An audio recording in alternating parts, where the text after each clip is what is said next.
All right. Hello, everybody, and welcome back to the final stream of this weekend for the Mania 7 Key World Cup 2024. Got through all of our round of 16 matchups just a little bit ago, and we just got one more thing to show off, and that's going to be our quarterfinals map pool, which I believe all 24 teams are actually still in to play. So I'll be helping out, commentating this showcase. I'm Toph Daddy, and I'm joined here by Mifa. How's it going? Hello. I'm very excited to see where the quarterfinal showcase will take us because it's really there's some quite bangers in here. So I would agree. Some late game picks that are might suit some players because they might be more comfortable in playing this for sure. Yeah, I mean, we're adding 2 extra maps. We're actually adding one more map to the Rice pool and adding one more map to the LN pool as well. So there will be a little bit more variety for the players to kind of get used to. Still 3 hybrids and still the normal tiebreaker, but just slowly expanding that, making it more difficult, and hopefully giving the teams with a little bit more edge, more weapons to use when they come into these matches. Yeah, an extra Rice pick and an extra LN pick. So I believe this would be also as best of 11. So is there more first to 6 for this round? So gotta have a longer match this for the next week. So yeah, absolutely, gotta have that stamina for the whole match. But I don't think there's anything really stopping us from getting into this. Starting with the Rice pool here, and we will start with Rice 1. Rice 1 is probably something that people will recognize from like 4Key because they featured in the featured artists. But now we have Ziggurat's distribution by Aqualex. A speed pick, mind you, so this is pretty fast for what it is. Yeah, it is really fast. I think also worth noting is that it is quite dense. I think there's going to be 2 maps very similar, not very similar to each other, but I think Rice 1 and then we're having another kind of like chord streamy pick that's more speed focused than we've been seeing. So we'll have 2 of these types of picks for the players to go through. Yeah, once we get to this patterns where it's simple enough, maybe some. All right. But yeah, we just got into that denser section. The patterns themselves actually aren't too bad. Like, I think they're pretty straightforward ultimately, and you see a lot of those left to rights. Maybe some players will find those a little bit difficult to get good accuracy on, but I don't think comboing is going to be as difficult on something like this than just keeping straight accuracy.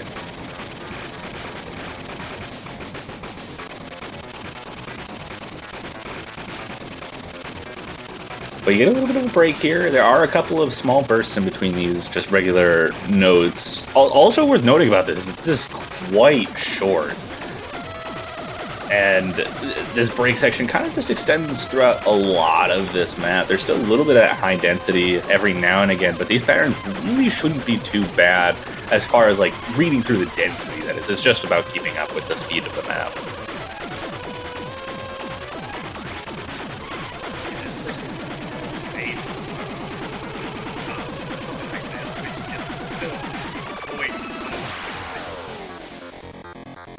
Yeah, and I mean, like I said, very, very short map, only about 2 minutes, and this map goes by very, very quickly. Like, no pun intended, I suppose, but the speed element of this really does make it feel so much shorter than it actually is.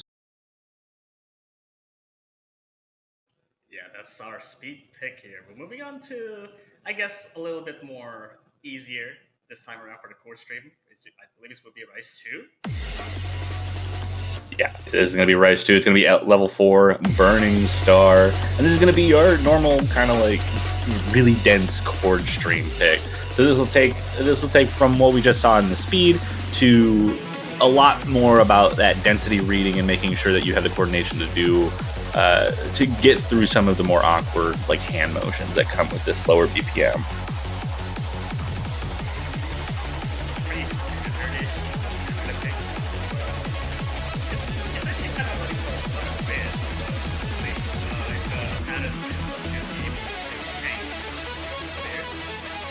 Yeah, and not to mention that this also is a little bit longer than we've seen for the past couple of pools. They've even like these chord stream picks, the dense ones, where stamina has been a big player in how well you're able to do. They haven't really gone past like 2 minutes, 2 minutes and 15 seconds, and now we're almost at the 3 minute mark. So stamina is still going to be something to kind of keep an eye on, even with some of the breaks that this map has. Honestly, there's not really that much that we can say because it's just all there is to it. It's just core stream, kind of non-stop for what it is. Yeah, when you get to the non-stop parts, it definitely just kind of is what it is. It's very, very straightforward. I mean, I've seen players just be super, super comfortable with stuff like this, and it doesn't really try to trick you at all. It just is what it is. It's chord stream. It lasts for about 2 minutes and 45 seconds, gives you a couple of breaks, so your stamina is not going to be quite as impacted as it normally would. But yeah, another break coming up here at about the 2/3 mark. This one lasts about 20 seconds, and then it'll just go straight back into what we've been seeing.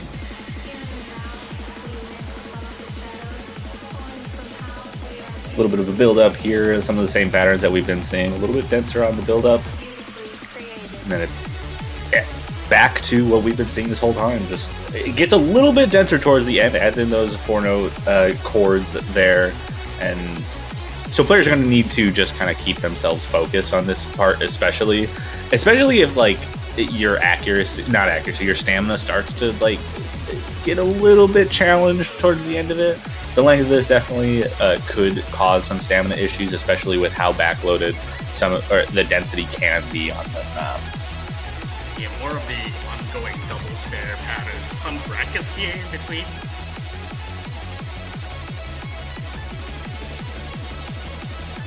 That just doesn't let up until the very end. Gives you one of those final little transitions out to the end, and that will be our Rice 2 Burning Star. Yeah, hopefully people will not be bored for the next song, which is Rice 3. It's a classic. This is a classic of Mania World Cups. We got AO Infinity, however you want to pronounce it. Another pretty long one, just over 3 minutes.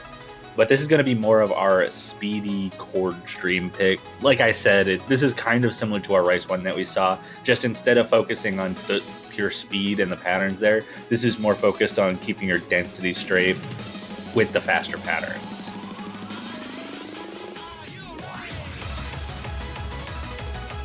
And it doesn't take much time at all to just get going here with some of those speed patterns. These are actually quite straightforward as far as I've found.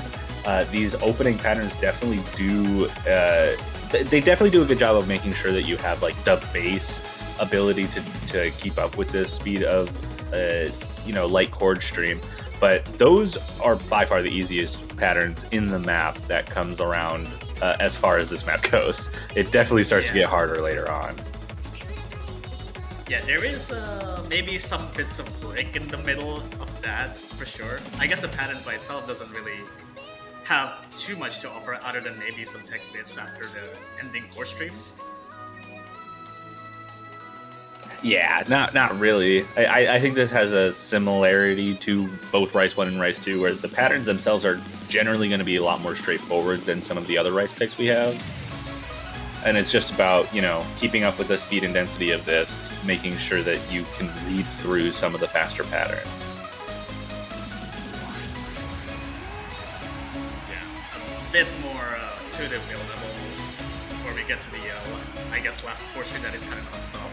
Yeah, and that is something also to note. Like, this is 3 minutes long, but there is a huge break just separating the first and the last sections of the map. So I don't think this is going to be quite as stamina intense as something like Rice 2, for example, where the breaks are not quite as substantial. But once you get out of that break, there is really not much else to say about it. The patterns get a little bit harder compared to what we saw from the beginning of the map, but they kind of just keep going and continuing, and not like they're just a little bit more on the straightforward side. If you feel comfortable with this, I think it's going to be a very comfortable pick for a lot of people. It's almost double stair bracketing almost at the very end of it. Though the chord sits by itself is kind of denser from where it is now, and that's pretty much it for Rice 3. And oh boy, the next picks are gonna be spicy. Yeah, we got Rice 4. We got 3 more Rice picks left. Another straightforward one kind of coming up. I mean, we got the general structure of these map pools where you start off with the more straightforward maps, and we're continuing that here with the more straightforward parts with our Jack pick. Minus 45 total eclipse of the sun, and this one's really interesting because I think it's very similar to our past core Jack picks where they're relatively straightforward with their patterns. This is just more dense. It's at 120 BPM and has a higher focus on long jacks, which you'll start to notice once we get into the bigger parts of it. Yeah, it's like 8 BPM faster. I guess the patterns by itself is it's kind of awkward because you have to manage the anchors like this, like on column 6, 7, and then it just mirrors every time. So you kind of have to exert some strength into your auras to be able to hit anchors in general. Yeah, this is definitely just the theme of how this map's going to go for the most part from here on out, with, like you said, those 6 7s and 1 2s, and now 5 6s and 2 3s on the long jack portion of it, just adding a few notes to kind of mix it up. But this is definitely a lot denser than we've seen from the jack picks so far, and it is taking a little bit of a step forward as far as these maps go. Now it just goes all every chords for every melody, so there's some bits of spikes, but at least you get a break. So I guess to make sure that you still have something to get a hold on to. Although there's some like 5 note long jacks like this every now and again, so you kind of don't have a break either. Yeah, just gotta keep an eye on it. 5 note jacks, single jacks are not gonna be too bad for these players, especially at 120 BPM. This is at a speed where I think most players should be more than capable of holding on to at least the jack speed itself. It's just the density and complexity of the pattern pushing a little bit of the envelope. You could definitely see this being a little bit of a riskier pick for some of the less physically capable teams. Yeah, for more core jack enjoyers, they really can't autopilot this too much because there's a 1-8 burst that might actually like kind of trip you up at some point if you're actually not careful to be able to transition in and out into it. And there we go, a little bit shorter compared to our Rice 2 and Rice 3 at 2 minutes and 13 seconds. But that's going to do it for the straightforward Rice picks. We're moving into the first of our tech picks here, breaking and entering. And this one is just so difficult to get the proper accuracy on. It's also quite difficult to get good combos on this map, so I would not be surprised to see players maybe avoiding this unless they feel very confident in their Rice capabilities. The patterns are actually extremely abrasive for what it is. There's some mini jacks that are not 1/4 definitely. Yeah, maybe some trickery going on with the polyrhythms, so you kind of have to keep on your toes from start to finish, and it's really draining. Yeah, it is really draining, and that OD 7.5 is doing no favors to players trying to get good accuracy, because some of these flams and the awkward rhythms on the mini jacks and just general complexity of the patterns going through this map is going to make this even more difficult to get good accuracy on. And it's just like some patterns like this, they're not straight delay, but it's just kind of patterned in a way that you really can't cheat too much of it. But given the OD, it also makes it a little bit easier. But these patterns are really abrasive with the mini jacks and whatnot. Yeah, super abrasive, and those bursts are really not your friends. Easy to drop a lot of accuracy, easy to drop combos on them as well, especially with some of those burst transitions where it'll have like a burst, and then the end note of the first burst is the start note of the next burst, so you have to do like a little bit of a jack motion, but continuing the stream motion at the same time, and that can be super difficult to coordinate. Oh yeah, there's some hand bias chords here. Some on the right hand and some on the trails on the left hand. Kind of makes it a little bit awkward to hit in general. And there's some kind of patterns like this, these are really ridiculous. Yeah, a little bit of less density in this ending here compared to the rest of the map, but still very easy to trip yourself up on, even if the patterns are a little more straightforward than what we saw before. And then this is Also, just a silly ending.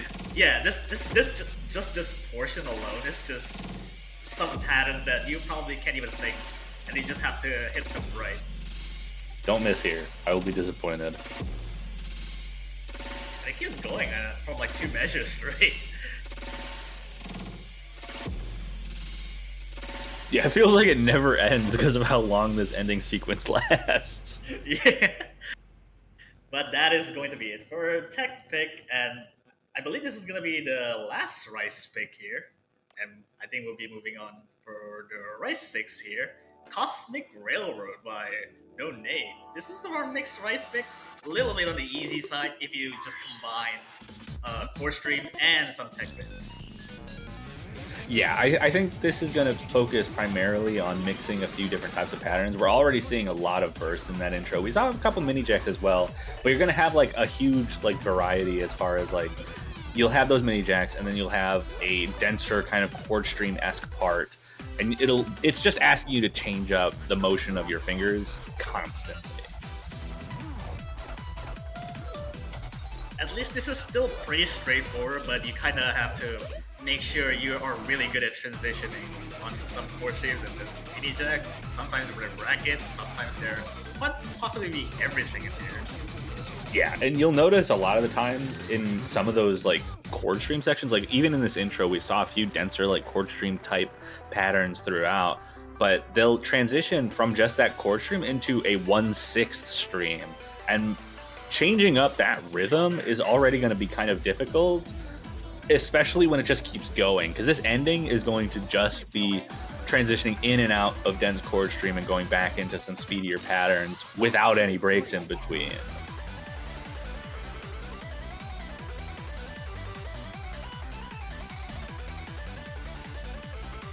And here we go. Like I said, that chord stream section, there's one of those transitions into the 1/6, and you'll just continually see these throughout this ending section. You also will see a few mini jack patterns in this denser chord stream section as well, so you can't just autopilot the patterns through this ending. Yeah. I guess in the way the patterns are kind of getting denser at some point. Maybe some double snares that also transition into outer trails as well.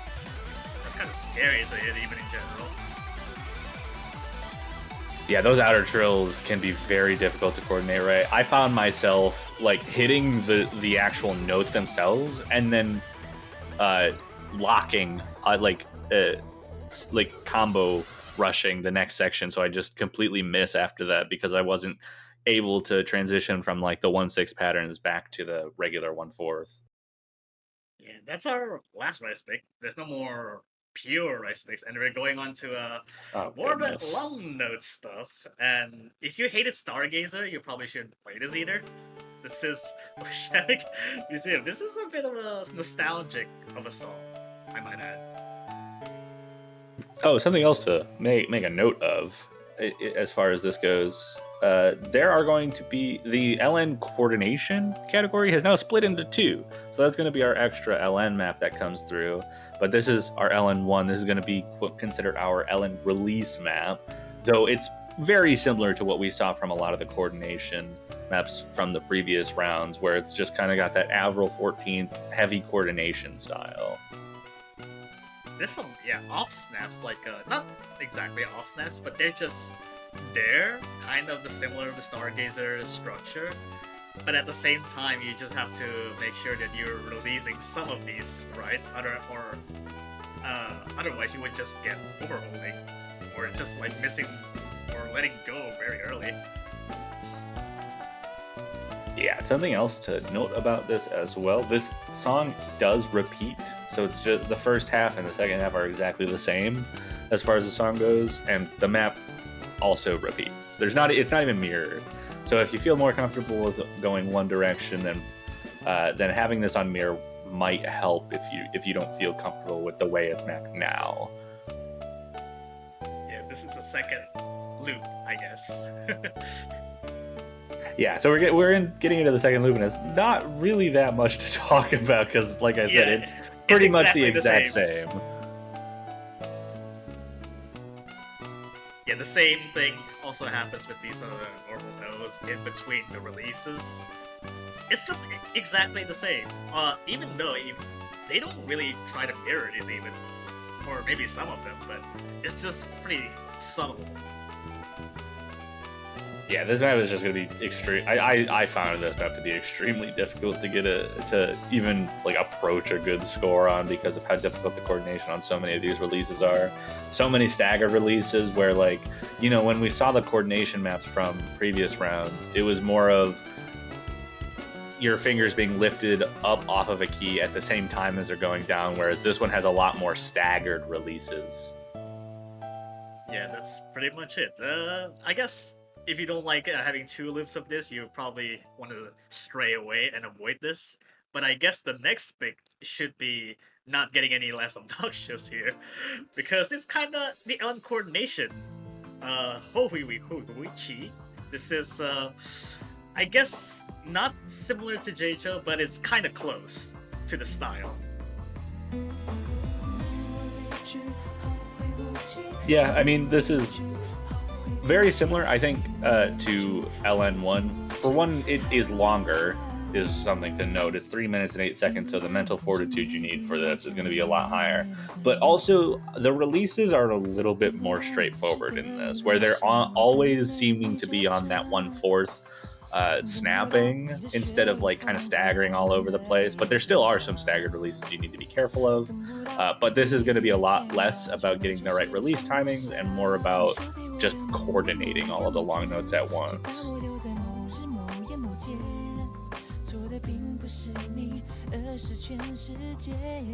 Yeah, for what it's worth, this is also quite long. Like, might have been like 3 minutes, so you kind of have to stay focused the entire way through. You kind of don't want to overhaul everything else in this. Being OD7 also doesn't really help too much. OD7 is going to make this brutal for some players. But I mean, we're in a position in this tournament now, like with the LN coordination and release picks being separated from each other. We're at a point where teams can't ban out one of these two. Like they could ban one of them, but they have to leave one open. And for teams that are really, really good at like coordination and releases with long notes, are going to have a lot more of an advantage now.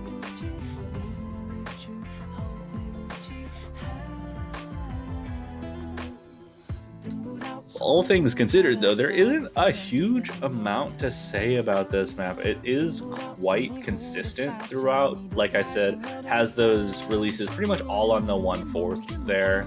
Gets a little denser at some points, like right here. We got a lot of long notes to hold down at once and a lot of very awkward transitions between your fingers.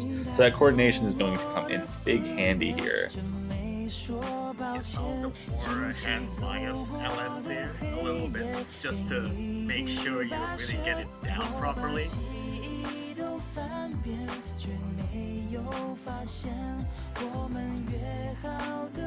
Very difficult long notes coming up in this last quarter here. Kind of seen a few similar sections. There are a couple of choruses throughout this, and the LNs in those choruses kind of repeat themselves. So if you're good at one, you should be good at the rest. Like I said earlier on in this map, though, this is has a lot of mental fortitude to worry about, where the length of this map might start to weigh down on you, especially now that we're in the third and final chorus here. Similar patterns. There's a few little swaps in patterning, a few different swaps in columns, and then a couple of like smaller bursts throughout, just to spice it up a little bit. Yeah, it's not too bad actually to be able to make it consistent enough that maybe some teams will be able to favor this. But regardless, that's our LN2 pick. We're moving on to the next LN pick that it might be, well, easier. Easier, I'd say. Definitely more comfortable for a lot of people. This is going to be our density map. It's 8-bit Adventurer.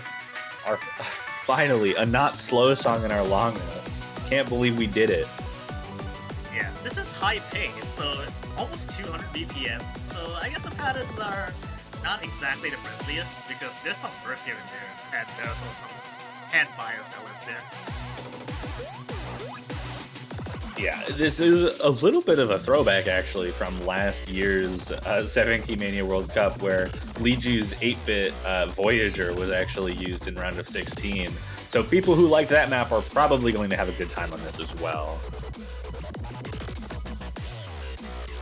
with also with OD6, so it's easier to time. So I guess they might actually just salvage some of the accuracy to not charge it way too much. So they can still get a couple 300s that are not immediately turn into 200s, but the patterns are still really hard. Yeah, I mean, we're talking about this. We call it a density pick, but like for round 24 and 16, the density picks were not all that dense, but you've already seen so many patterns in here where there's just LNs all over the place, and this is where that LN density really starts to pick up in this tournament. Yeah, the difficulty jump is pretty much quite a bit of a 0 to 100 almost. Yeah, 0 to 100, round of 16 to quarterfinals, it has to be big, right? We need to make sure that people are playing well. And I mean, I mentioned this at the beginning of the map pool showcase, but all 24 teams are still in the tournament. So the even the teams that qualified at the lower end are going to get a chance to play on some of these harder difficulty map pools and show what they've got.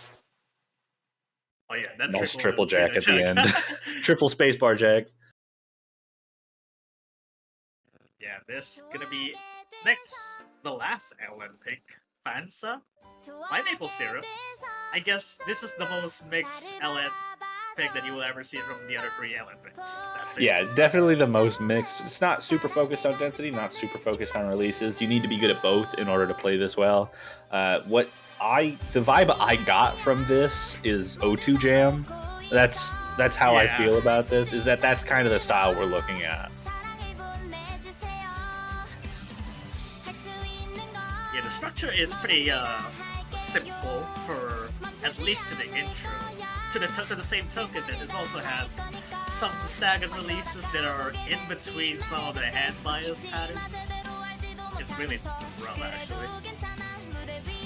Yeah, we've seen lots of LN maps with this kind of style thrown out. Like, a little bit of those slower patterns at the start, and then you get into the chorus, and it's a little bit more on the dumpy side, a little bit more on that density and reading side of things. And then you got just some silly patterns throughout. Inverse is pretty cool. That one is silly. But that chorus repeats 1 or 2 more times throughout this. This is another long map that's almost 3 minutes, so another kind of mental fortitude thing. Get a little bit of a break here. These aren't too difficult to get good accuracy and combo on, so if you need some time to bring yourself back, this is where you gotta do it halfway through. Yeah, but still, you might misjudge the timings of this because of how when the LNs go and then there's a normal rise there, so you might misjudge the timing, but then you get into this stuff that is our really almost density, but also our release focus here. Yeah, it's almost like semi-inverse, because it has the same gap between all of the notes, but it never has all of them being held down at the same time in those sections. And that kind of does mix up that like density and release category into like one pattern. Get a little bit of a slower section, a little bit of a rehash of the intro that we saw, some easier patterns there before it starts to transition back into the final quarter and the back into some more O2 Jam patterns and some hearts. There's some hearts. Yeah, there you go. Four actually. That if anything screams O2 Jam, it is those hearts, I think. And some of those dumb inverse with hearts as well. Yes, a very kind of a silly map, but it's no joke to play through. I'll tell you that. And then we get to the outro that is pretty much the winding down of everything else. After all those patterns that we already seen so far. And that's pretty much all for the Olympics. Indeed it is. It's going to be the ending of our long note pool. We just have our hybrids left, and we'll get into hybrid 1. It's going to be Target for Love by Critical Star, and this is going to be almost 3 minutes as well. By the way, two of our hybrids are actually quite long, so this is a pretty long pool as far as that's concerned. Shout outs to Blue Archive again.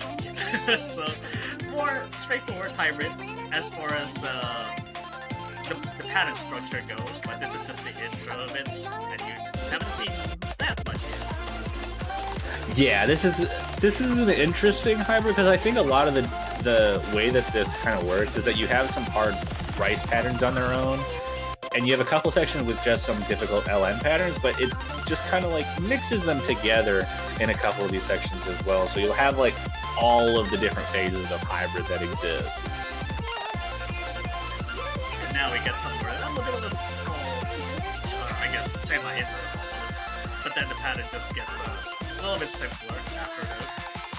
Yeah, the map itself has kind of an interesting structure where a lot of it is just, you know, it starts as a rice part and then it moves into a bit of a more hybrid section and then goes into like dense long notes and then kind of levels itself back out into hybrid and back into rice. And you can see that happening right now too, where we had a more heavy rice section and now it started building up the long notes throughout the section. And then this pretty much the typical break, and then it starts up back again in the second half of it. So yeah, that's not that much surprise here. Yeah, I don't think there's going to be much to surprise the players about this map. I think it does get a little bit harder in the ending section because we'll have this kind of rice and then we'll have this hybrid. It'll start to transition, like I said, as the map goes through. And this ending is going to be quite difficult on the long note side of things. A little bit more aggressive in some sweeps and some of the push phase, but once you get to this path again, there's no stopping you. Yeah, there's where the long notes sort of start coming in. And this is kind of the style of the map. It'll go through this section, dense up, dense down, and as it sort of goes through it, it'll go back into an easier bit of hybrid patterning and then finish up the chart. Yeah, there's some like almost chord there that was kind of like pretty ascending and ascending almost, and then there's some shield as well that might actually just give a little bit of a punch. Yeah, then this ending is just brutal. Ends a little earlier than you might think it does, but just a few long notes to close it out. Don't miss there like our replayer did. Yeah, well, I mean, the replayer is pretty kind of bad at this game, but nevertheless, if you remember that we got a lot of Blue Archive songs at there, I guess we switch up some games. So I guess the next hybrid would be interesting enough. If you hated sequential emotions, then I guess you kind of have a good luck for the next pick here. So Indeed, we got Hoyo Mix. Yeah, welcome to Honkai Star Rail. Welcome to Honkai Star Rail. We've got Freestyle. This is our hybrid 2. This one's really short, 1 minute and 23 seconds long, coming off of a near 3-minute map.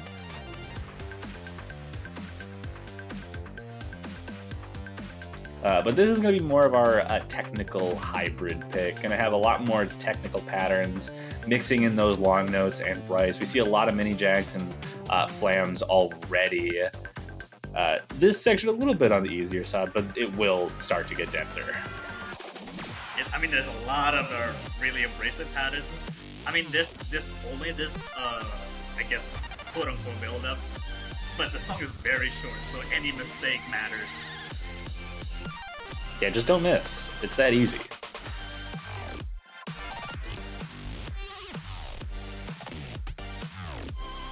Lots of sweepy type patterns throughout this, transitioning in and out of those long notes, and those patterns look really difficult to read. Yeah.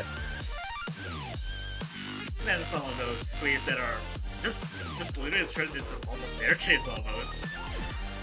Yeah, one of them does turn into a staircase, so now I think it's going to trip up a couple people, but as long as you know it's there, it shouldn't be a problem. But we're already done with this map.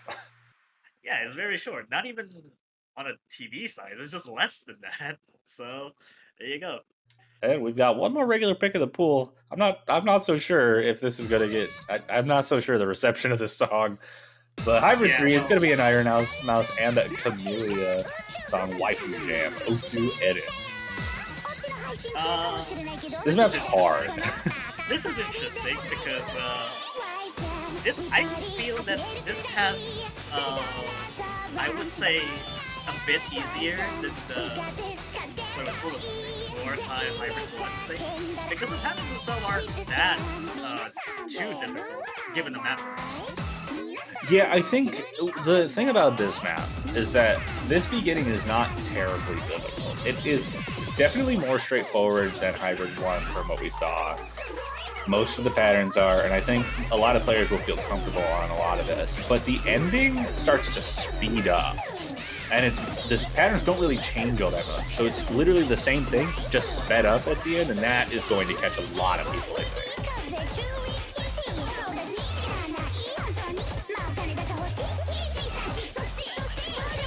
It's pretty simple for frame, and then after that he just gets into the hybrid-ish stuff. But I guess the structure by itself is already simple, so I guess this might be popular question mark.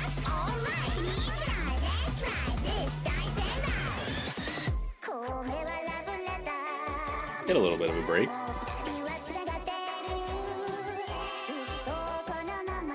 Still a little bit of that coordination on the long notes, but this is just getting you ready for this, for when the chorus hits us. Some bits of, I guess some breather, so nothing too crazy. Although it starts to kick in a little bit after. Build up a little bit, it hits us with this section. Got some mini jacks, a more LN density kind of focus section. Oh yeah, a lot of sweepy LN patterns that are going to be, one, difficult to read through and also difficult to kind of coordinate. There's also some embedded shield that would actually might be some patterns that are really rude for what it is. But as we said, the BPM is going from 150 to 200, so you can kind of see why. Yeah, this ending is brutal. And there you go. Not really much to say other than this is really difficult, and you will probably mess this up if you're not ready for it. And it just goes all LS.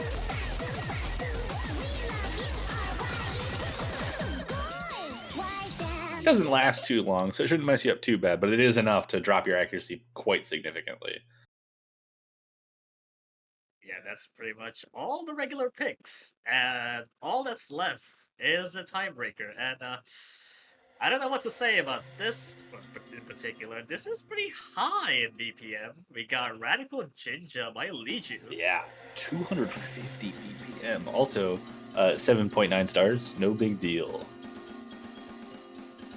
Also, it's kind of a filler in the intro, so you still don't really want to mess up it at some point. Yeah, there definitely is some filler throughout this map. This beginning lasts quite a while, and I'd say it's actually relatively straightforward to handle. And we'll see a few like transitions that are very similar to this opening section. Yeah, I would say. Oh, actually, yeah, some of these Evening pattern. really weird, kind of weird, shorter long notes to sweep on one pattern the other, but. I guess the pattern itself is not too much of a, I guess, up in difficulty almost. We haven't seen some of the rice base yet. Yeah, it's been largely LNs, and I think this opening section actually is more long notes. Those transitions are really difficult. Oh, maybe it doesn't start with long notes. Starts with a few sweeps. I think that actually isn't quite as hard as the rice gets. Starts off pretty straightforward, brings in some long notes. Kind of has that same structure where it starts off rice and then just builds up the long notes throughout some of the sections.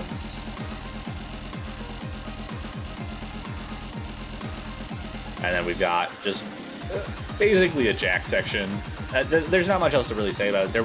Those flams are going to make it a little more difficult to get the good accuracy on, and those sweeps in the actual jacky section definitely not going to be the easiest thing to keep going while you're trying to chord jack.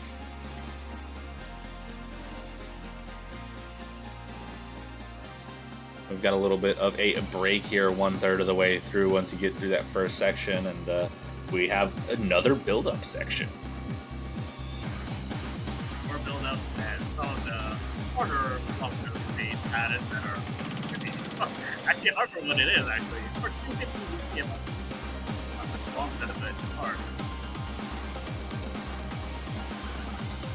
Yeah, this section is really strange actually because it doesn't look terribly difficult. It's certainly a lot slower, but the required coordination on some of those patterns in this part requires a lot of reading skills. Being able to see when those long notes end and when they start and when the shields happen takes a lot. It takes a lot. There's quite a bit of a lot of breaks in here actually. What I noticed is that I guess for a 250 BM it isn't exactly a fast than what you think it is, but it really is just quite a bit of a filler.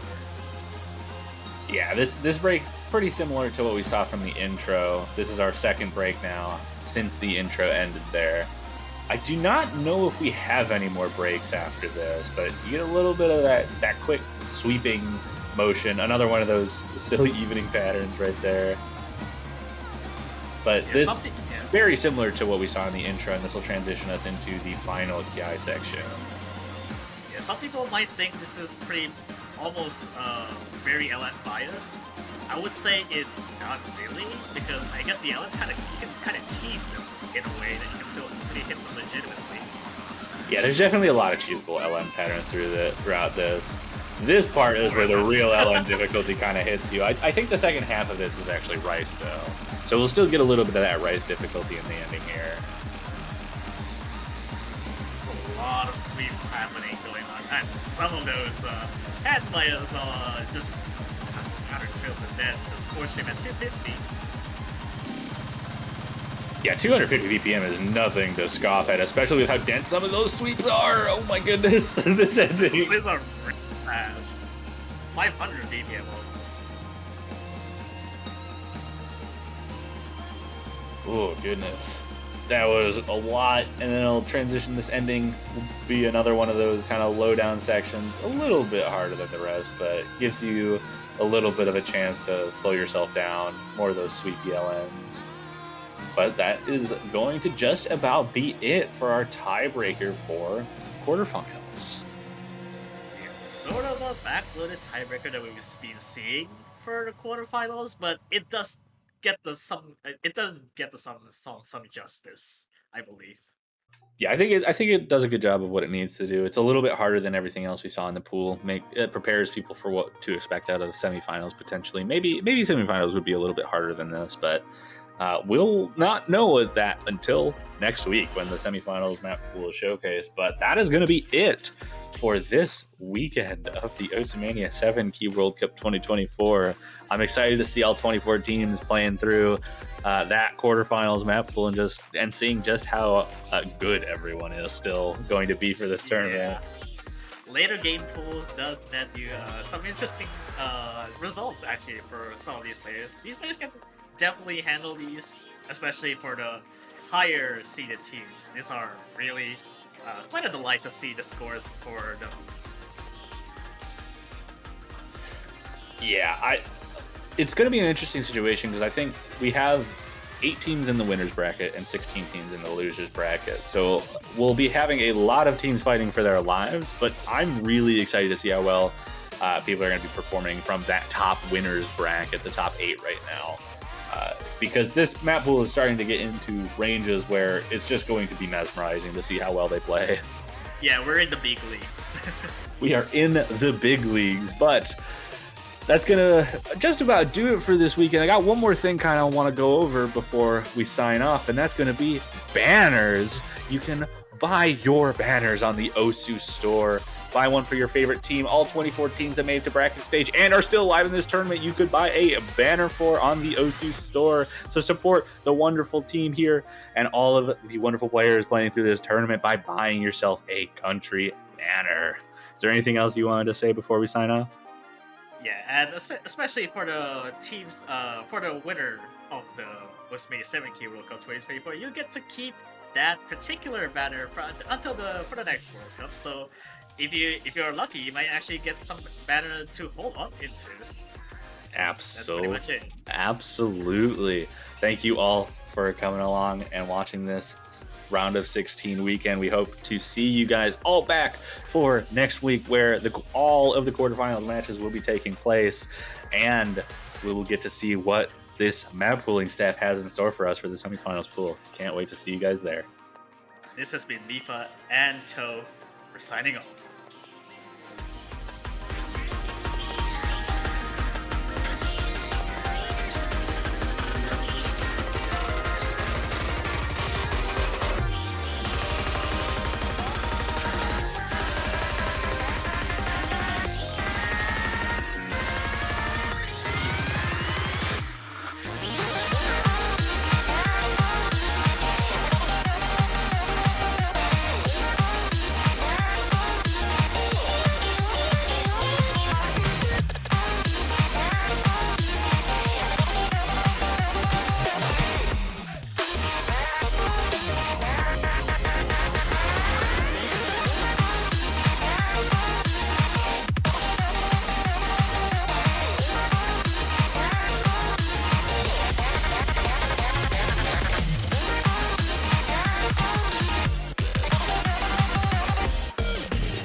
Hello, everybody, and welcome to the first match of the weekend for the Osumania 7-Key World Cup 2024 quarterfinals stage. We've got our number 2 seed China versus our number 7 seed Canada for a wonderful start to this weekend. My name's Toph Daddy. I'll be one of your commentators, joined here by Raviel. How's it going? Yeah, we're doing good. We have a very stacked quarterfinals this time around. China versus Canada, like you mentioned. China will be looking to continue their dominant start against tougher opposition this time, with Satori leading overall performance score above anyone else in the round of 16. Whereas Canada will be looking to depend on their best performer Dale to try and cause an upset today, but of course supported by their teammates to hopefully nick a few points. But this is going to be a very difficult match for Canada, and for China, at least on paper, this should be a 5-0, 5-1, 6-0, 6-1, but we'll have to see. Yeah, I mean, they're the number 2 seed. They were very, very much like... I think when we saw the qualifier results, it was like far and away the top 2, top 3 kind of got away from everyone else, and China being in that squad definitely is going to be a little bit of an intimidating figure for Canada here. Though, like you said, Dale, on the Canadian side, top performer for Canada, on top of having an incredible long note performer on Mr. Moo. So definitely a little bit of that balance on the Canadian side, and I don't think China's going to feel super comfortable picking really anything into this Canadian roster. Something that's very interesting to point out is that Canada got the first Protect, and it's immediately the coordination release pick of LN1. For China, they upped the Hybrid 1. Ban on Rice 1. That's actually fascinating. I'm kind of interested to see that if Canada protected one of the long note picks, China protected Hybrid 1 there. So we've got a long note and a Hybrid protect, and then a Rice ban from China. Canada's got a ban now. I imagine another Rice ban's coming out, and it is. Yeah. We're getting rid of the accuracy technical pick of Rice 5 breaking and entering. So we got 2 Rice picks gone. It looks like both of these teams might be like leaning towards that long note hybrid side of thing, which I'm not sure. I'm not sure about the strategies on each side. Canada definitely needs to lean into their like biggest strengths, being like underdogs in this scenario. But China not wanting to go the Rice direction, despite Canada maybe showing a little bit of discomfort, might bite them a little bit, even with the advantage that they have. Yeah, in terms of the qualifier results, Canada are the closest to China in terms of Stage 3, which was the hybrid, and Stage 4, which was the LN coordination release, hence the LN1 Protect. But for China, like, the biggest deviation is Chord Stream, Stage 6. China were 4th and Canada were 13th. So China would like to maybe exploit some Chord Stream, but Canada immediately going for LN1. Yeah, LN1 coming out, not surprising. Protect coming out right away from Canada. Want to get something on the board here. And like you said, that chord stream kind of advantage from China. I'd almost expect Rice 2, Rice 3 kind of to get taken off the board pretty early. Maybe Rice 6 after that. But if China's protecting the hybrids, I'm not fully certain of what their strategy is going to be in the end. But we're getting through this pretty fast. We've already got some good luck, have funs from the players as we get into map number 1 of a possible 11 in this first to 6 round, as opposed to first to 5 that we were seeing in the first 2 rounds of this tournament. Yeah, like you mentioned, Mr. Mu being an LN specialist for Canada. Well, they're now in the lobby, and let's see if Canada could try and start off strong. Absolutely, though early on, everyone kind of holding on these long notes, not really getting into the heavier releases. Mr. Mu actually having the lowest accuracy, dropping a couple of those releases right at the beginning, but everyone else kind of staying around. Nunatubu Shinobu actually kind of eclipsing both of the Chinese players and keeping Canada with a very slight lead going into the first quarter. Yeah, China is actually slowly tanking accuracy. Now both players on the Chinese side matching Mr. Mu's accuracy. Nunotawa just leading the way in the lobby, and Canada have a very small cushion. Something to point out about this map is that the first half and the second half are identical, so something to keep note for these players when the second half does come around. Yeah, assuming no tragedy happens for this first half. I mean, Satori, we just saw miss. Unlike Satori, like you said, number 1 performer, I think maybe between all teams, but finding that miss there and 2 full combos to 1, Canada favored. Nunatubu and Mr. Mu actually having almost identical accuracy. Turks slightly behind, and Satori, of course, with the miss there, with a 13,000 point lead for Canada as we have the second half, which, like you said, just a repeat section. So as long as things go well, this is looking good to give Canada the opening point in this match. This is definitely looking really, really good for a Seed 7 versus a Seed 2, them having a 14,000 point lead at this stage of the map.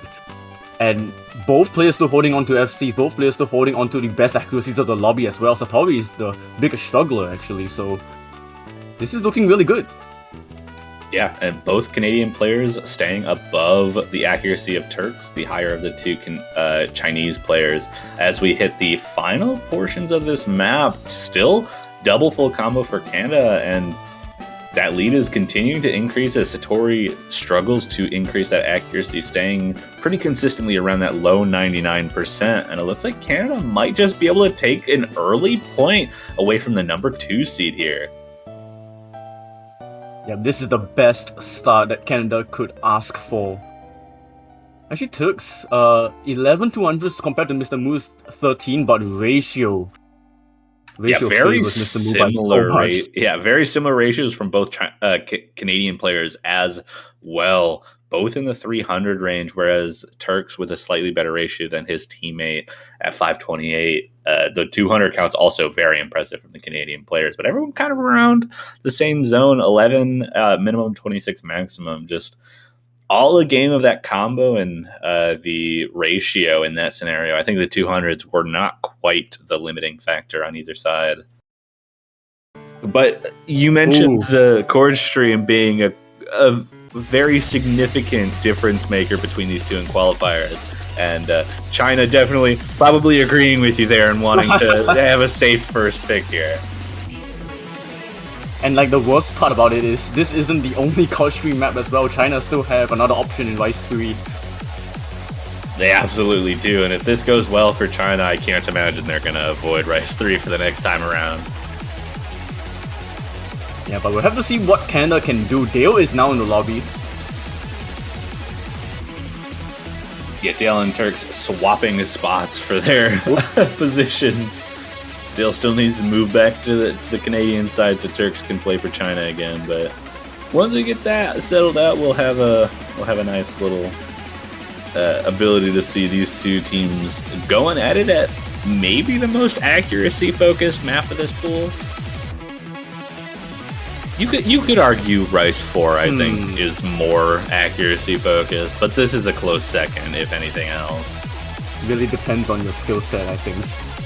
Yeah, I mean, the Jackson Rice 4 definitely could be a little bit awkward. Definitely require a little bit more finger coordination than you might expect from your average everyday chord jack pick. But nothing really to sneeze at as far as accuracy goes from both Rice 4 and Rice 2.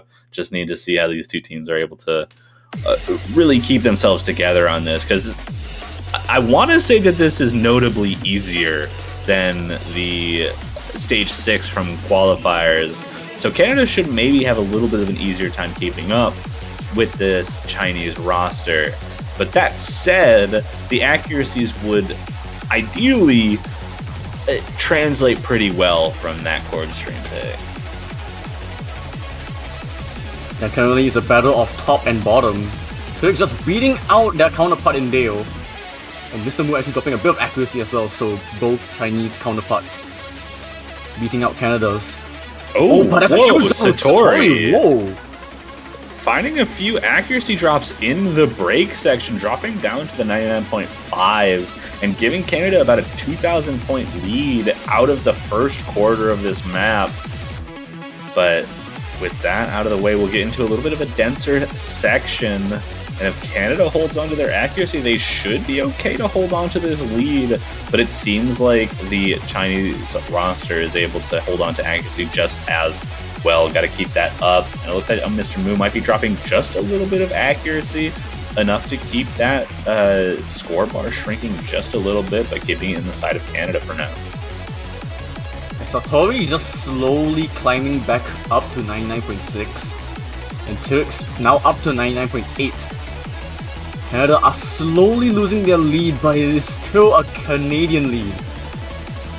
It is still a Canadian lead off the back of those mistakes that Satori made in the break. Another little break section.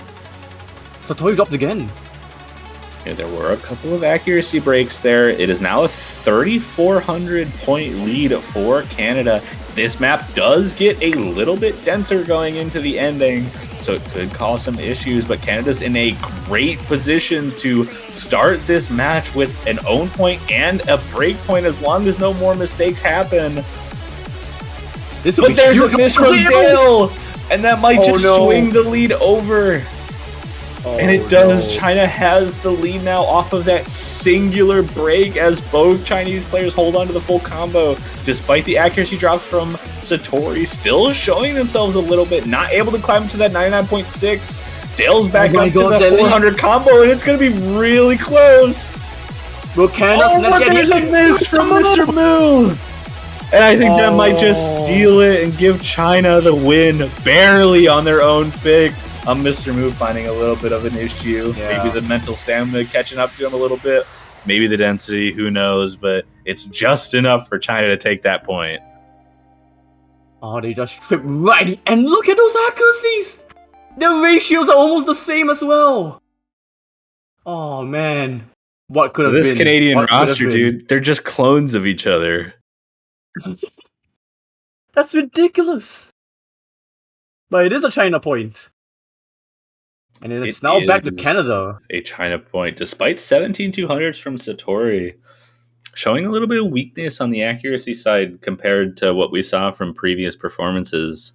But still managing to do enough to take that first point. Gets it, doesn't give any momentum to Canada. But LN2 comes out immediately, the other coordination-esque pick for the Canadian roster. In terms of release, this is definitely a bit more tame than LN1. But, this could be a lot tighter than LN1, like in terms of the score difference between both teams. I definitely agree. I think maybe underappreciated aspect of this map's difficulty is the length. I found when I was playing this that the Oh. length really messed with me. Because it's a little bit of a slower song. It's 83.5 BPM. Has a lot of focus on that release and coordination aspect of your game. And requiring you to focus on that is extremely mentally taxing, especially in 7 key.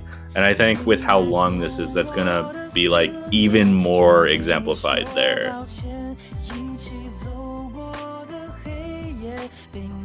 We do see Van Wilder coming in.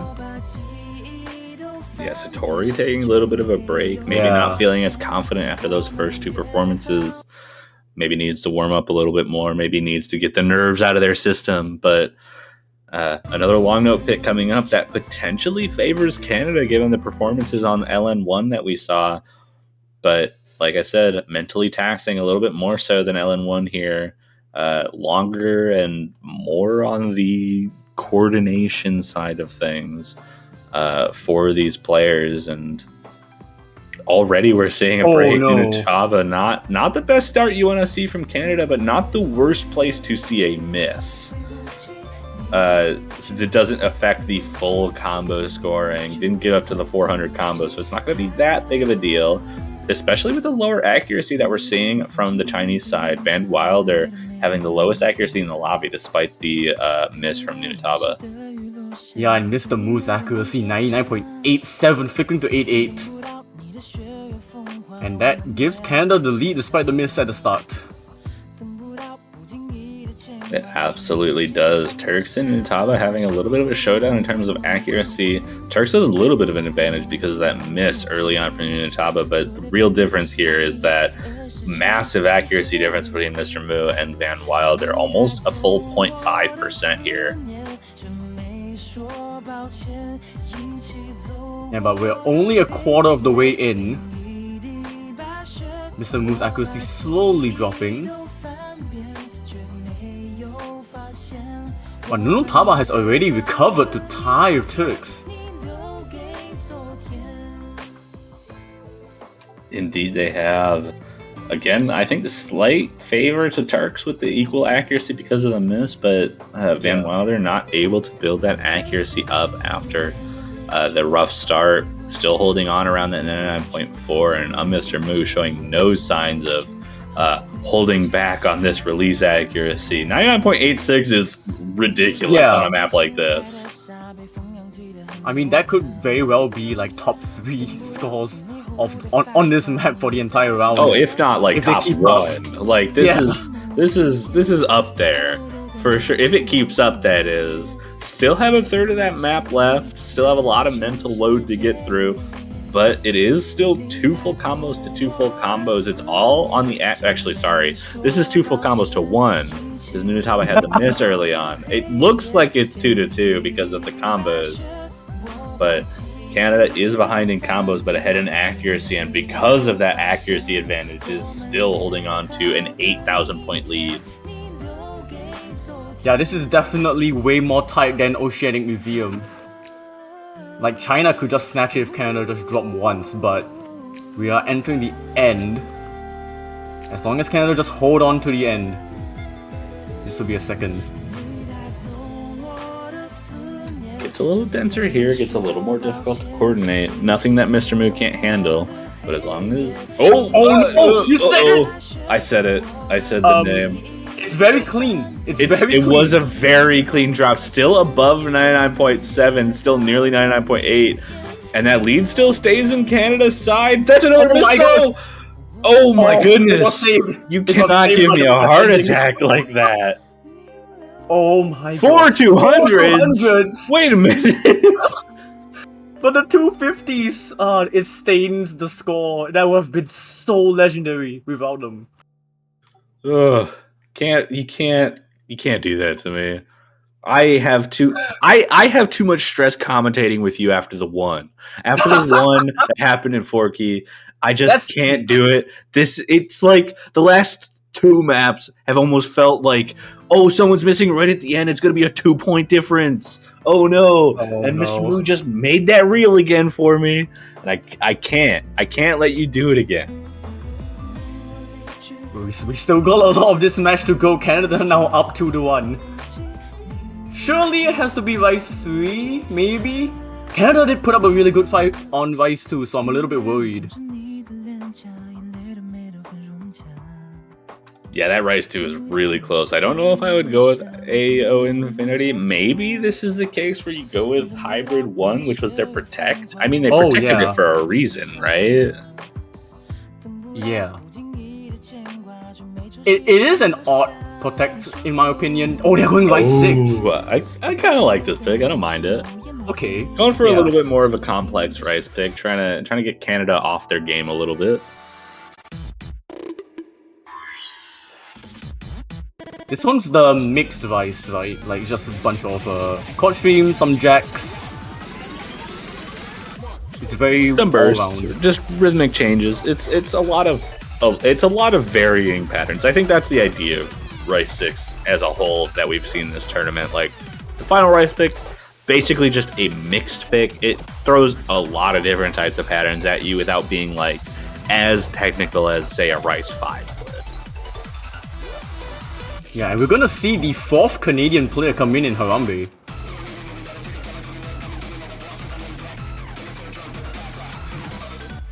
Always nice to see your team make use of everyone.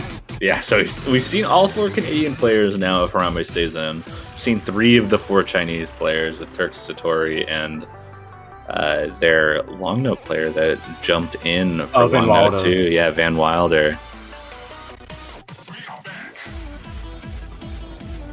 But no Dale for Canada on this pick. Still sticking with Mr. Moo on this. Kind of a surprising choice if I'm thinking about this anyways.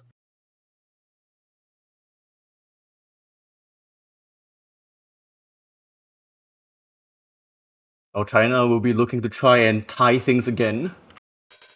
Just trying to keep up with Canada. Canada's run out of their coordination LN picks. They've got 2 long note maps left, but both are a little bit more approachable than LN1 and LN2. So as long as China's able to keep up here and get their own point, they'll be in a much better position to start maybe taking a little bit of a lead back. But both teams off to a hot start. Harambe having a little bit of an accuracy issue down at the 99.3 range, but Mr. Moo definitely holding them back up above both of the Chinese players in terms of accuracy, but that's still not going to be enough. China's going to have a slight lead going into this second quarter. Yeah, that huge accuracy difference between Harambe and everyone else in the lobby. And this map is relatively short, 2 minutes and 13 seconds. So we're already in a break section. Yeah, we're in that break section. We're going to be transitioning into a more heavily focused on chord stream with like just a few implied mini janks throughout it, but it's going to be more chord stream focused with a couple of rhythmic changes, and I think that should favor China more, especially without Dale on the Canadian team.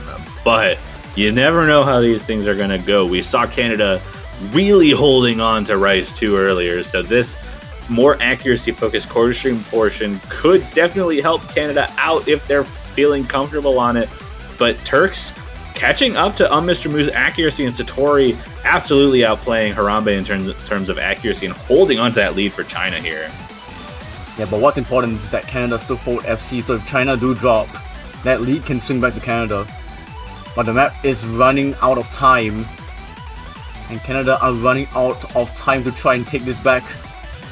Oh, but that's a miss on one of the really awkward jack patterns there, and that might just seal it. China getting a nice, convincing point. Probably a nice sight to see if you're a Chinese player to have a convincing point after a very close Rice 2 pick to start off the match. But that is going to tie it up 2-2 back to Canada's pick. Yeah, what are these accuracies from Turks and Mr. Moo? What? Ratio. My gosh. This kind of ratio in 7 key is illegal. Again, I have no idea where Mr. Moo found that 150. But that's incredible accuracy from both players. And it is now going back to Canada. And like you mentioned, the coordination LN picks are all gone. It is just density and mixed. So Canada will have to think a lot more this time round. I imagine LN4 is coming out here.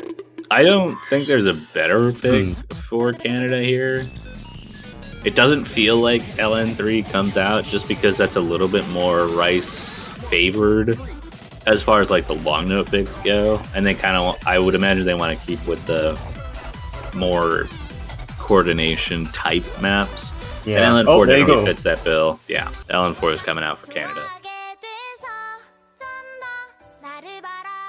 We got the O2 gem pick.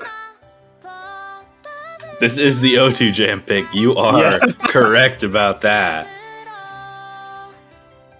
I mean, it is said by yours truly.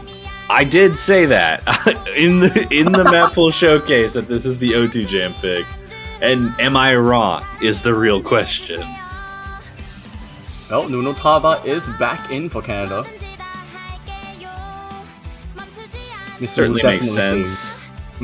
Turks swapping out, Satori staying in, maybe Van Wilder. Van Wilder is back in for this, looking to have a little bit of maybe redemption after that LN2 performance. China looking to get the first break point in this match, but Canada trying to stay as alive as possible, holding it even so far. No break points for anyone so far.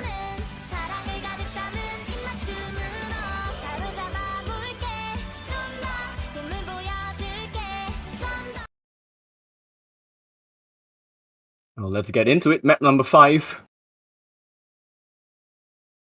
Another kind of long pick, a little bit shorter than LN2, but still almost at that 3-minute mark.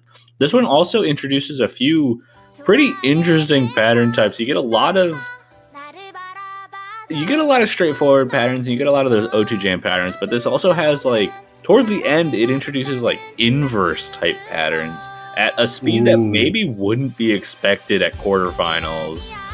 So I wouldn't be surprised to see some awkward situations, but Nunataba, again, having a little bit of an awkward start, finding a miss just like from LN2, but this time not the cleanest and still building up to get back to the 99%.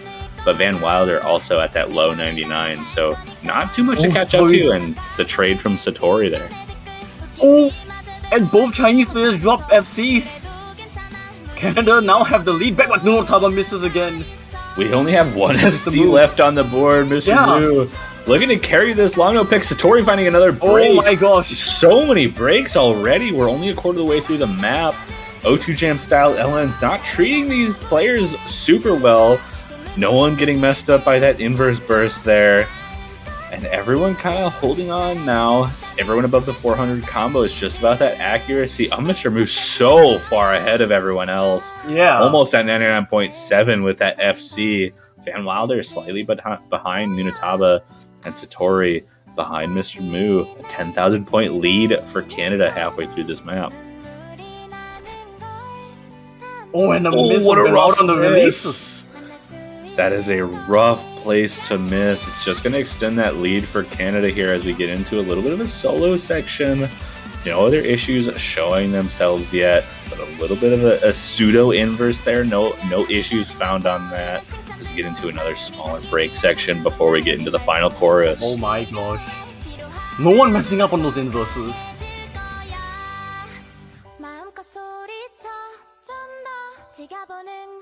Now Canada have a very comfy lead, 18,000 points. Indeed. Previous Olympic. Building up a little bit. Satori has a night almost up to that 2,000 combo to match Nunataba. Van Wilder a little bit far behind. But Nunataba does find a combo break. Hearts come in. No one's having any issues with the heart patterns. But that does reduce the lead that Canada has just a slight bit. Nunataba back up to 400 combo with a 12,000 point lead. For Canada, it's going to have to take a little bit of a breakdown from Canada, but it's looking like they might just be able to hold on to their lead here. Oh my gosh. I'm just getting starstruck at Mr. Moo's performance in this entire match so far, and this map is once again no exception. Yeah, this dude's just too good. I don't get it. That's a third point for Canada. Oh my On gosh. the back of a full combo on LN4 from Mr. Moo. And it's back to China's pick, still holding on to the no breakpoints allowed game plan. This is like this is the most convincing win for Canada so far. Definitely is. China's going to be able to get a pick. I imagine Rice 3. It's a little bit of a risky pick given how Rice 2 went, but I could definitely see it coming out. I could see Rice 3 or Hybrid 1, their Protect, coming out here.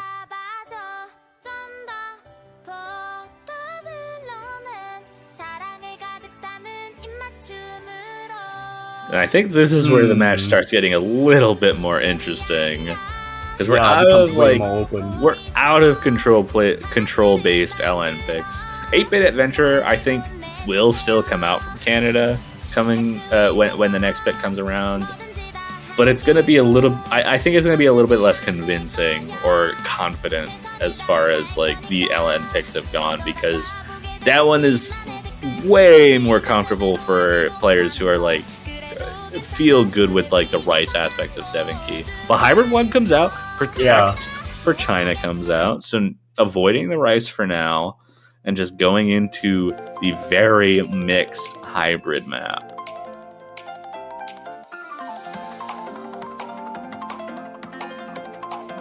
Requires a lot out of these players, swapping from a Rice focused map to a Hybrid to a long note and all back again, and almost a regular cycle. So you need to have players who are capable of literally everything when you have a map like this. We're kind of jumping all over the pool. This is the first Hybrid that will come out. Harambe is now in for Canada, Turks back in for China. Yeah, I would almost call this like a tiebreaker-esque hybrid, more so than the other two hybrids, because it has such heavily defined like LN and Rice sections separately. And I do think that would favor China's players. We have Harambe in, again, no Dale coming in for this. Also, no Nanataba. That's a little bit of a surprise for me on the hybrid side of things, but maybe Harambe's got what it takes to, lock it down on Hybrid 1. I mean, if Canada do win this, that would be a huge swing in what this match is supposed to be.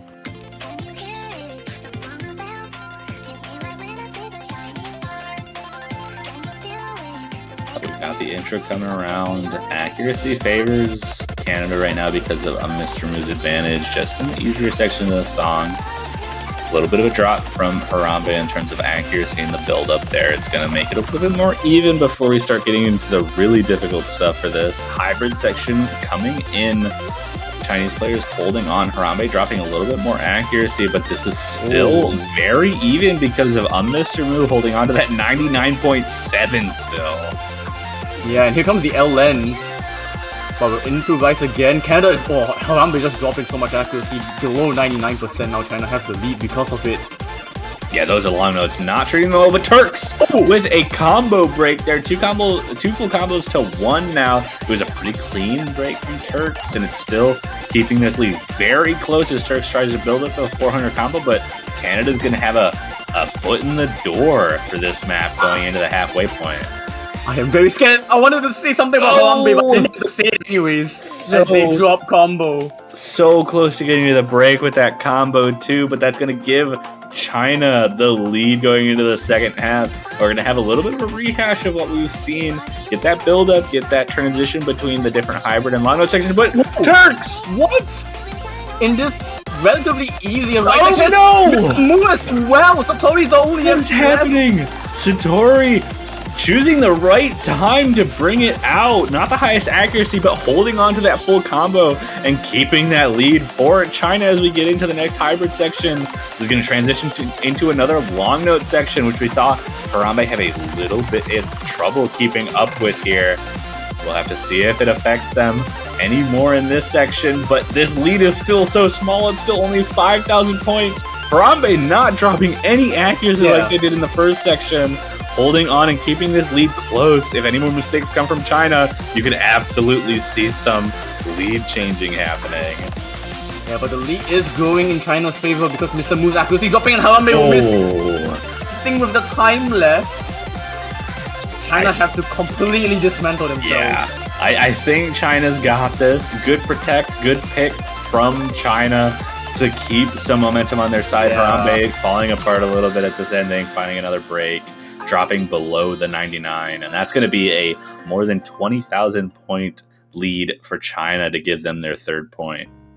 That is a monstrous performance from Satori to pop off when they need it, especially with how the map was going in the middle. That was definitely a very strong way to end. Yeah, strong way to pick themselves up from the beginning of this match where Satori maybe wasn't performing to the level that they wanted to, but it is going to be Canada's pick. We've got 6 own points in a row, no break points. This match going in pretty much the direction I think both teams are maybe not wanting it to go, but making sure that they're keeping themselves honest with their own picks and keeping themselves afloat. But this is where things get interesting. I already mentioned that Hybrid 1 was going to be interesting. I don't know if LN3 is the pick here for Canada. I mean, okay, at this point, they're really running out of options. I feel LN3 is like the best out of like a graveyard of options. Yeah, I have 2 picks in mind for Canada. I think LN3 is a solid choice. I think Rice 4 is the next pick from Canada after that. Rice 4. As long as that's the Jack pick. If Mr. Mu and Dale can keep up with that, they will have absurd accuracies on it, without question. And I think that would be enough to at least compete with China. I don't think any of the hybrids are safe, and I don't think it's a good idea to go with Rice 3. LN3 is going to be the pick from Canada here, but it's really about what happens after this. Yeah, I mean, even if China do take this, and China do win their own point, it is still 5-3, which means Canada's guaranteed another pick. Regardless. Yeah. So they still have to pick it. They'll have to get through their maximum number of picks. I think, like I said, I think LN3 is the pick here. They're going to go with this. And then I really don't see an option other than Rice 4. When you're up against a team like China, who have players who are capable of holding on to complex hybrids like Hybrid 2 and Hybrid 3, especially like the ending of Hybrid 3, you don't want to be going into that. And Rice 3 is going to be a toss-up. Even if you feel really confident in it, China is just so good at Chord Stream. I really do think Rice 4 is the next pick from Canada after this. Yeah, but we'll have to get past this first if Canada are able to capitalize, or if China will break the momentum of this entire match.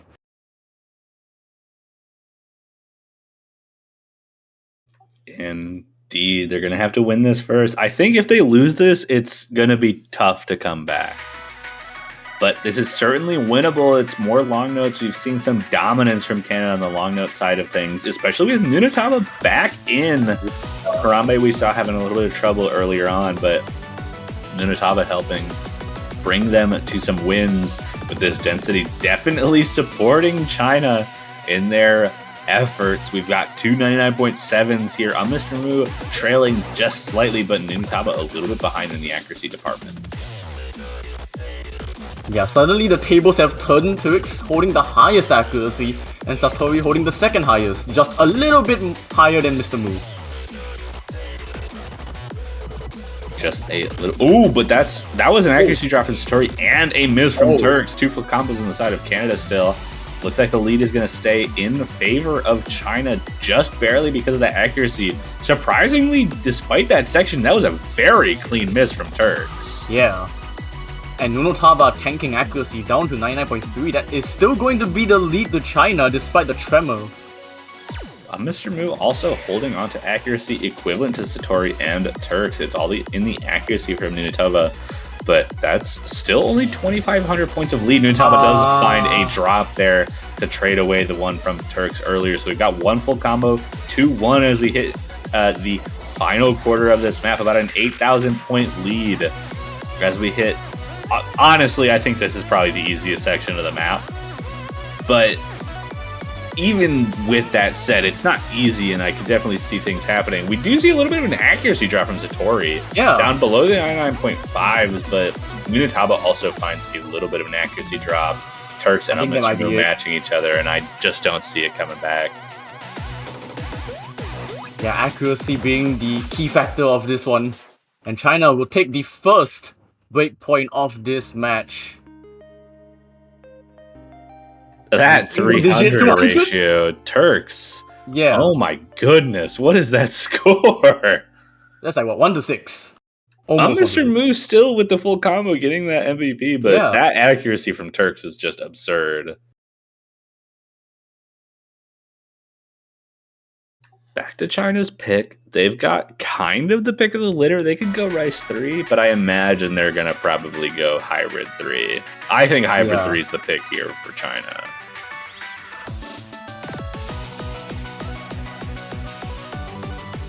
Given how Hybrid 1 went, I would not go for Hybrid 2 in China's situation.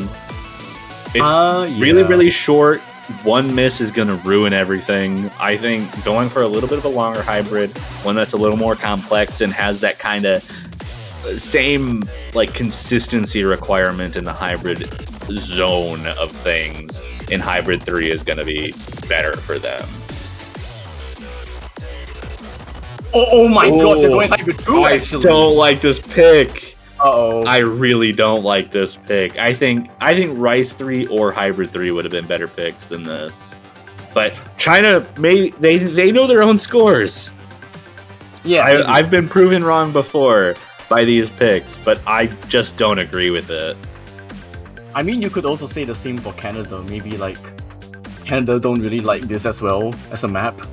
It being so short. It's so short. 1 minute and 22 seconds. One miss is going to lose you 10,000 points. We have to see who comes in for Canada. Van Wilder's coming in for China.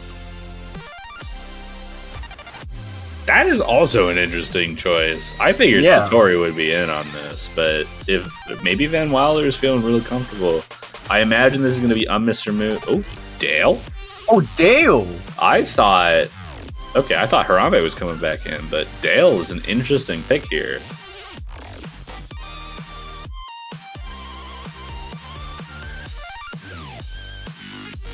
And Dale certainly not showing the confidence in chat there. I mean, yeah, like I said, like if with all of the worries on China's side, you could also say the same on Canada's side. Oh yeah, you absolutely could, but I do worry about this. This feels like the weakest pick that China could have gone. Maybe other than Rice 4.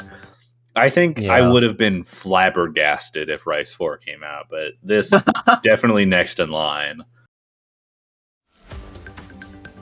I mean, we might see it after this map. But let's get past this 1 minute and 22 second pick. You also have to understand that this intro for this map is actually difficult to be consistent at the accuracy. Like, you have to read through this. There's a bunch of flams and a bunch of shields that are not easy to get good accuracy on. We're already seeing some drops in accuracy from both teams. Turks and Mr. Moose staying around the same. Van Wilder and Dale staying around the same accuracy right now. Looks like China has a slight lead right now, but not by a whole lot. Oh, and both Canadian players instantly drop combo. That is really bad, like you mentioned. Yeah. How a miss is really bad in this match. You see that miss. 2 misses without even getting up to the combo maximum. Already 13,000 points of difference. And we're already 2/3 of the way through this map. There's not a lot of opportunity to get back in this, though there are a lot of notes left just from this ending. That said, I don't see much changing at this point. It looks like China's very comfortable with this here, and those 2 misses are just going to let China run away with this point. Yeah, I'm a little bit worried about Van Wilder. If they have a huge collapse, something might happen, but at this stage of the map, it might be a bit too late, even if anything happens. The map's and already that is going over. to be match point.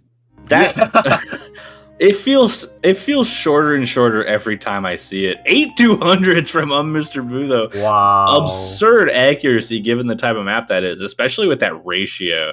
But it's just not enough. With the double miss from Canada, it's going to give China another point. Canada does have a pick here. They have their pick of the litter. I've said already, Rice 4 is my expectation. I don't know what else they pick here. I think Hybrid 3 is a bad pick, and I think Rice 3 is a bad pick.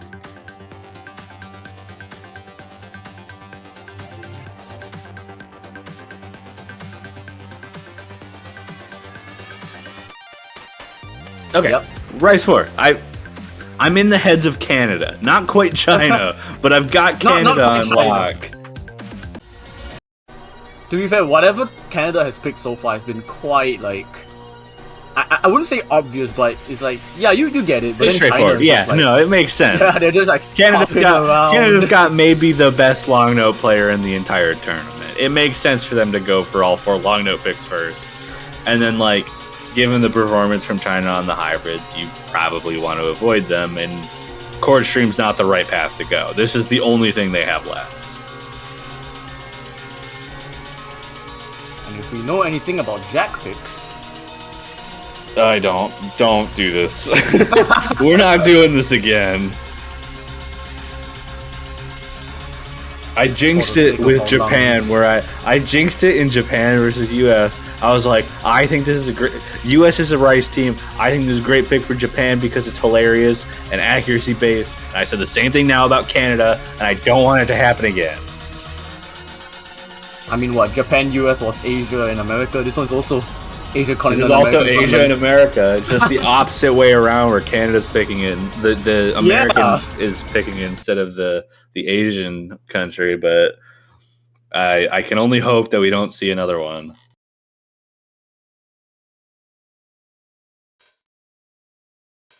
Well, let's see how this will turn out. It is match point to China, so if Canada do lose this, it is lower bracket for them. That is true. They won't quite get eliminated, but it is still important for them to keep up in the winner's bracket if they can. Getting to semifinals winner's bracket guarantees a top 6 finish. So a big potential here could be missed if Canada is not able to perform. But like I said, Dale's got that accuracy. Mr. Moo right behind him. China a little bit behind both Canadian players in terms of accuracy in this intro. We'll have to see how they're able to handle it once the density starts increasing and the long jacks start showing up. No, Dale! So as soon as the density picked up, there's a miss, and that's going to give China a huge lead. But that's a trade! Back. So it's going to be 1 miss to 1 miss. Their accuracies are so close. Mr. Moo's, I think Mr. Moo's accuracy is higher than Turk's, more so than Satori's is from Dale. Dale's actually ahead. So Canada has the accuracy advantage now. And it's just 1 full combo to 1, so Canada has the advantage. This is already spicy. As we enter the halfway point. Okay, Dale's accuracy is increasing so fast. Mr. Moo finds a drop as well. Canada's going to take the lead. Turk's the only full combo left on this as we hit the final third of this map. Such a small lead as Mr. Moo tries to build this back up. Yeah, like you mentioned, Dale's accuracy already on par with Mr. Moo's. But Turk's still holding the FC. That is what? Is that lead for Satori? What is that huge drop? That's a huge drop. Huge lead for Canada here. Final few patterns to go. A little bit of a density increase. Satori with another miss. Unless there's a huge breakdown by Canada, I think they're going to be able to take this point. Yeah, and Satori just getting lost again, dropping a lot of accuracy, and I think that's going to be it. Canada's going to take this point and make China choose between Rice 3 and Hybrid 3. For their last pick in this match. Canada trying to take this the distance. Dale? What is that? That's a jack score. That's a jack score if I've ever seen one. 90 ratio and then 0-2-3-1. That's a jack score. when you have more 50s than anything else apart from the 300s. Yeah, no, that's a jack score. Oh, That's how that man. works. I mean, we should have known. We should have known. We should have known. Ridiculousness is bound to happen when they've picked it. And Canada have capitalized on it. We are going to one hybrid pick, and it is. We get the V2. We get another VTuber song. Let's go. We get the VTuber song. Oh no. I mean, I think Buns is technically a VTuber song, right? Is it? I don't know. I don't know anything about this culture. I know this is a VTuber song, though. It's 100% a VTuber song. I know who Iron Mouse is. But this was an expected pick. I don't think China was ever thinking about Rice 3 after how close Rice 2 was. I mean, it was good that they got Rice 2 off the way, so that they know that Rice 3 was not going to be an option. But I can't believe, with the seed disparity, we are going pretty much the distance. Bar the tiebreaker. So my guess from this is that the big difference maker in this map is going to be the ending. I think most of the rest of it's going to be really straightforward for both of these teams. The 200 BPM increase at the end. That ending is so tough. It's like the patterning also gets real, like, buck wild. It gets crazy at the ending on top of the speed increase. I wouldn't be surprised to see, like, everyone miss at that ending.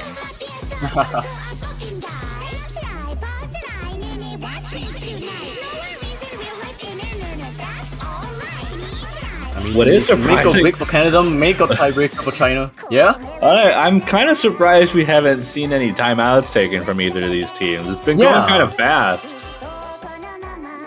9 points in a row. We've got one more before either China takes the victory or we go to tiebreaker, and no timeouts taken, no breathers needed. These teams just ready to go.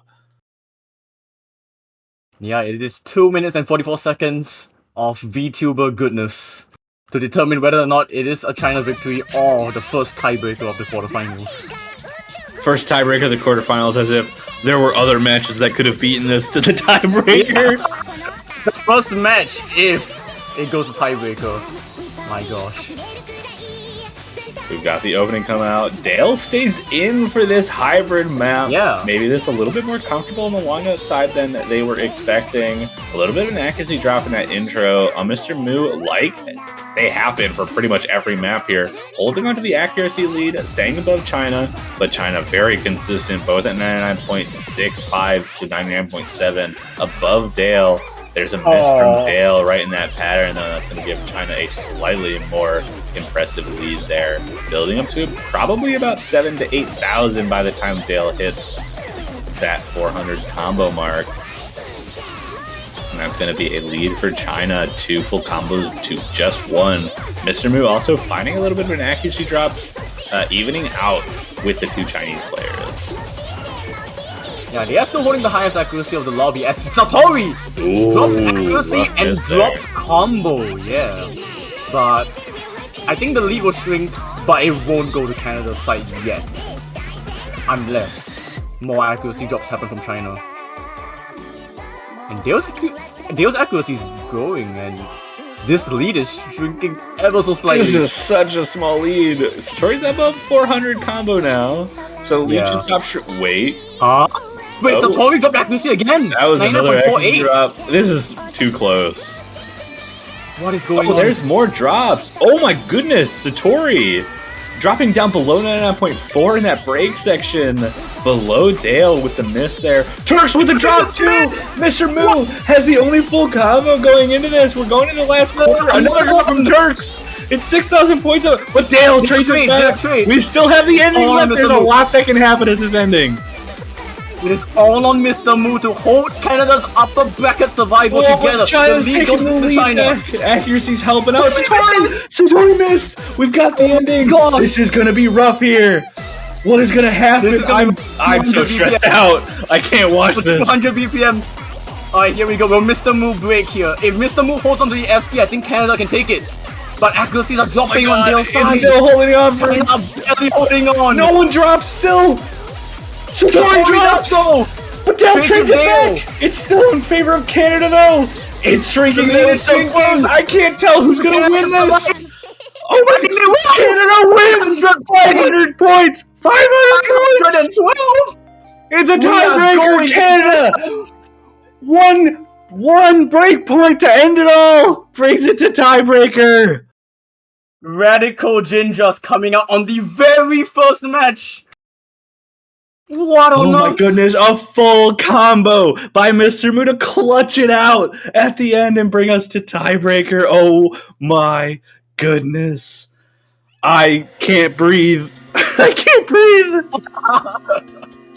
Okay, maybe the commentators need a timeout. Can we? Can we call a timeout for the players right now? I need to go to my kitchen and get a glass of water, please. Oh my gosh. A tiebreaker right out the gate for our quarterfinals weekend. What a start. Number 2 versus number 7. A little bit of a gap in that winner's bracket seeding challenge, but Canada looks China in the face and says, I'm not scared of you, and just takes them to the limit. What a crazy match this has been, and we're not done. I'm so stressed out. I'm so stressed out. Alright, if we're gonna talk about like the tiebreaker, if we're gonna talk about like qualifier stage 8, China got 2nd, Canada got 9th. I mean we also talk about numbers. Yeah, I mentioned Hybrid 1 being a pretty like tiebreaker-esque hybrid, right? So China won that one pretty favorably. I imagine that's going to give them an opportunity. And we finally get a timeout called by one of the teams. Thank you. Yes. I needed this. Mu. I needed this more than you did, Mr. Mu. Oh my goodness.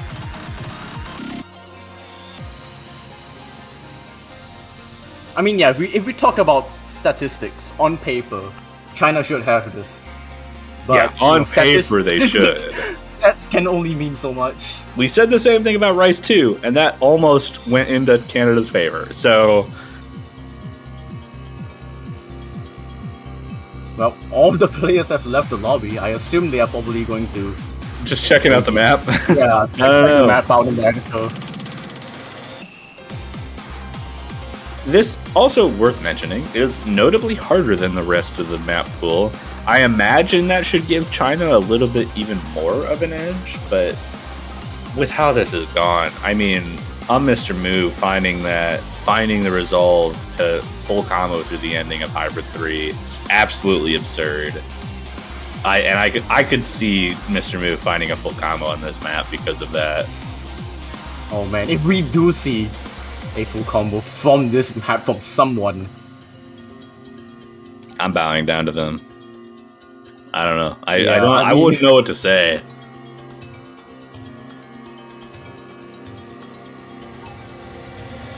This has already been crazy enough. We've seen like so many crazy scores already, and if we just top it off with a tiebreaker FC, I think that would just be the cherry on top.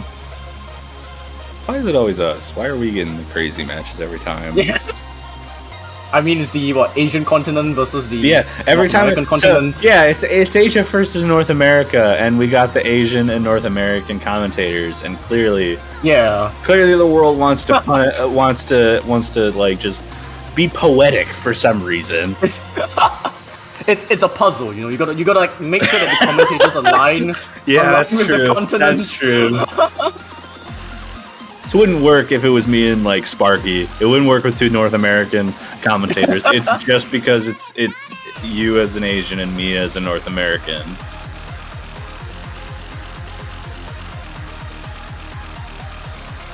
I mean, we are getting the players slowly back. It's Tori and Mr. Mu. Yeah, I mean, I think that squads are like guaranteed. It's Satori and Turks versus Mr. Mu and Dale. I don't think there's any other combination that can happen. I mean, I'll be very shocked if it was anyone else.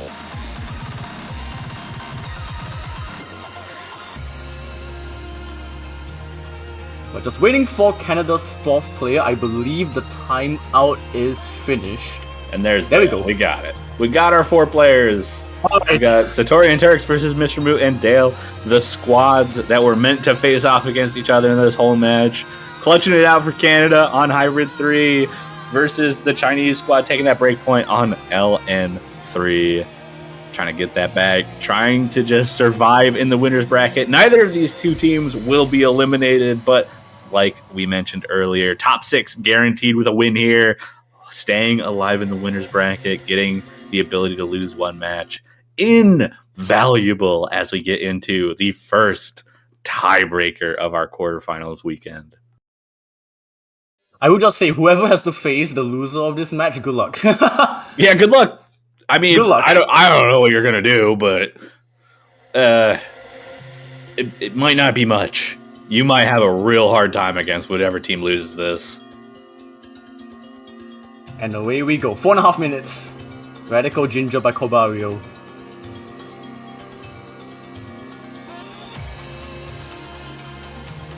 A little bit of a slower start here. All the teams, all 4 players just building up to that 400 combo.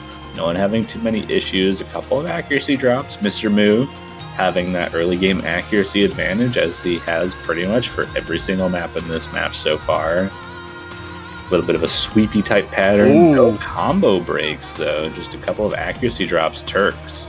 But Dale finding a combo break in an early long note. Now matching the accuracy of Turks with the advantage going to the Chinese side because of the combo advantage. Yeah, and that will probably be the first of many misses we'll see in this lobby. As China are slowly recovering accuracy. Indeed, but Mr. Moo holding on to an advantage, trying to keep Canada in this. Still only about 2,000 points, but Dale finds another break. And that's going to increase that lead for China from this tiebreaker as we hit the second quarter. Still 2 full combos for the Chinese side on Mr. Moo. Actually dropping a little bit of accuracy in a couple of those sections. Now matching Satori, but that's a trade back. 1 full combo to 1. Turks versus a big Mr. Moo. And actually, yeah, big. Satori with another drop. Now below the accuracy of Dale, Turks and Mr. Moo matching each other. This is an advantage Canada. Yeah, that lead should go to Canada's side. Yeah, oh my god, it's so small as well. We still have some pretty major long note sections. Canada been really good at long notes this entire match. They might have a little bit of an opportunity to expand that lead if they're able to hold on. Now, I'm very worried about Dale. Yeah, I was going to say, but Turks finds a break. Mr. Moo, the only full combo remaining at this point. Canada having a slight lead, but Dale, couple misses back. Gives China the lead, and he finds a little bit of a rush there below the 99% now. Turks holding onto the accuracy similarly to Mr. Moo, and Dale continuing to find breaks on these patterns, and now there's just a huge lead for China. And there goes the last full combo. Yeah, I was talking about how I was worried about Dale on the L lens, and Dale drops all the way to 98, not even 98 anymore. Under that, Mr. Moo drops as well. That is a 32,000 point lead to China. This is the most significant lead we've seen all match. 30,000 points of difference as we hit the last third of the map. We've still got a pretty heavy long nut section. It should be a little bit easier to read. Dale should have a little bit of an easier time on this ending section. Plus, it goes into a very dense chord string section. But Dale, finding a break in the drop, drop in the break section. And now at the low 98%, needs to find some way to catch up in accuracy if they want to keep themselves in this match. But Turks out-acking Mr. Moo now. It's going to take a lot of breakdown from China, and Dale continuing to find breaks. And it's going to be harder and harder for Canada to come back in this tiebreaker. Yeah, Dale not having a fun time with these L-Lens as both Canadian players drop. This is just looking like a harder mountain to climb. That mountain just steadily growing bigger and bigger. China just growing that lead to 50,000 points. And we got more long notes. Satori and Mr. Moo trade. Dale also finds a break, but Turks holding combo through it. Almost at that 3,000 combo now, as we're about to get into that dense chord stream section of the map, where it should favor a little bit of Canada, but China just so far ahead, it would take a massive breakdown from here on out. Yeah, and Satori trades it with Mr. Moo. Satori does drop again on these very dense bursts. It's just the top 2 on your screens dropping combo. Turks still holding 3.7k combo. And that's pretty much gonna be it, actually. The tiebreaker's already almost over and 60,000 points to China's favor. Indeed it is. And China going to be able to eke out the victory and hold on to their winner's bracket hopes to maybe a closer match than they were expecting, but they are able to get it out, winning it 6-5 against Canada.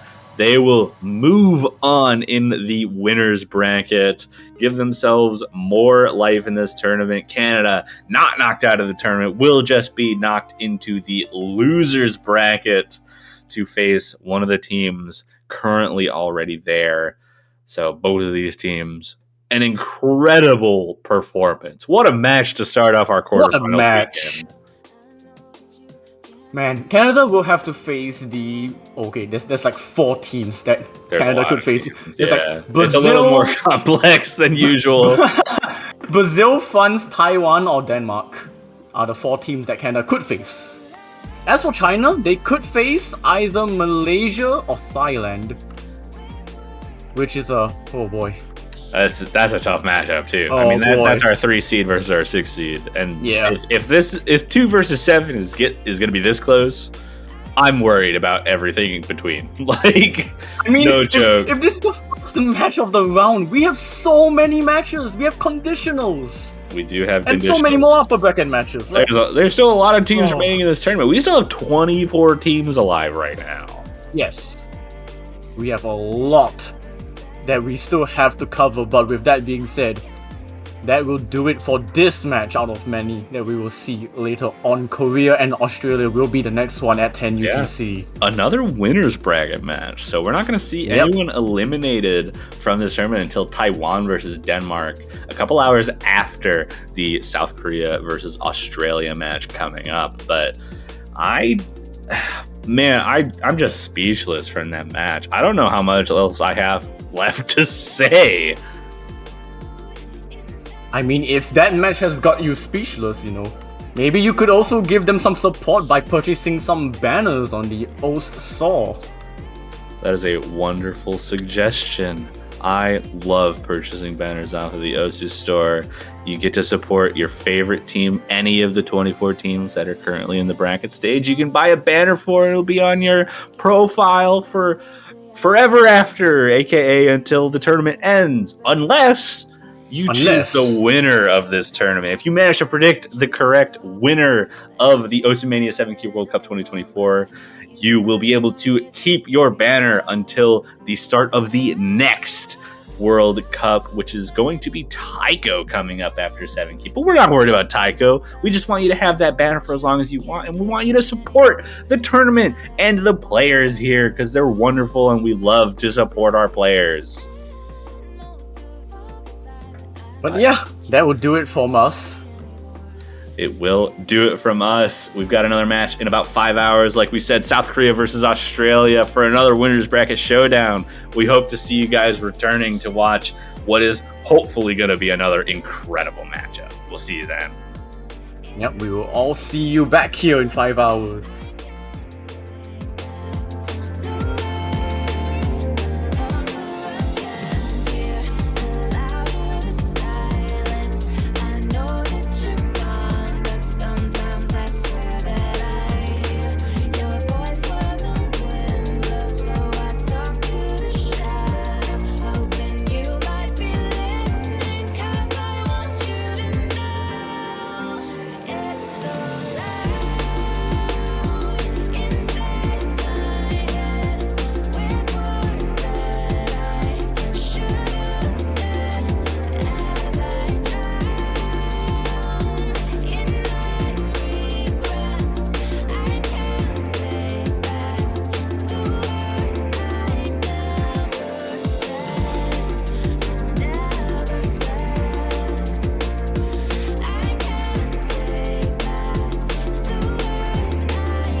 Hello everyone, welcome back to the Osumania 7K World Cup 2024.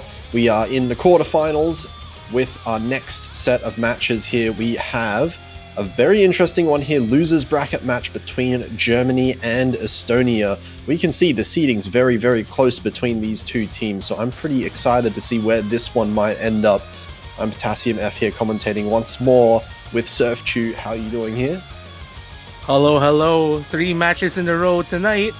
And I think of the 3 we have, this has to be the one that's going to be very much a close call. I remember you mentioning like before, I think it was last night, before we even had the commentary schedule set, this one match in particular, Germany against Estonia, is going to be pretty interesting because at least player-wise, Estonia actually has the players who are capable of keeping up with Germany, and like Germany obviously had a pretty decent start to this tournament, only dropping to the lower losers bracket last weekend. Well, it's going to be interesting because, yeah, like they're going to be fighting for survival now. Yeah, loser of this one is going to be eliminated, while the winner will have to play one more match tomorrow in the losers bracket to determine whether or not they continue on to the semi-finals. Now, of course, important to note as well, Estonia only with 2 players on their team, so they are lacking a little bit in terms of, you know, roster flexibility, you would say, throughout these ones. A little bit less full coverage in the skill sets in their team, and that I think is mostly why Germany is the higher seed overall here. But I think we're going to see some interesting scores because both of these teams have their star players like Tukia Whiskers on the side of Germany and I need to make sure I'm getting this name, Arcaxio on the side of Estonia is one of actually Arcaxio, I remember from qualifiers getting one of the best LN scores, I think, on stage 4. Anyways, going to the strategies now, Germany is going to be opting to protect Total Eclipse of the Sun. And we're waiting for the bans. I think it's Estonia who protected the Wife Jam. If I am reading the chat correctly here. Well, anyways, let's continue with some of the players. Actually, one of the players that I've been looking forward to commentating is actually Sinkip. If I am not mistaken, they are one of the few players in the entire roster who's using a 2DX controller. Yeah, I believe that one is correct. They do stream on Twitch as well, I've seen. Yep. But yeah, BMS controllers always very... I always enjoy watching them in World Cups because, at least to me, who is absolutely useless when it comes to controllers like that, it is always very cool to see how high of a skill level you can get to with that kind of setup. Now, of course, Sinkip specializing in the rice in that case. I find it interesting. Actually, no, it actually does make sense. Germany actually banning the speed pick. It's more reliant on stairs, and at least from what I've really read from everyone during the planning phase or map pools, stairs are an absolute enemy for rice. For controller players, like not the stairs where you go like odd number columns, even number columns, and something like that. More like a straight on 1, 2, 3, 4, 5, 6, 7 or something like that.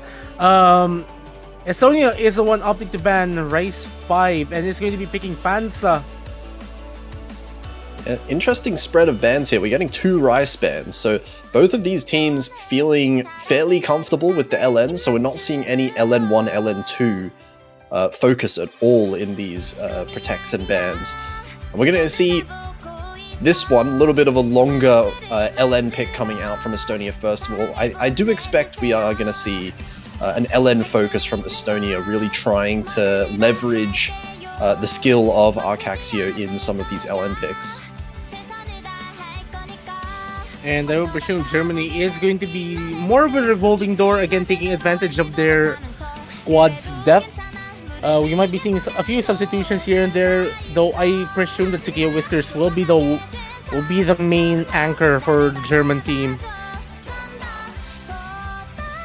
Yeah, and of course, Estonia not getting the luxury of switching their players out. So if there is any map that one of their players is not so comfortable on, they are just going to have to fight it out with the two of them here.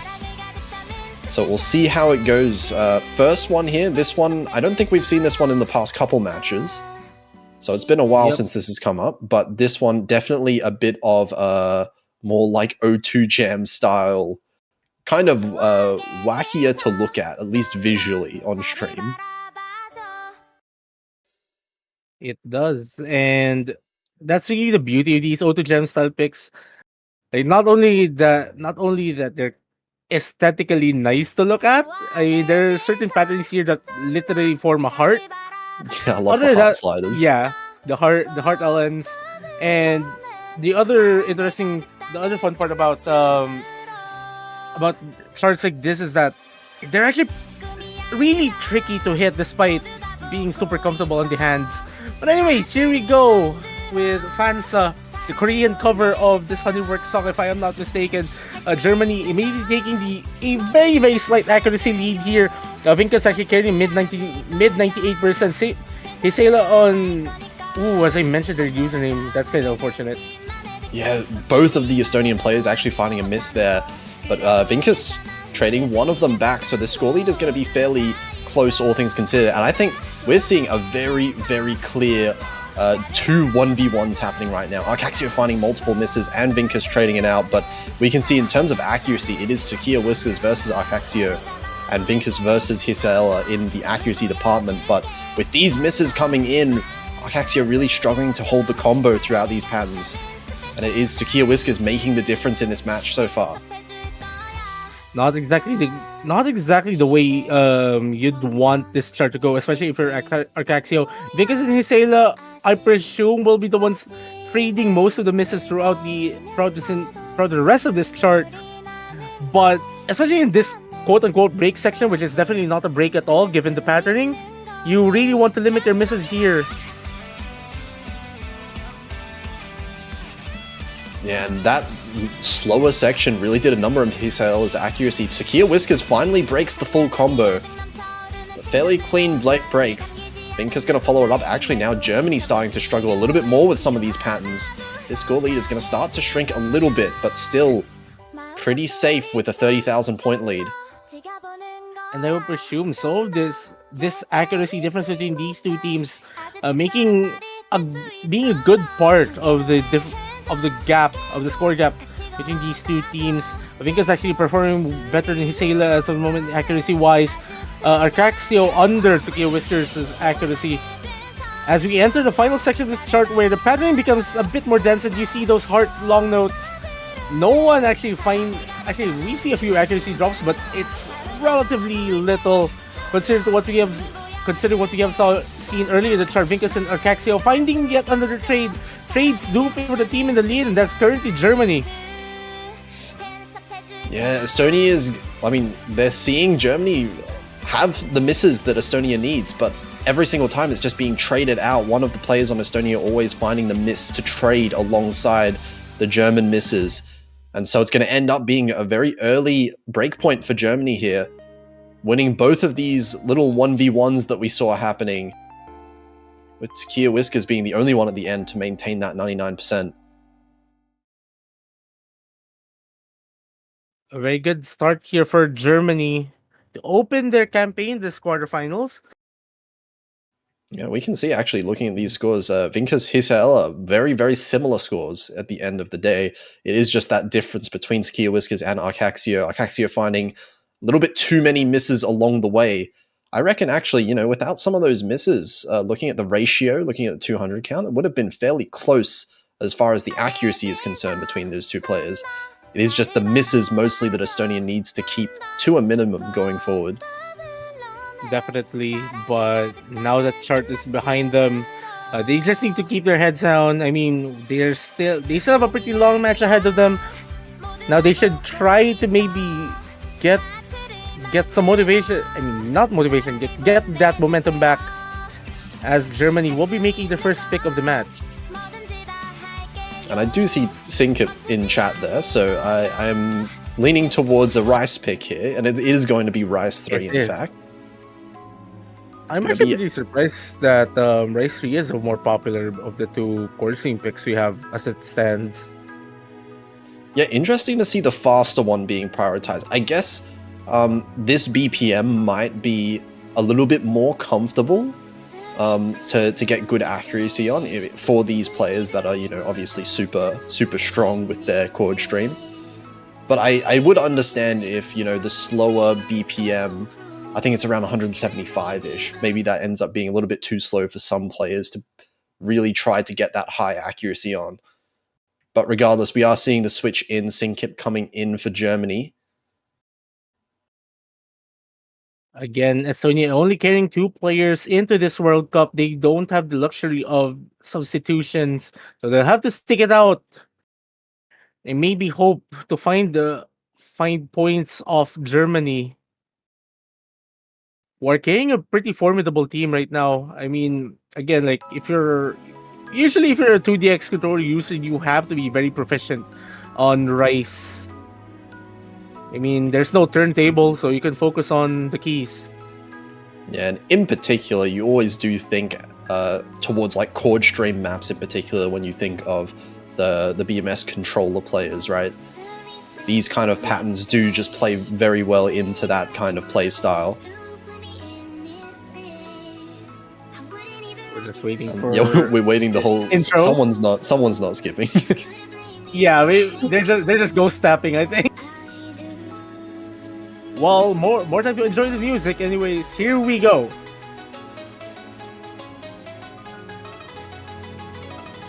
Also, it's kind of surreal to see the difference in scroll speed between these players.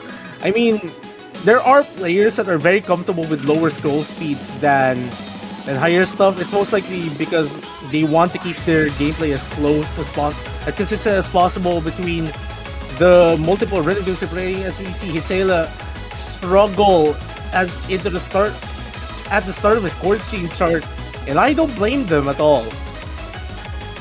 Yeah, this is a really difficult one to manage to nail.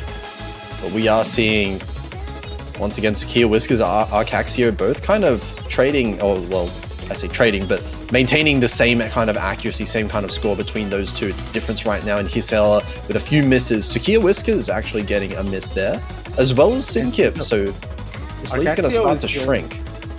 Arcaxio, the only full combo left, if I am not mistaken. Also, I just got word that Sinkip is actually using a lane cover note skin. So, what's a lane cover note skin? It's basically a way for you to use hidden or fade-in or flashlight without the certain mechanics tied to them if you're using those mods natively. Hisela finding more drops into this break section, which is not really something that you want for the most part. Especially that you have Arcaxio carrying a full combo, trying to keep this scoreline as close as possible. Meanwhile, Germany has recovered from their earlier misses, going into the densest section of this chart once this part ends. And you start getting concerned as well if Hisela can keep it up in the second part. But Sinkip finding a miss here. Not going to matter too much right now. It is mostly accuracy drops that Estonia really wants at this point, because I feel like the misses have been traded back and forth a little bit, but it's this accuracy Sinkip has over Hisela right now that's making most of this lead difference. Obviously the miss is not quite helping. It's going to keep Germany in the lead for now.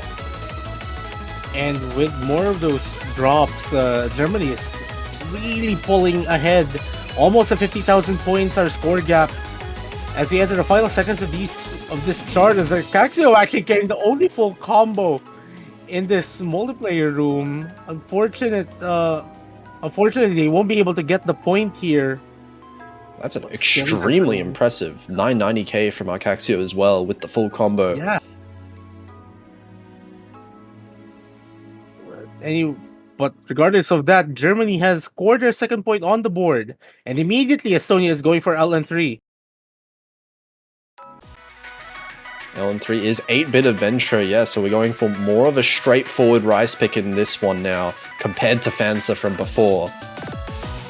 So Estonia gonna be relying, well, they're gonna need to keep the misses a bit more at a minimum for this one if they want to be able to take their LN point. I do think that first LN map that they showed, they did show some potential, at least in the accuracy department, to keep up with Germany.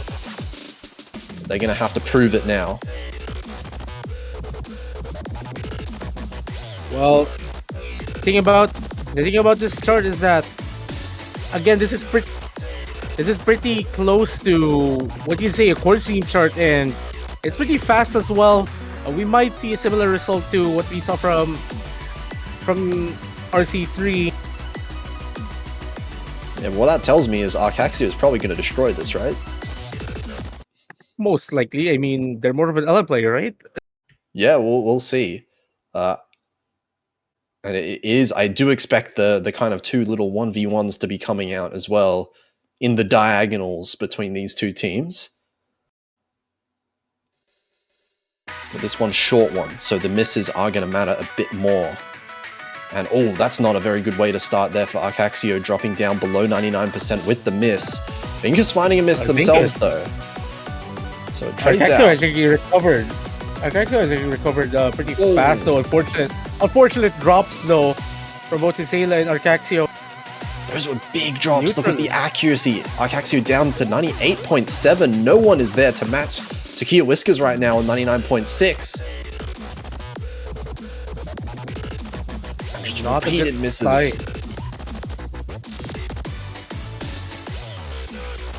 Some consecutive drops here coming from Vinkus, but that is currently not making any dent to this score lead that the Germans are having, especially with Hisela finding yet another drop.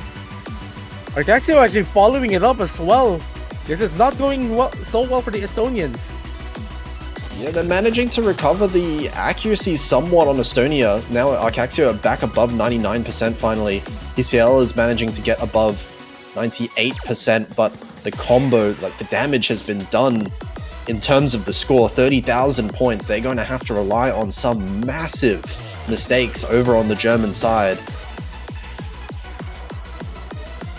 But we're not yet seeing that. I mean, we see both hit distributions from Vinkus and Takia Whiskers are practically consistent, like more consistent as what we're seeing from both Estonians. They're finding yet another drop in this really dense section, and I don't blame them for finding any drops here. It's extremely hard to maintain combo in this section. We're seeing it there. More misses coming out from Estonia. Multiple of them there. Not too bad. They're fairly clean misses, but no misses coming from Germany. And that means that Germany's just going to find another breakpoint here with a bit of dead lag on Takia Whiskers' side there.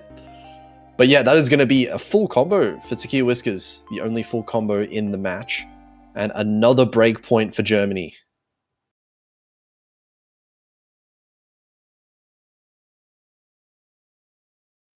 And they have the opportunity to stretch this lead by one more chart.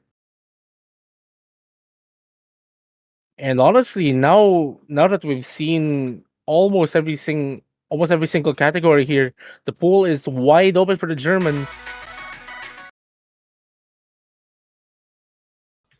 Yeah, I wonder whether we're going to go back to the Rice. That was a fairly comfortable win for them before, so we could just see the other chord stream map being picked if Germany wants to keep with that. And that is exactly where they're going to go, actually. Burning Star being picked there, Rice 2. And actually, they're a good pick coming from the Germans here. Trying to maintain that more of this chord stream theme that we've been having over the past two charts. This one being the third in a row. And we'll be seeing Sinkip coming in back for the Germans. A slower chord stream pick of the two. The slower one means that maybe there could be a bit more comfort to be found for Hisela in this one, as long as they can keep up with the density and the length of this one. Yeah, 2 minutes and 46 seconds of straight up chord streaming does give a toll on your hands. Arcaxio and Sinkip both carrying mirror mod. So the bottom part of the screen might look a bit weird if your peripheral vision is starting to trick you in a way. But I we'll think keep it you already posted. kind of Yeah. looks weird with the scroll speeds. Like the Yeah, difference yeah. between Takia Whiskers and Simkip is just huge. Anyways, Hisela finding the first drop of this chart. I mean, we've seen that throughout the entire match. I don't blame them. Like the pools did get it's a significant jump from the round of 24. Again, like for basically half the teams in the losers bracket, they came from the round of 24. They sat out last weekend, so they weren't. So the pool difficulty definitely jumped.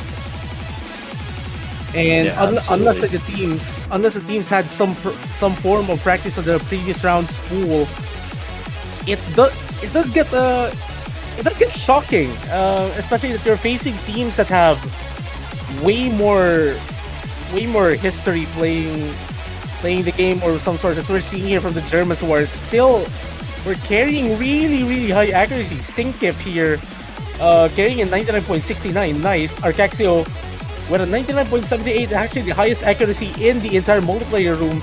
But Kisela, as unfortunate as it is, the accuracy just isn't there. But again, like, we can't blame them. Yeah, definitely difficult to keep up with a pool as hard as this one. Now we're getting into the quarterfinals, kind of the middle map pools of the tournament, you would say here. So these ones are definitely no joke, despite how easy some of these players make it look. Arcaxia down there, as you said, highest accuracy in the lobby right now. Skia finding the miss early on into the map, but so far has been holding consistent. And this lead, we can see it's growing and growing as we're getting into the last quarter of the map. Maybe some players might run out of stamina at this point, but it's looking unlikely for this point lead to be overcome.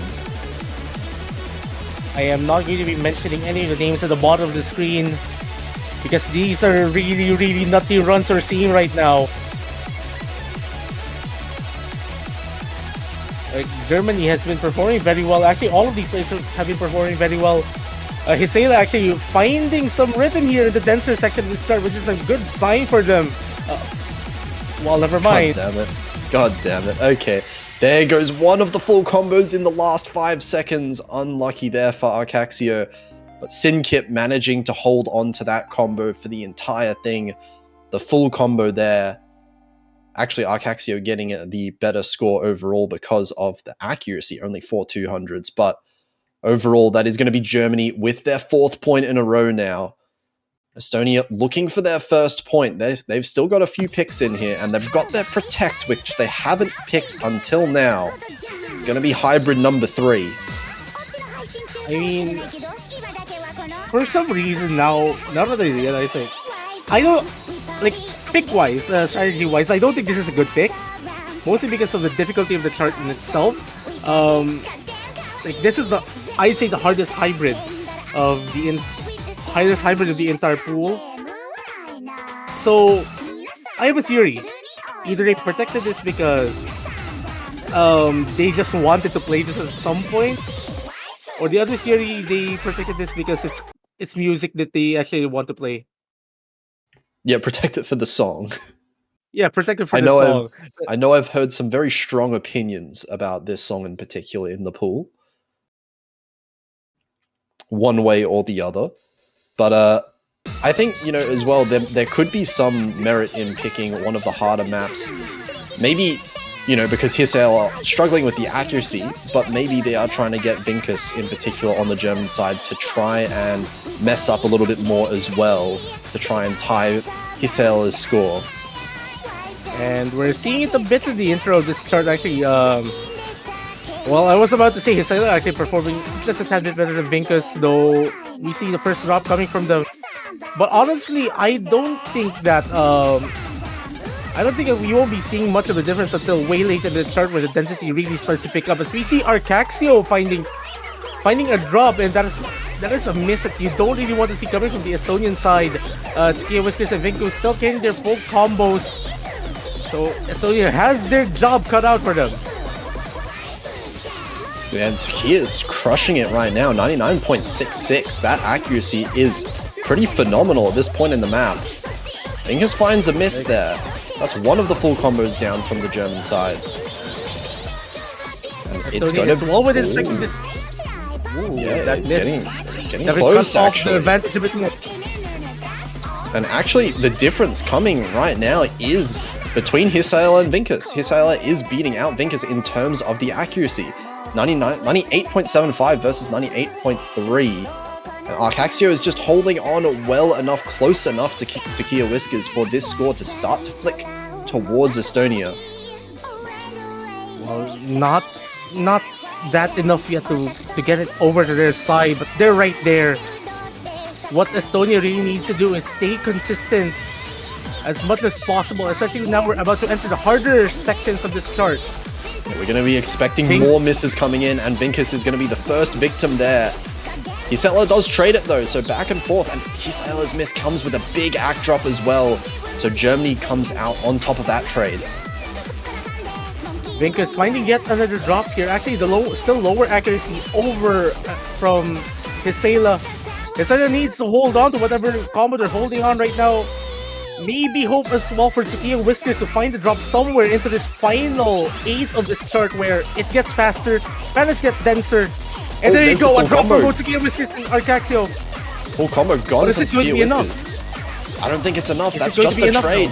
Accuracy still in favor of Germany, but that miss helps. It's only 3,000 points in the lead. He's getting another miss. And the trades are not working out for Estonia. More accuracy being dropped by Estonia. And it is going to be Germany managing to hold on to their lead at the very end. Only 6,900 points. And of course, Tsukiya Whiskers with another MVP performance. Shout out to Hisaela here, trying just enough to keep this close. Like, that's a very commendable performance right there. I mean, looking at these scores, that was a good pick. In hindsight, you said there might be some doubts coming in, but Hisaela managing to beat out Vinkus. It's just Tsukiya Whiskers performing too well. Yeah.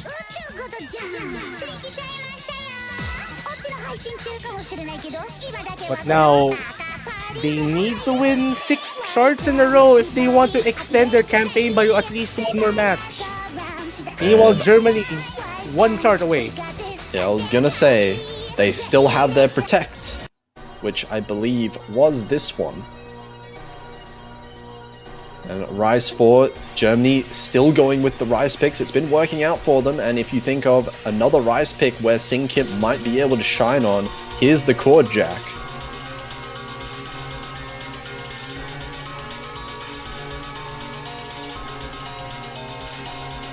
And honestly, if you're one player that doesn't favor Chord Jacks at all, I wish you luck. Yeah, Chord Jack is one of those unfortunate skill sets where in a tournament setting at the least, there's 2 kind of categories. There's either someone that's trying to get, 1 to 100 ratio FC, or the alternative is dying. 1 to 100. 1 to the 100, but the other way around. Yes. Yeah. 100 misses. And I fall to the latter category, unfortunately. For this map, me too. Absolutely. But if you are not comfortable, if you're not comfortable with the density, if you're not comfortable with the speed and the patterning, then you will struggle on a map like this. But at least so far, everyone's off to a fairly good start. We're seeing some very, very high accuracy. Arcaxio absolutely sharpshooting right now, but Hisaela finding the first miss early on, dropping down to 98%. And maybe we're seeing some discomfort over there. And again, I don't blame them, especially if you're that one player who doesn't favor the skill set at all. Again, we see that Estonia only came into this World Cup with only 2 players. never had the luxury of being able to substitute players in case somebody favors the skill set a bit more, and we're seeing the effect of that. Sinkip finding an unfortunate drop to KO Whiskers, the only full combo left in this multiplayer room, and Germany well on their way to advancing to tomorrow. Yeah, a couple more misses from Germany, but these misses, you can see, they are very clean. Sinkip still with 99.7, despite the multiple misses there. And the accuracy is more than enough to be able to carry through this point lead. Another miss coming through for either player. I mean, they're trading between Sinkip and Hisaela at this point, but those trades are not going to do anything to this current score lead right now. Arcaxio still holding what is, I believe, well, not the highest score because they missed earlier, but the highest accuracy for Arcaxio right now.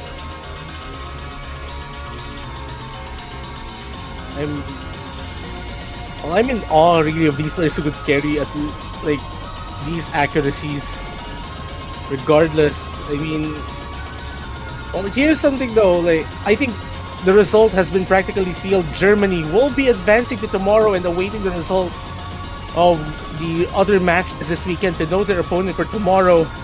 But for Estonia, what a gallant show. Like being able to at least keep up, qualify for this tournament, and make things happen on their Oceania scene.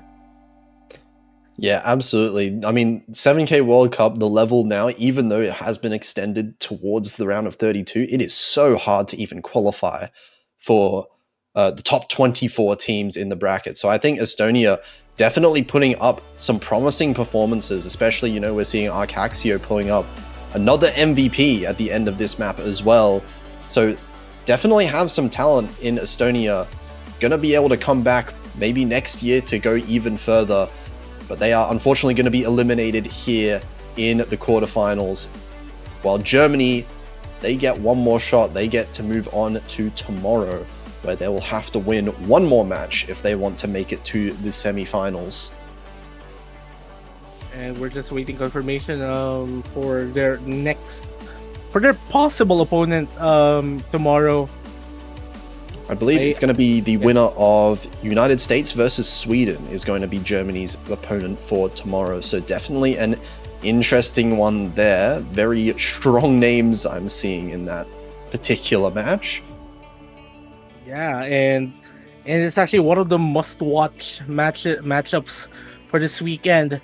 But anyways, before we leave you guys, and we should probably tell you guys that there is something that you can do to support these teams this 7K World Cup. Might want to mention them. Yeah, if you want to support one of these teams, if you want any of the 24 teams that are here, Estonia included, I believe, there is the banners that you can put on your profile. If you go to the Osu store, buy one of those, or multiple of them, because they do stack now. So you can buy all 24 of them if you want, have them on your profile, make it very, very long so that people have to scroll down to see anything about you, which is very fun if you have the money for it. So feel free to support any teams that you want to in this one by going to buy one of those banners. But also, we are not going to spend too long waiting because I believe there is another match that has just started about 3 minutes ago that is being streamed on the second stream. So if you check in the chat there should be a link as well to Osu Live _2, where there will be Indonesia versus Portugal being played right now. And that is once again a losers bracket match. Both teams fighting for their survival in the tournament. And in terms for this stream, if I am not mistaken, we should be back here on twitch.tv/OsuLive with Vietnam facing Spain in less than half an hour. So go watch Indonesia against Portugal again on the B stream. Please support these teams because they really need your support. Yeah, and come back here in 30 minutes or after the other match is done to watch another one.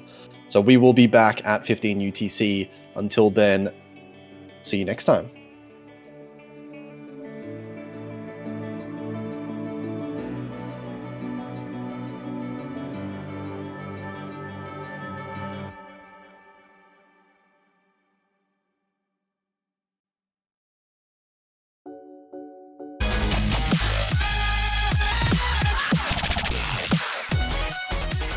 Hello everyone! Welcome back to Osumania 70 World Cup 2024, and we're back once again with another new set of matches coming up for you. On this particular stream, we're gonna be seeing quite a bit of big names here. Malaysia versus Thailand. I'm Nephi. I'll be commentating with Spark. How are you doing? I'm doing absolutely fantastic. Notice we started this weekend off with a bit of a bang. Saw Canada take China all the way to tiebreaker. Unfortunate not to take the victory there. And then just a string of 6-0s. But with that being said, this matchup, these two countries, I feel like we're not going to get something as straightforward as a 6-0 if either of these countries have anything to say about it. I expect a incredible back and forth between both of them, especially because of the fact that they have quite the history against each other in various World Cups, not just this one, but it'll be exciting to see how they stack up against each other today. Oh yeah, absolutely. I do feel that, these two teams, especially seeing these names, they are well-seasoned veterans.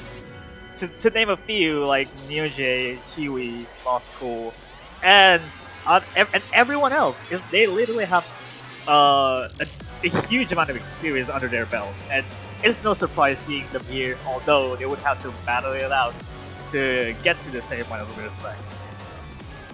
Yeah, for sure. And we're already getting underway with the proceedings here. It looks like Thailand is going to be protecting first. They decided to go for LN2 here for their protect. Malaysia responds with Hybrid 1 and banning out LN1. Pretty interesting response. Not surprising in the slightest, especially given the category that LN1 likes to take up. Probably not wanting to do any slow coordination shenanigans this weekend. Yeah, of course. I believe that Oceanic Museum has been quite a little bit of a band bait for most teams. I think for Malaysia in specific, they are not as strong as you would think for most of the slower LN picks, and I think Oceanic Museum is an understandable ban. But also on the other hand, Thailand is protecting the other slow, longer coordination, which is LN2. No surprise to seeing two players on Thailand's side would be able to duke it out against Malaysia in that case. Yeah, for sure. And Thailand responding with the Rice 1 ban. Pretty unsurprising. What is surprising, though, picking right into Rice 2 to get this match started off. So you get rid of the speed pick, you go into the chord stream. Another very, quote-unquote, straightforward Rice styling. Something that's very comfortable for all the players involved in this match. And going up against Malaysia on Rice, both of them being extremely proficient on this side of the map pool. It'll be very interesting to see how they stack up. It'll probably be who we see on screen, Law School and Natsurio going against Chiwi and Neo. For those of you keeping track at home, Malaysia only have a 2-man roster, so Chiwi and Neo are going to have to play every single map that we are about to go underway here. Yeah, also, in case you are not aware, that there's also a match happening at this time around, and it will be Brazil versus France that are going on the B stream. So if you are wondering whether you can watch in that particular match for Brazil and France, you can go over and watch the stream over there. It's on the link. It's already on the chat as well. So you might want to go there as well. And those are also spicy matches going on there. Yeah, for sure. But with that being said, looks like the players are ready. We're going to get into this first map, see how they do, see if Thailand can start this match off on the right foot. Very bold strategy going for the Rice pick, see if it pays off here, or if Malaysia can run off with the first breakpoint in this match. This is as straightforward for a core stream as you can get, so you better start to get farming those rainbows from the start to finish, because that's all there pretty much is to it. Almost no break, and you get some sort of a pseudo bracket-ish core stream that kind of gets you off. Although we're starting to see a little bit of a flicker with Neo not having the strongest start. And Chiwi finding a break very early on here. Gonna give Thailand a bit of an advantage to start off with, despite Chiwi keeping out a very clean miss, 99.8 still, but being matched by Law School with the FC in the back pocket as well. Natsurio in support, gonna account for about 5,000 points and climbing as Chiwi starts to get back up over that 400 combo cap going into the second quarter of the chart now. Yeah, I think I saw Chiwi getting a 99.97 before he started to break. So yeah, I guess the drop wasn't the cleanest per se, but it's still climbing back up even higher than Law School, even with the drop. Yeah, but for right now, it's making all the difference at the moment. Just leading over those couple thousand points on account of the miss. They're going to need Thailand to start dropping some accuracy or maybe a miss in response if they want to start taking this back. But that being said, they are starting to slowly chip away at this lead as Chiwi continues to climb higher, almost back up into that 99.9% range with a third of the chart left to go. Neo doing everything in their power to build up as well, keeping Natsurio at bay with the first real break of the song coming through here. It is still 3 FCs left on the board here. The lead has shrunk from 5,000-ish to almost 2,000. And that is solely because Natsurio's tanking accuracy, and now the lead's going over to Malaysia on that case. Yeah, Russia 200 is getting back into the real dense chord stream, the last quarter of this chart. Natsurio taking about 0.3% of damage, and there goes the miss. It is going to help extend this lead for Malaysia. It was looking so good for Thailand going into the beginning, but Chiwi finds another drop. There's another drop as well. There's another drop as well. There's a second drop by Chiwi, and I feel like the accuracy should still be a little bit ahead against Thailand, but Law School is trying to keep his cool, and Neoj is also still on the MC grind, but that is still anybody's game up until this very point. Oh, and there goes Neo! Finally, and there goes Neo with the drop as well. Only Law School being able to keep his cool for the entire way through. Oh, Sotoria, last couple of patterns coming through here. It gets so dense here at the end, and can they keep it together? And they will! Oh my goodness! Hold on, there was a tiny bit of a desync from Chiwi. I think they left the lobby a little too early. I think that is still indeed a Thailand win. What a performance from Law School. A singular 200 on what was otherwise an immaculate performance to bring the lead back over in Thailand's favor, to make it 0-1. If this has been a 1v1 situation, Neo and Natsurio is pretty much almost dead even in terms of ratio. The only difference is that 9-200s. Yeah, there's very little between these two countries. On that first Rice pick, it was a very dangerous pick for Thailand to go into. Almost let it slip away, but fortunate to keep it together, keep that one FC left on the board, and it was just enough to see him through over the line. And now that potentially raises some questions for Malaysia as to what they want to go into later on in this match. Looks like they're not going to go with the Rice. They're going to go for Hybrid 1 here. Target for Love. I think this would be a pretty expected pick right out of the gate for Malaysia. But I think for previous experience that Malaysia has been picking most likely around the Rise side, and maybe venturing in the Hybrid side on a later game, I think they would go for Hybrid as their first pick, just to test the waters a little bit against Thailand's Hybrid. Yeah, this could be a potential alternate avenue for them to find some points against Thailand here, but they need to keep things together. Kind of had a couple blips on the radar on that last pick. Hopefully they don't rear their heads once again, because they were looking really strong, starting to claw that lead back from Thailand after that early drop from Chiwi, but unfortunately not able to keep it through till the end. So we'll see how it happens here with Malaysia's first pick. Looks like there aren't going to be any substitutions from Thailand. It's going to be Law School and Natsurio taking it through 2 for 2 as it stands. MP Star Command comes out. We're going to get into the second map. Yeah, we'll see how this goes. This will be an interesting one to see for most of the Thailand's hybrid scores in particular, because Thailand's scores doesn't have any more of information that we can think of, because there are 2 more hybrids left, after Malaysia picked this, so they would be kind of gun on that too after they exhausted the rice. Yeah, for sure. So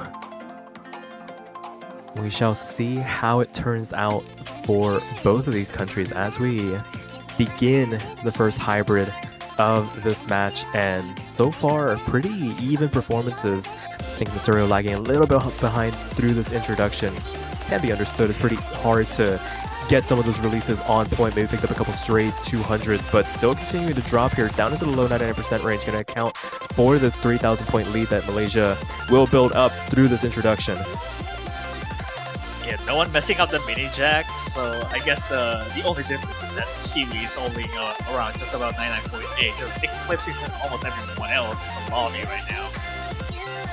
Yeah, just a full 0.2% clear of their next closest counterpart in Lost Cool, who is trying to reel them in, but right now not having the support from their partner to try and mount a charge. But there's a drop from Neo going into the second third now, and that could open up a window of opportunity for Thailand to start chipping away at this advantage that Malaysia has built up. Not exactly the greatest drop by Neo there, because you would also need to make sure that the drop was clean enough for Thailand to be able to tank this accuracy. But it seems like the Syrio already climbed into like low 99s here, so I guess the difference has been mitigated somewhat. Yeah, it usually takes about 2 to 0.3% to really overcome a miss like that, and right now Matsurio not really in a position to capitalize on that opportunity, especially now with Neo back up over that 400 combo cap, going to be able to stem some of the bleeding here, reestablish that cushion that they had built up through the introduction going into the last third. And there goes Matsurio. The trade in return finally arrives, and that is going to help double the lead for Malaysia going into this last quarter here. Yeah, this last quarter is basically the same, even if not longer in terms of the longer representation-wise. And I guess pretty much here it goes. There should be nothing holding back from Malaysia after the performance. I guess stellar performance, I would say. Yeah, for sure. It is looking like an incredible answer back after that performance on Rice 2. It looks like hybrids might be the way to go, at least as an alternate route for Malaysia to try and continue to pick up points here. But as of right now, Matsurio picking up another drop, not answered back by Malaysian.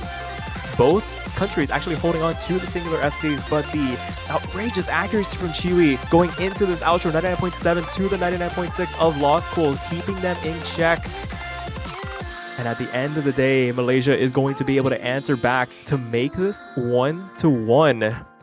With everything else left on the table here, a pretty convincing answer back here.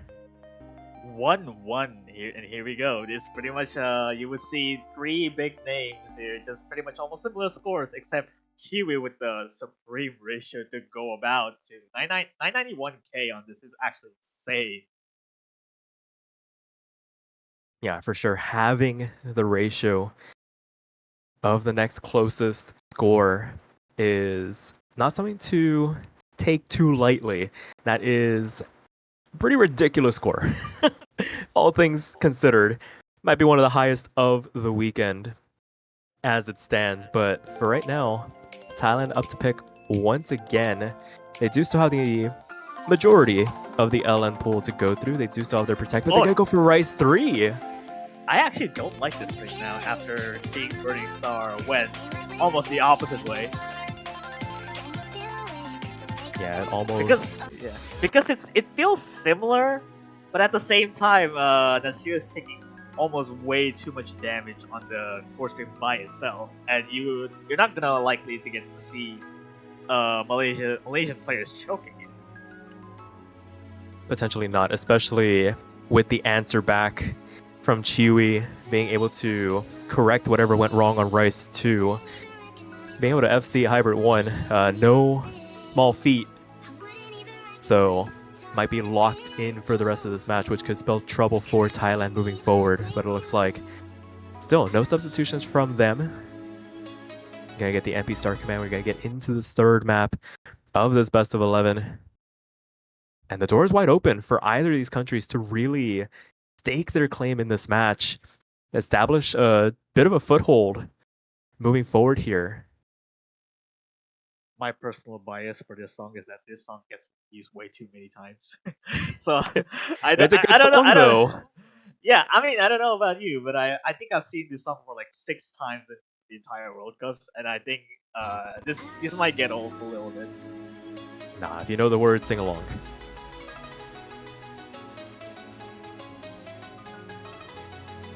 Very good starts for well, I guess the difference is pretty much exactly the same.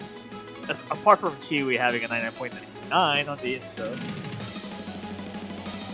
Yeah, that introduction is a bit of an appetizer. Things kind of start to fly off the rails here as we dive on into the main chorus, and everything all square. All 4 FCs still left on the board. Natsuri picking up a little bit of damage, picking up maybe a rush of 200s and transitioning into this section, but starting to quickly build right back up.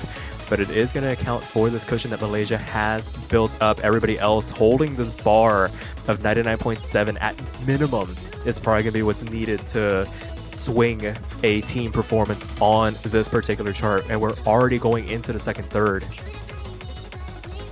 Yeah, the component anchoring here, it seems like to be the accuracy for the top row, and it's just pretty much carrying the whole team, respectively. Yeah, it's a top half versus bottom half battle at the moment as we work our way into the build-up, into the back half. It is Chiwi going up against Lost Cool, Neo going up against Natsurio, and right now both Malaysians are winning their battle against their Thai counterparts. Continue on here, another build-up section. A chance for everybody to start building up their accuracy. Yeah, somewhat 200 from Kiwi's part, but that even with the 200, that's still above 99.92 now. Might be their first one of the map as it stands. We'll need to see the result screen at the end if they can hang on to, again, a very clean performance. Being answered back slightly by Law School, but only still 0.1% behind to try and catch them, to try and start putting a bit of a dent in this lead. It's 7,000 points off the back of the accuracy alone, and there goes Law School finally finding a drop here, going into the last 8th. Yeah, Lost School dropping is not going to be good for Thailand right now, especially Malaysia are in cruise control. Yeah, they've finally dialed in. Any opening match jitters might finally be out of the system as they are firing on all cylinders at the moment. Chiwi holding the standard at the moment, 99.9 for them. Neo in support, 99.6, still ahead of Natsurio, and as it comes to an end, Malaysia will pick up their first break point in this match to make it 2-1. What is that score? Excuse me, 113 on a quarter pick like this is like almost untouchable. Oh my goodness. And there's that singular 200 you saw. Yeah, that single 200 was at the break almost. No. They're too good. These guys are just too good. It's ridiculous. Everybody else, that's potentially what you're going to see throughout the rest of the weekend. Then you have the outlier on the top left-hand corner. You need performances like that to be able to break these matches wide open. And now Malaysia, an opportunity to double up off of that break point. What do they go for here? Yeah, Malaysia will most likely we're gonna have to go another hybrid, seems like, because Target for Love seems to be a targeted pick for the second player from Thailand. And they're gonna go with LNs here. I mean, not surprising at all because 8-Bit Adventure seems to be the most straightforward LN picks out there that is still on the comfortable side. Yeah, it reaches a point where the density reaches a point where you're just playing another chord stream pick. Debatable. You still do need to respect the releases of the LN charts, but with it only being 2 minutes, if the physicality element of this chart is a little bit too much for Thailand to handle, Malaysia basically have pick of the litter for the rest of this match in terms of what they want to go into.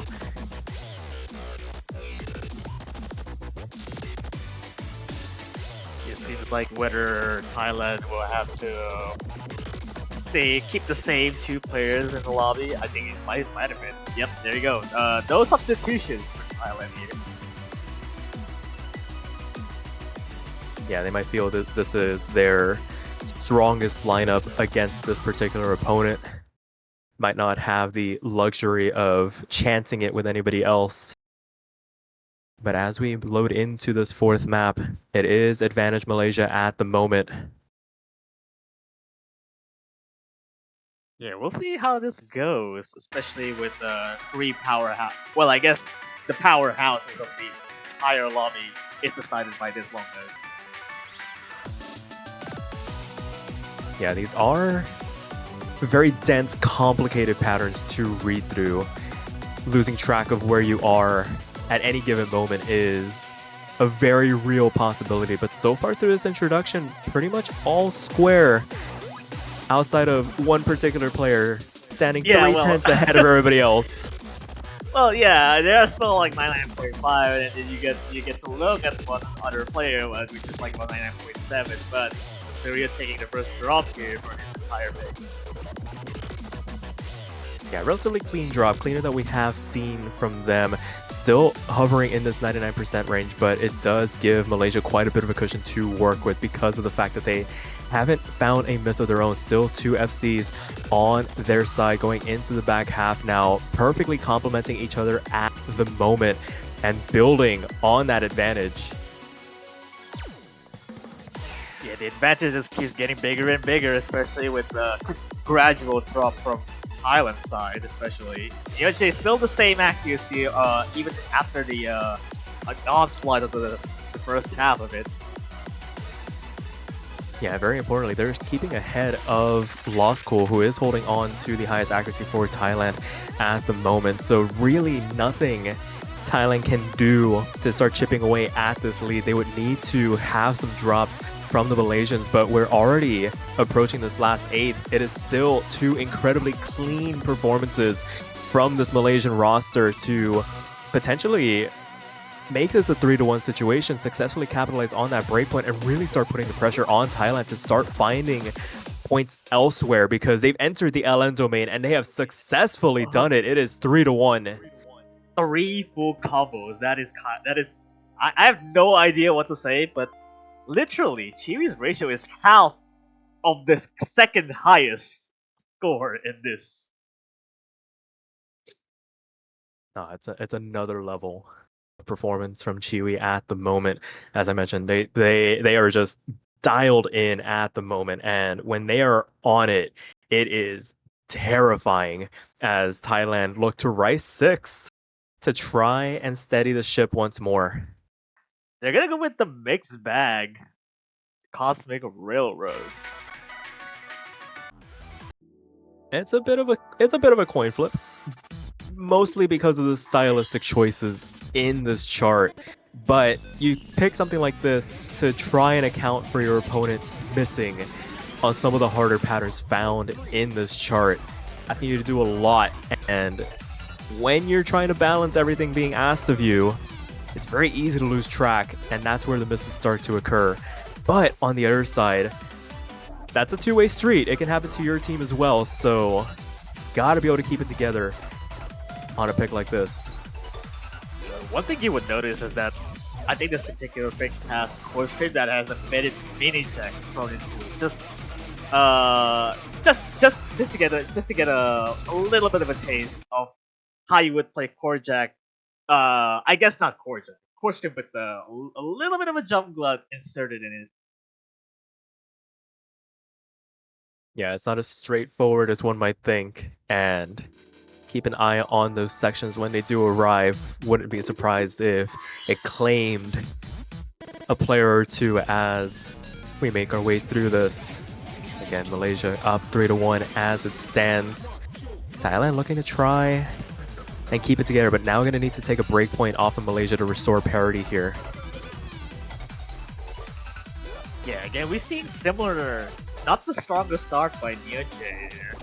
I guess the lowest accuracy for now, but at the same time, it is just pretty much the first quarter of the chart. Nothing too crazy to be able to happen with a drop there. Yeah, it should start to stabilize before too long. They've already caught up to both Law School and Natsurio as it stands. But as I say that, picking up another stray 200 here and there on some of these burstier transitions. I think the only 200s are coming from the LJ side. So I guess the lead stays the same from where it is, but it counteracts with Kiwi's 99.9. Yeah, I think the name of the game, the objective for Neo is basically hold on to the FC if at all possible. You can tank some of the accuracy here and there. You can afford to find a stray 200, but so long as you don't drop, you can hold on to the advantage as it stands. We're already into the last third. This is not a long song by any stretch of the imagination. And there goes Natsurio. There goes Natsurio with the first drop here, and all things considered, NJ is still keeping them afloat pretty much. And already the lead is just extending towards 12,000 towards Malaysia. Yeah, it's not looking good for Thailand at the moment. It's those singular mistakes that give the opening that Malaysia can capitalize on so efficiently because of the fact that it's so rare for them to find drops on charts like this. They do come every now and again, and we saw it happen for Thailand's opening pick, but as it stands, they have cleaned it up. They have put together 4 maps in a row. A second breakpoint going the way of Malaysia. It is now 4-1. 4-1. Again, showing the supreme ratio. Literally, Chewy has like one third of a 300 count. No, it's one of those. You look at that scoring, you just kind of tip your cap. It's like, okay, all right, you earned that one. We concede this point. Fair play.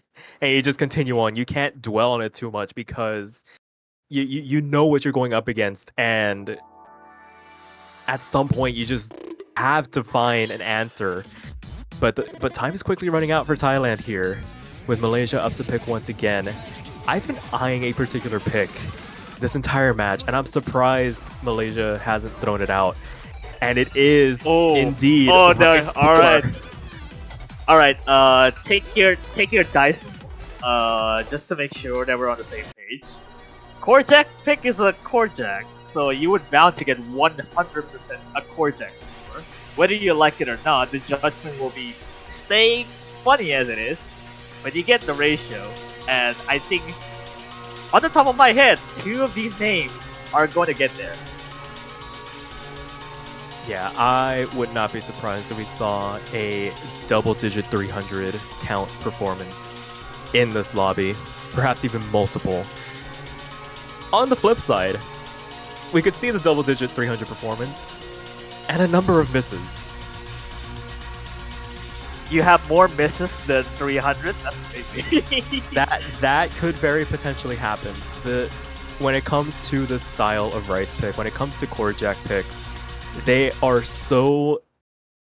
teeter on a knife's edge. We are going to see, hopefully, one of the closest score lines this match has seen so far. It's just up to the players to deliver. Yeah, look at that playfield shining by those fanatic clips on the background.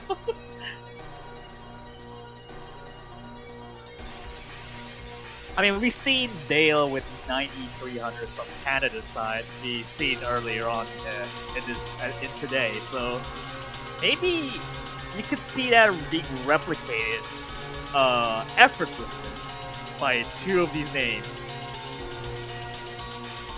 Yeah, it's one of those you sit at the edge of your seat. It's a heart and mouth moment every non-Rainbow 300 that peters out, and heaven forbid a 200 were to ring out, much less a miss, because every 100% matters on a Korjak pick like this. We see it teetering.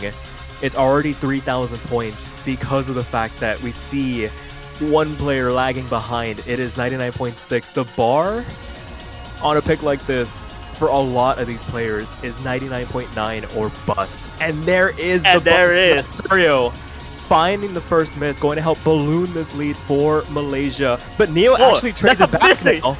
That's another one. That's a mistrade. That's a mistrade by Neo there. I saw like a complete 3-note chord miss.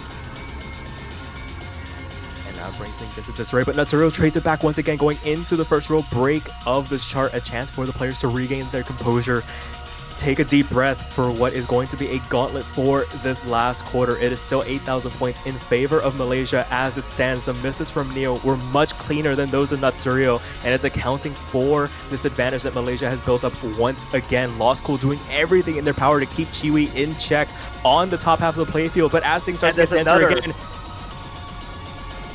there's trades all over the place on this bottom half.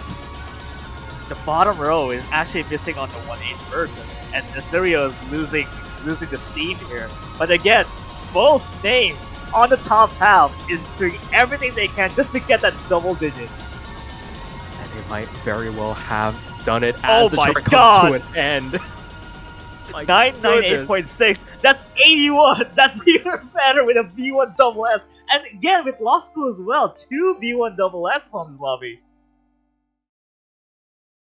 No, we can pack it up. That's no.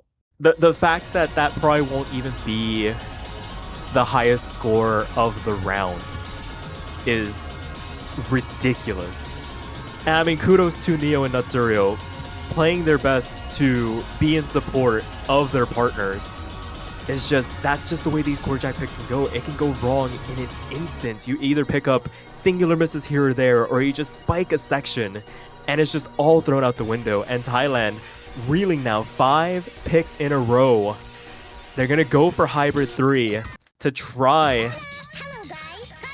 and mount some sort of a comeback here.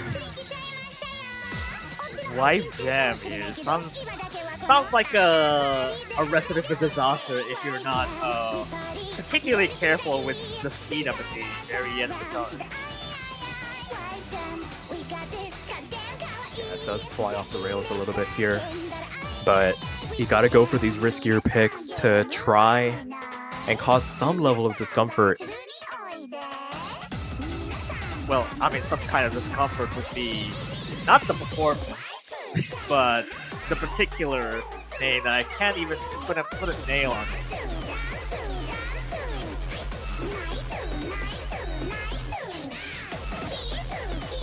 Alrighty. Everybody stays put.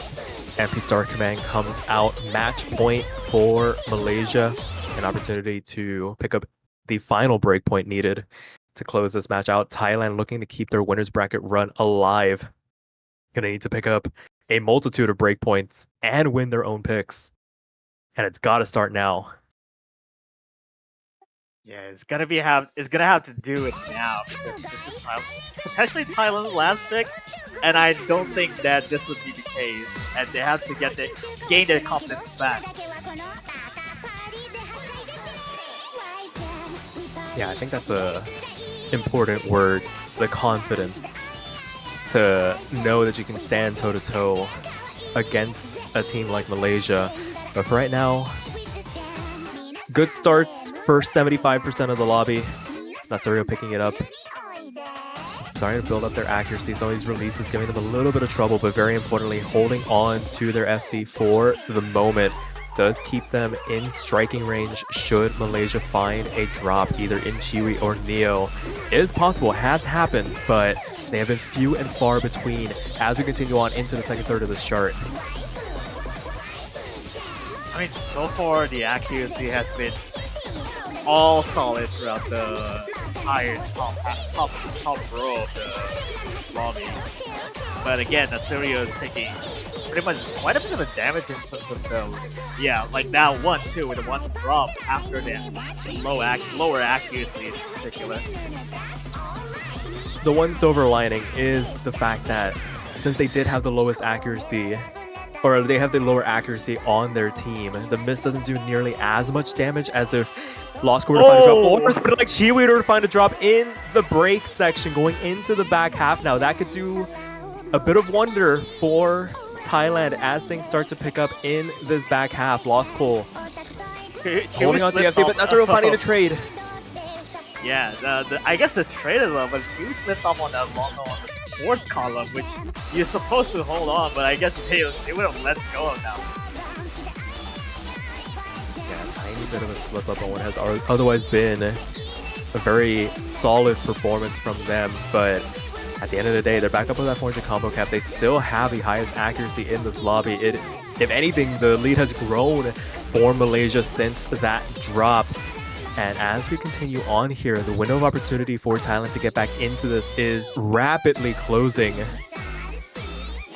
Oh, actually, that's Neo. a jump for some reason. And we're now entering the speed up here.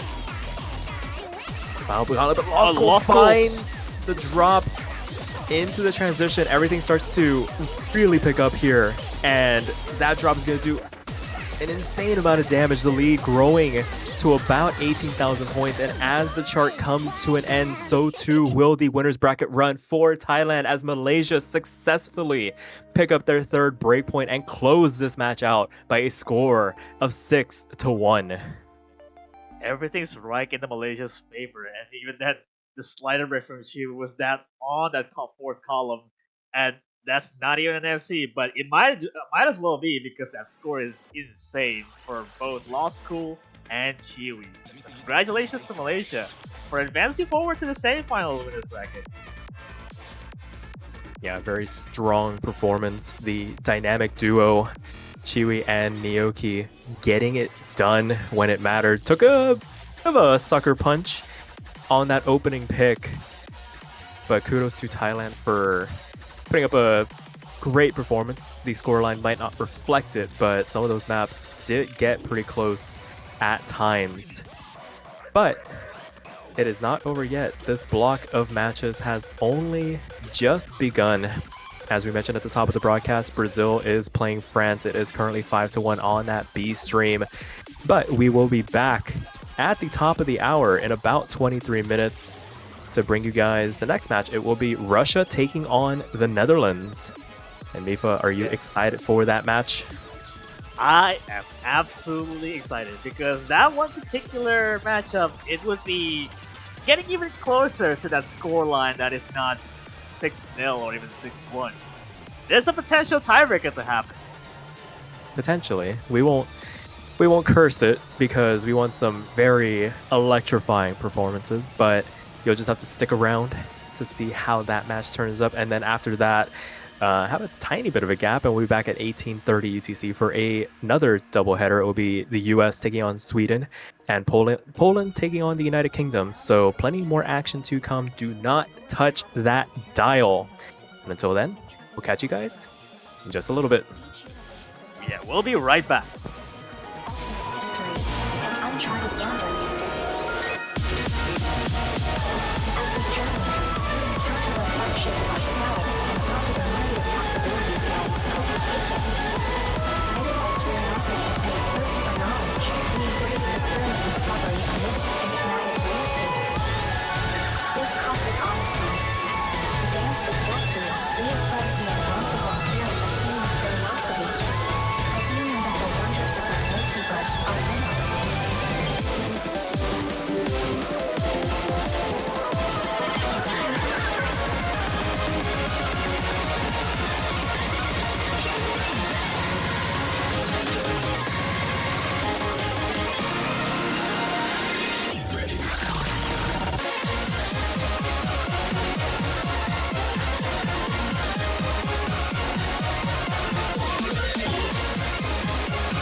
Alrighty, hello everybody, and welcome back to the Osmania 7 Key World Cup 2024.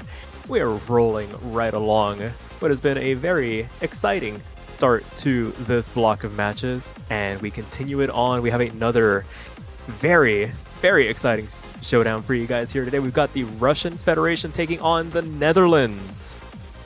As always, my name is Sparky, and I am joined in commentary booth by none other than Mifa. Mifa, you asked me this last block. How are you doing?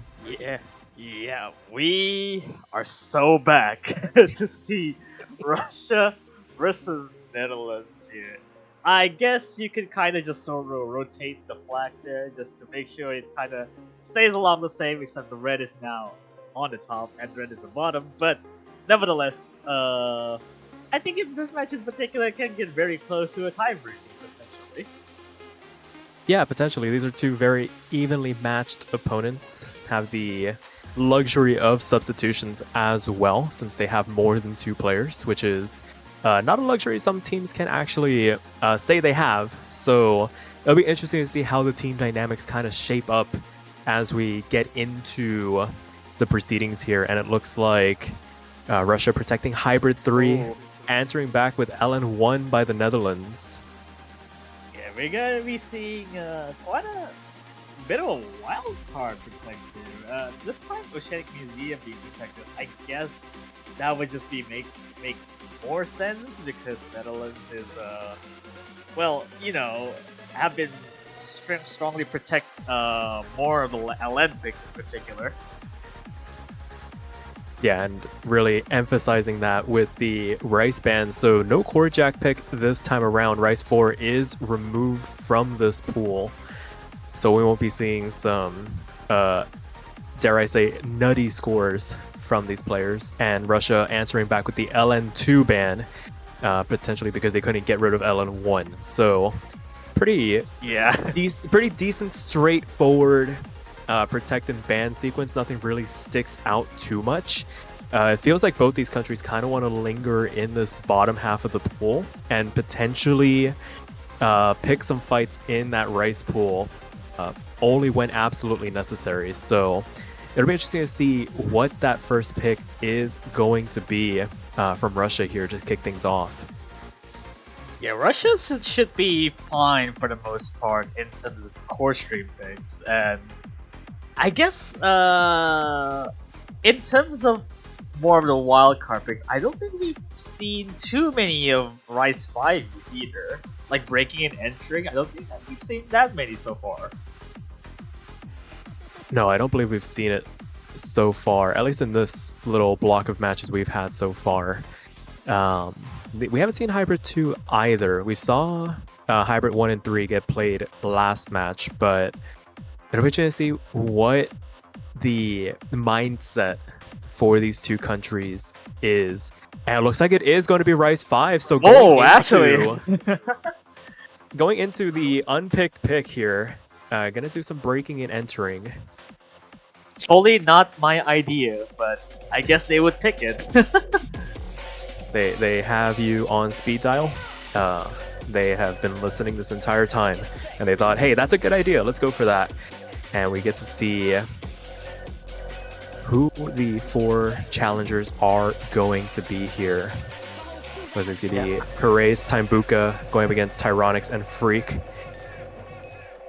At least for Well, right I mean, now. yeah. Well, I mean, to be honest with you, we're treading new ground, especially with this kind of pick, because nobody has ever looked at any score for this particular pick, except where you're going to be seeing a lot of abrasive patterns in terms of more of the scattered-ish stream that is also mixed in with jumbled even burst and mini jacks as well.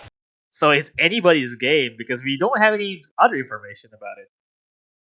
Yeah, just a bit of a Pandora's box we are opening. We see the double no fail from Russia. Pretty timely or pretty apt for a lot of us watching because these are very hard charts, but I'm sure they will do just fine as we get into this first map of this best of 11. The intro does not really matter to most players because everything is bulk and packed to the punch in the second half of this. Although Taibuka picked up a first drop though. Yeah, first drop and not having the best of times with this introduction. Down into 98% range Freak, not too far behind, 98% for them as well. Tyronics hanging on to the highest accuracy for the Netherlands at 9.3, but actually highest accuracy in this lobby now. Everybody in that 98% range. That introduction really taking everybody for a ride compared to what we're used to seeing. Being at OD 7.5 doesn't do you any justice because the patterns by itself has some wacky snaps that you have to take into account whenever you're trying to sharpshoot this to the best of your ability. And something like this is very abrasive, and we see a lot of 200s, and now Tyronix taking up this first drop here for the Netherlands side. Yeah, a lot of grace notes, a lot of flams raining down the single note stream, some mini jacks thrown in just for good measure, everything, the kitchen sink getting thrown at you as we make our way into the back half, and it is a massive swing in favor of the Russian Federation. There's still no lead whatsoever, even at this section, which is more of the grace side of the patterns. And Freak takes another mistake. Tyronix as well down by, except for Kare's here, trying his best to keep the combo afloat here. Oh, but there's so many trades going on right now. Tyronics and Taibuka going back and forth. Tyronics making one extra one for the road as we make our way into the last third of the chart. It is all on Kare's at the moment going into the last quarter. Not having the most stellar of accuracy, but it is doing the job at the moment as we continue on here. 18,000 points in Russia's favor as we continue on into this outro. The patterns do not stop. They do not relent for even just a moment as we continue on here. Another trade. That's the most abrasive pattern in the chart so far, and there's already 2 victims on that. And there's only Kare's here trying to amount one last defense against Netherlands. And it seems to have paid off, and I think it might have been a full combo at this stage of the game. What a way to open up. Oh, no! At the end! Unfortunate. If they were on the FC, it is now officially gone. That one was signed, sealed, and delivered. But the reward, the first point in this match, Russia makes it 1-0 to kick this match off. That is what could have been a ridiculous FC to open up the game. But again, I guess that one miss must have been on the Trill that you might have just forget that Trill existed. Yeah, for sure. It's hard to keep things straight at that last section. I mean, to be fair, not a lot of data to go off of. So, I mean, for a first benchmark, that is a pretty good score overall. Able to hang together. That performance was really necessary to get Russia over the line because there were some really wild swings in that middle portion where Netherlands had the lead, Russia had the lead, nobody wanted to hang on to the lead. And hopefully that sets the tone for what will be a very wild back and forth. Well, thankfully, there's only that one pick that is pretty much delivered to what most people will have a heart attack after that, but there's only like Cosmic Railroad that is a little bit more different approach. It's more straightforward than breaking an entry. Yeah, it'll be interesting to see what the Netherlands opts to go for here. Wouldn't be surprised if they went down to this lower half of the map pool, something like LN1 to kind of slow the pace down. That was an incredibly frenetic opening that I feel they might want to taper down a little bit before it gets too out of control. But that being said, I mean, they do have the rest of the map will open to them. They could continue with these rice picks. It did look a little bit decent there for certain stretches, but once the density and once the abrasiveness really reached a peak, they weren't really able to hang on to the lead that they had built up going into that back half. So all to play for here. Yeah, and for Netherlands, they're gonna take a timeout here just to recompose themselves a little bit and try on which direction they're gonna go. They're gonna take them. Yeah, just a momentary reprieve as we take stock of the situation. One map in, and what an opener it was. Probably don't want to continue down that path. I feel like Cosmic Railroad might not be a good pick to follow up something like Rice 4. Well, Rice 4 is banned. Oh, I'm sorry. We add a pick every Rice 5, I meant. Yo, well, Rice 5 is already picked, and probably... Actually, hear me out on this one, because Netherlands have been picking most of the speed picks in their previous matches. Vigorous distribution might be a potential to go for. There's not that much information on Russia either on picking the speed picks.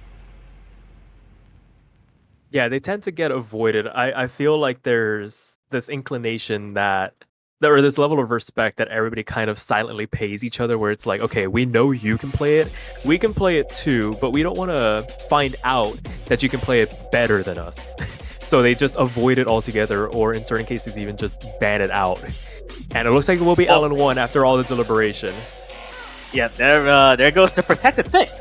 As to be expected, we're traveling time way back into this. I mean, to be honest with you, I did not expect that this song could be charted the way it is now. I just don't know how you could make such a incredibly hectic element release out of this song. Where there is a will, there is a way. And if you force a square peg into a round hole with enough effort, it will eventually go in. So, for the sake of all the players that will be going through this, hopefully they don't get too tangled in what is to come. It looks like there is a substitution for Russia. Meiju stepping in. Tambuka staying put for the moment. Freak and Tyronix staying in place for the Netherlands as it stands. It seems like Meiju, or formerly known as Mage, for most of the Russian players and most of the tournament people that would recognize that name. But now we're going to be seeing X-Devil here in replacement of Tambuka. I guess it does make sense because that's most of the Allen-ish, I guess more the coordination release players for Russia. So both of these names should not be messed around with. Yeah, for sure. A level of experience in both of those players. Probably used to seeing this style of pick. Is just whether or not they can put it together as a team to potentially take the first breakpoint in this match. Netherlands being bold enough to protect it, probably have some level of comfort with the pick. So as we get it underway, second map of this best of 11 now officially underway here. Yeah, this is a resident sleeper of a song to go with. This is such a heavy LN release chart that is you could not be able to rest on overholding or even letting go on some of these LNs. Yeah, we're always used to physical tests when we get into these like mid-game map pools. This pick and this style of pick is always that mental focus that sometimes goes by the wayside. Being able to keep track of all of these holds, you're inundated 4 to 5 columns at a time at different releases, stairs and staggers, and it catches X-Devil out for the first break in this map, going into the second quarter already. and it accounts for 5,000 points in favor of the Netherlands going into this next third. Or X-Devil taking another mistake. Tyronix traded it out though, but X-Devil is taking more and more damage as time goes on. Almost trying to dip below 98. Yeah, just that UR bar spreading Tyronix, answering back with a couple of misses of their own, but still able to keep their accuracy above 98%. XL dropping down into the 97s, and meanwhile, we just have this silent stare down between Freak and Mage at the moment going into the back half. Both of them holding steady in this mid to low 99% range, kind of anchoring both of their countries as it stands. But for right now, the Netherlands growing their advantage, 25,000 points to the good going into this back half. Yeah, this second half is literally a loop in the first half. So you just have to extend the fleet a little bit further, especially the pattern structure is pretty much exactly the same. Yeah, more of the same. You start to get inundated with these little rice notes here and there just to keep your fingers busy as you continue on. Tyronix picking up another slider break, and Freak falls as well. Freak does fall as well, but that's the highest accuracy from Netherlands, and Mage is on cruise control. Nope, not anymore, because Mage already taking a severe drop as well, actually, for a trade. And the Postal Service is working overtime at the moment. Mage being the latest one to fall victim to it as the map comes to an end, and the Netherlands able to secure their protect, notch this back up 1-1. Literally almost everyone trying to tank as hard as they can, but eventually Freak and Mage are taking pretty much their respective MVPs, except for the fact that it's actually all just letting go of the LNs way too early. Yeah, that is the recipe for LN1, majority of the case. And kudos to the Netherlands. That is not an easy pick to coordinate, and it is a very scary pick to protect because it can go wrong very quickly. And they did just enough to hang on there pretty convincingly. 60,000 points is not a score to scoff at as we wait for Russia to give us their next pick here. A little bit of deliberation going on. Yeah, a little bit of a deliberation that we probably can't even understand what they're going to go with. Yeah, so long as we can understand the pick, they can chatter on for as long as they'd like. They do still have the luxury of 2 minutes to make their pick, so... Yeah, as long as we understand 2 letters and 1 number, and that's it. Yeah. And as it stands, do harken back to the protects. They did protect one of these hybrids, so maybe understanding that the rice picks weren't gonna get too messed with here outside of rice 4, because kind of everybody just gentlemen's agreements don't want to play that. In a gentleman's agreement, you don't want to, accuracy is banned here, and they're gonna go with Burning Star for of the shorter, faster quick treatment.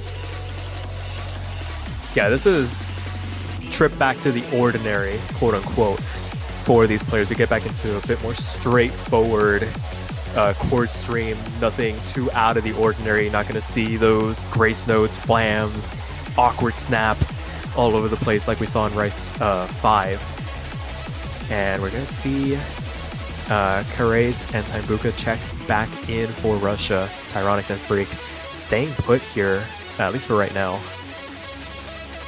I mean, they're gonna be staying put as they saying their good luck and have fun.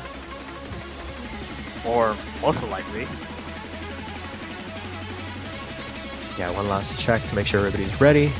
Empty Star Command comes out. We're gonna get into this third map of this best of 11.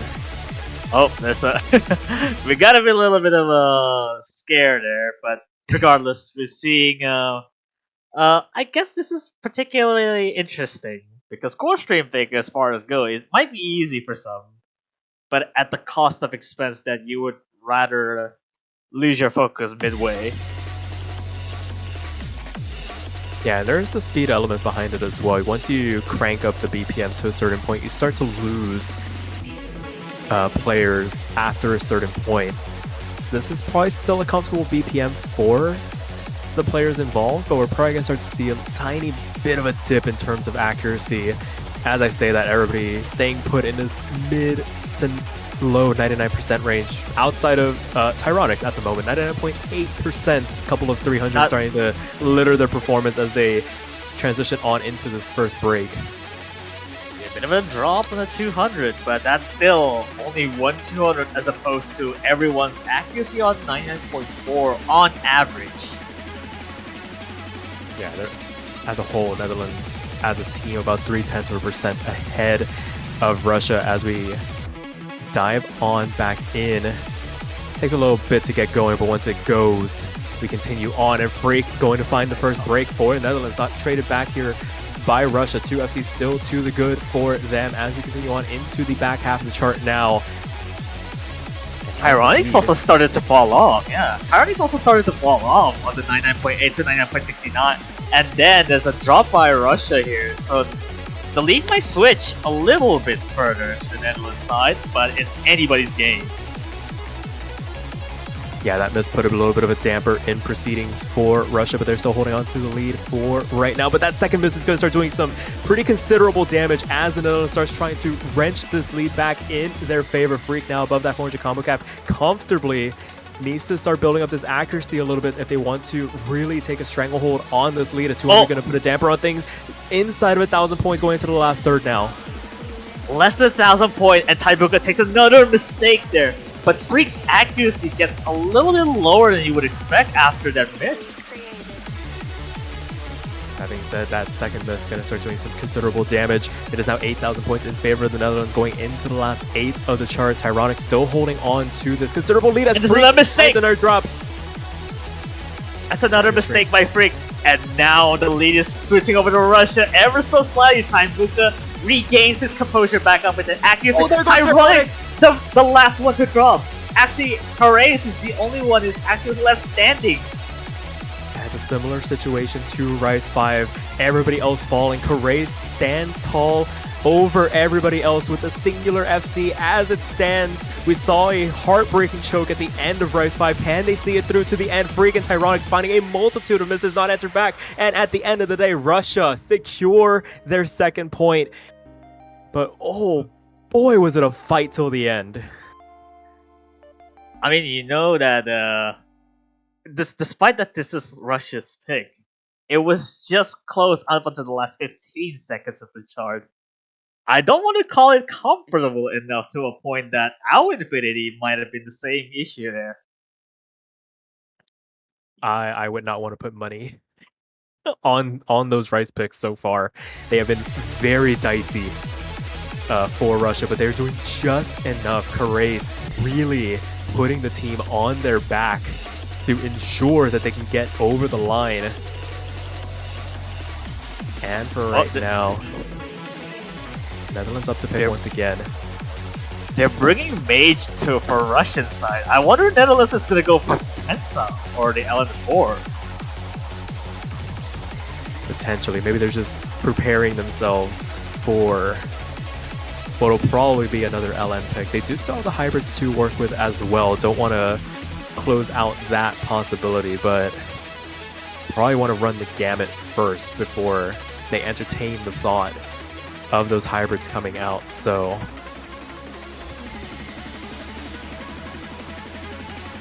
yeah, we get some little bits of deliberation, and there it goes.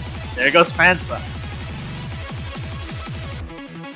yeah, so Fansa going to be the pick here for the Netherlands to try and restore parity. I think with how convincing LN1 went, you imagine they have the advantage on LN4 as well. But that being said, LN coordination is a bit of a monster. You start to stray away from that. You bring other players back into the fold. So don't count out Russia on the potential of taking a break point on this, but it will be a bit of a hill to climb for them as we see who they're going to bring in for this. Could see Taibuka. Wouldn't be surprised if we saw X Devil come back in, though. I think this particular pick is a definition of how, on quote unquote, how much can you tank the Hearts LN pick. Yeah, that's a good way of putting it. Just minimizing the amount of damage that you take is going to be of the utmost importance. Sometimes it might just be enough to maybe get like a, I don't want to say a low accuracy FC, but with the bar that these players raise the standards to, sometimes just like a low 99% number of 200s, but as long as you keep that miss column clean, that could be enough at the end of the day here to squeak out a point on this. So still some more deliberations here, and we see if the players are ready. Don't see anybody else swinging out. The good luck's getting thrown around. So looks like this will be the lineup. Mage and Taimbuka going against Tyronix and Freak, who have stayed put since the start of this match. Yeah, no X-Devil, no Carrays for the Russian side. This would be this could get me interesting because the combo matters a lot in this situation, especially when the patterns by itself is aesthetically pleasing to look at.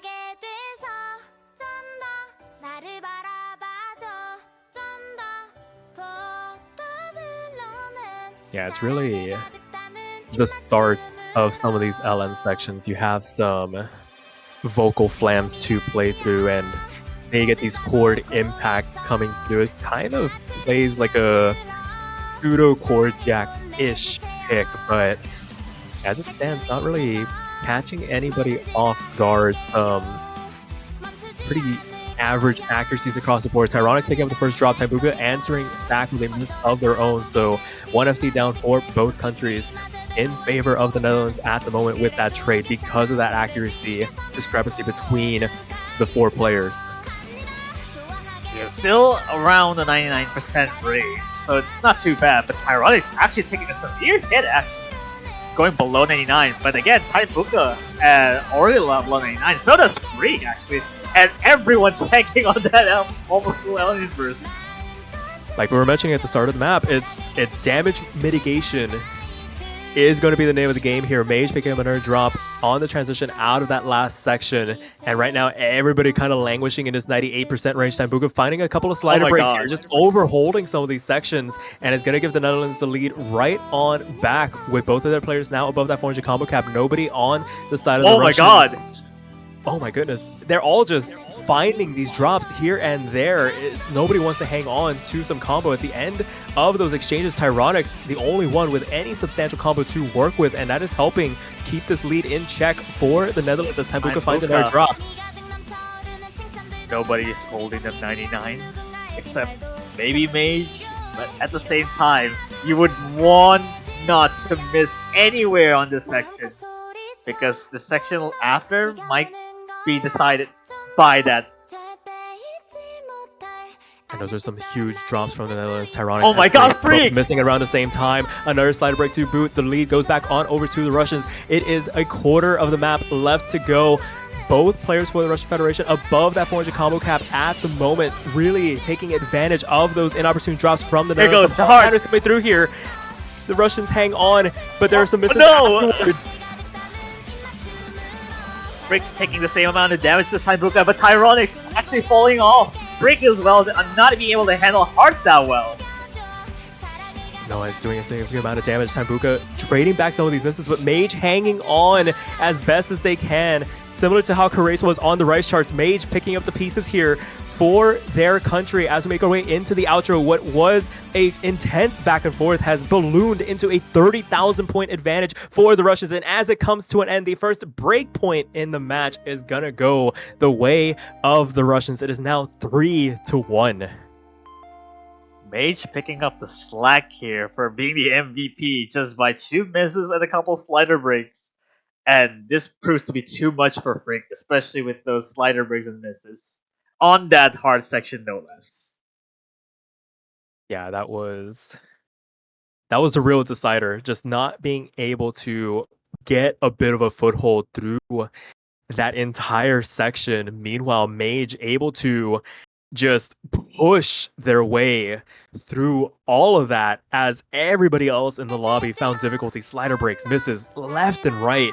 They were virtually untouched through that section, and it was enough to secure Probably an unlikely breakpoint, but a breakpoint nonetheless. You need that level of performance on your opponent's picks to be able to kind of throw a spanner in the works of their game plan and give yourself a bit of room to work with now. They have basically opened up the rest of this map pool for themselves.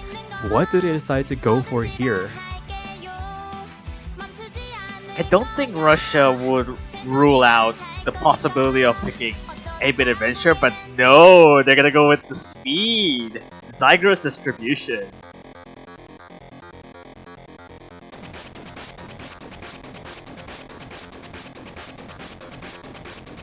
I would say I'm not sure about this one, but with the way the last couple of Rice maps have gone, we have those back and forths. It's going to get very dicey with the last couple of maps in mind towards the middle section. Can the Netherlands power through that midpoint and close out one of these Rice picks? They have had advantages. They have had opportunities to close some of these maps out and have not taken what was given to them, finding a multitude of misses to give the lead back on over and essentially squander golden opportunities for some breakpoints here. This is, again, going to be a risky pick for Russia, but they have been living on the extreme edge of some of these picks so far and have come out better for it. Mage staying in for this pick? That's interesting. No time Buka, but with Kareis in Mage now.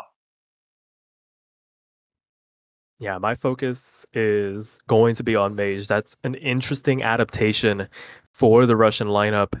Kareis has been electric so far on these Rice picks, just doing what they need to get themselves over the line with either one missed performances or an FC similar to what we saw in Rice 2. Can they replicate this, or can the Netherlands answer back on one of these picks? We go into some speed now.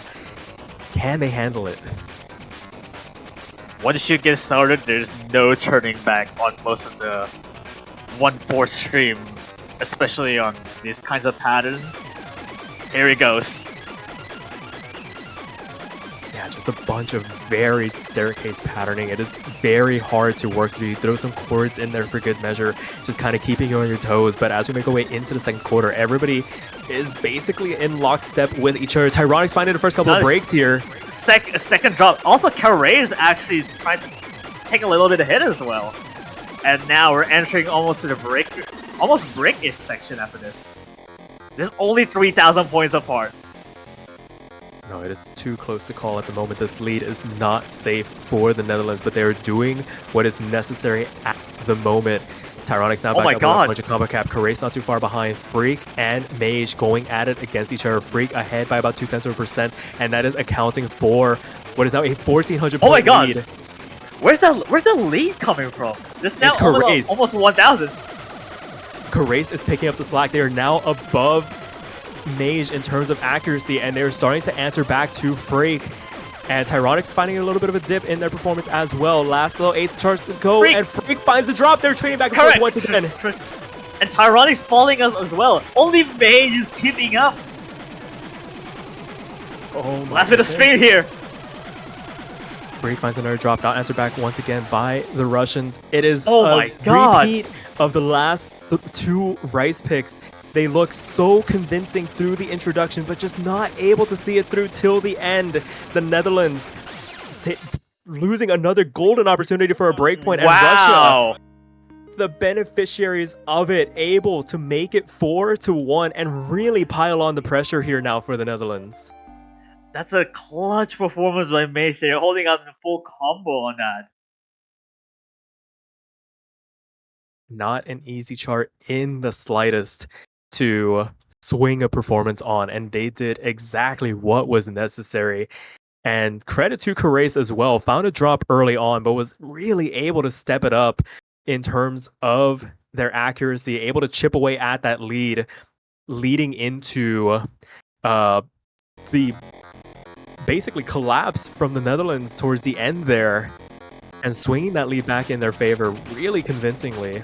A really good showing from them, as the Netherlands are now back up the pick, and I imagine 8-bit Adventurer is the pick here, but given how Fanso went, I'm not too sure now.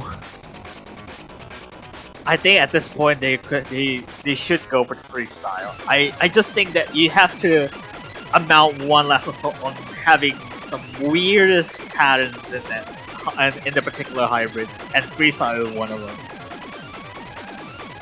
Oh, but it's gonna be hybrid 3 instead. Oh, I believe this might have been the protect by Russian. I believe so. Wow. Okay. That's a little bit of a jab.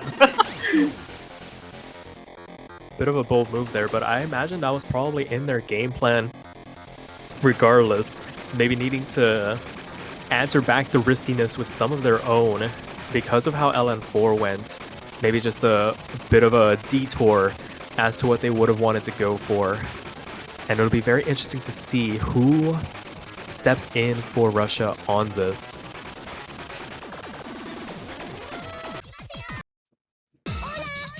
All right, there it goes. Interesting enough, they picked a protected Russian pick.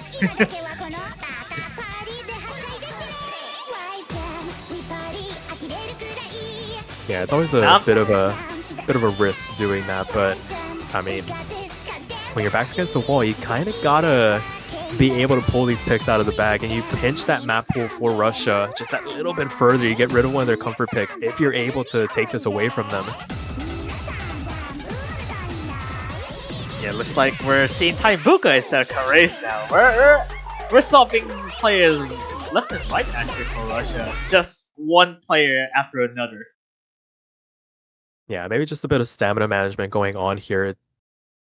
You do have to ask your players to do some pretty intense things for controlled amounts of time, so being able to give them a bit of a break is always a bit of a luxury here. So as we get this underway, can the Netherlands take away this protect from Russia, or can Russia make this a match point situation going back into their next pick?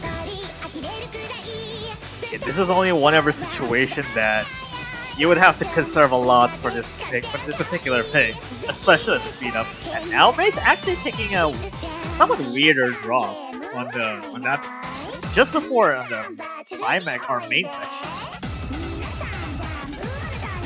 Yeah, maybe just a little bit of a slip up. Taibuka falls as well. There goes both FCs for Russia going into, not even out of the first quarter of this chart.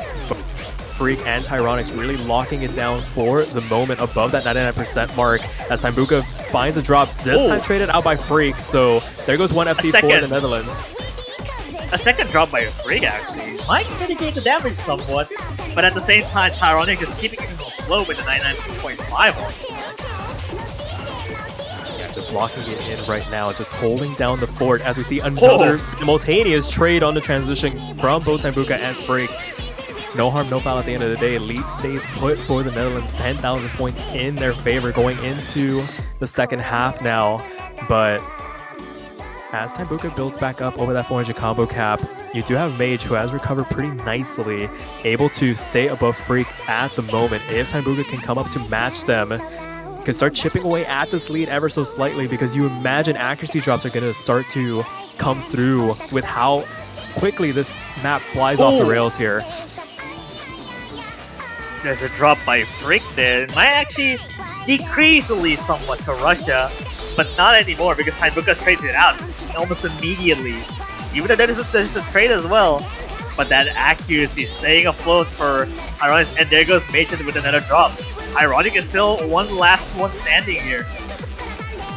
Yeah, they are the anchor for the Netherlands at the moment. They cannot afford to slip up from their perch, because you imagine Russia will be in a prime position to strike.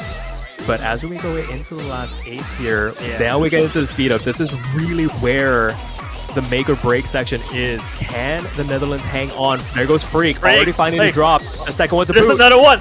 And actually, it's going back to Russia. It's actually going back to Russia with that lead. It's now switching to 1,500. And Freak's another drop as well. Russia's taking the lead back. Oh, just not able to handle the speed up. Freak finding a multitude of misses, not answered back by the Russians, and the Russians are able to take their breakpoint. There is a reason they protected it. They could handle the speed up at the end. Perfect execution.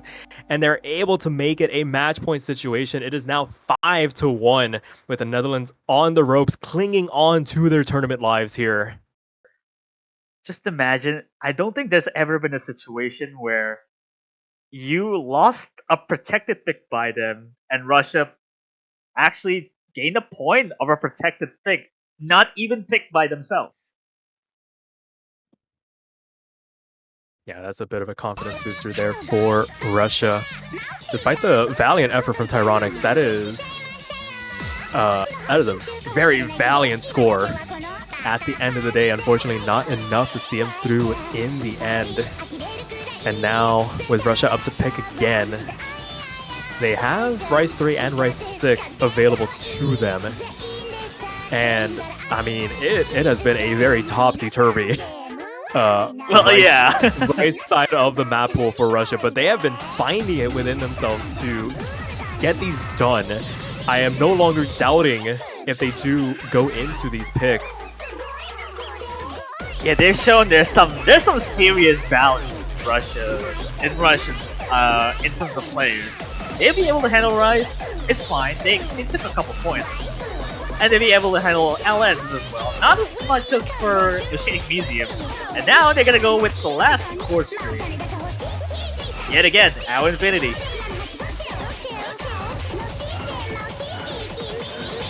Yeah, AO Infinity going to be the pick here for Russia. A bit similar to Burning Star in terms of style, so it'll be interesting to see who comes in for this. It's going to be Mage and Taimbuka.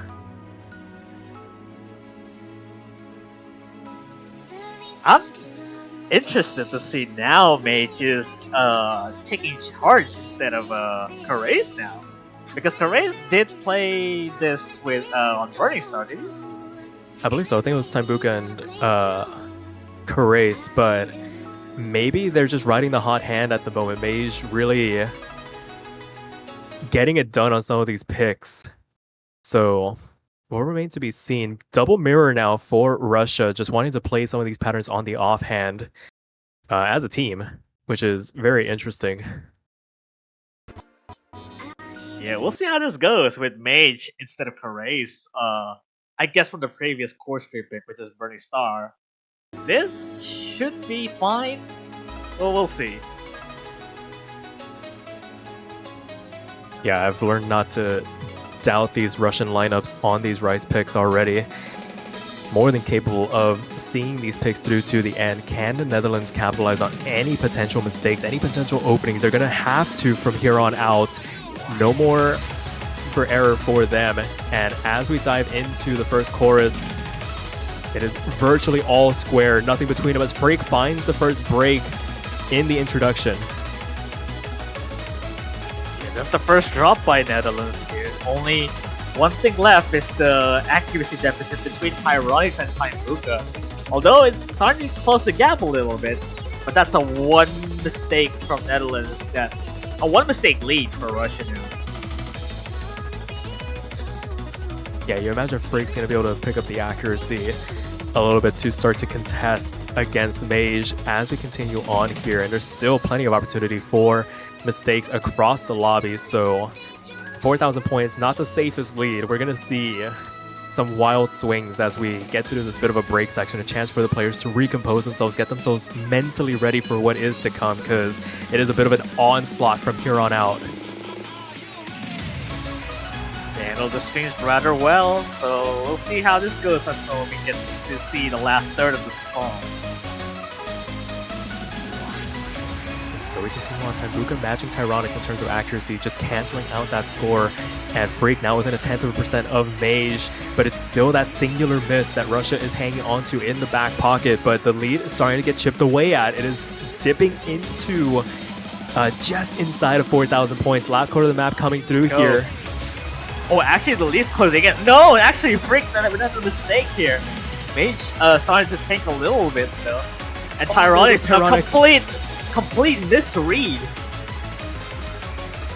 Oh, and that might do it. The lead skyrockets out of control in favor of the Russians. 17,000 points as it stands. Last eighth of their chart coming through. There's still one last chorus to go through here, but for right now, all the misses are coming off the side of the Netherlands. A two-way FC for the Russians as it stands, not answered back. And as it stands, it will be the final pick for the Netherlands.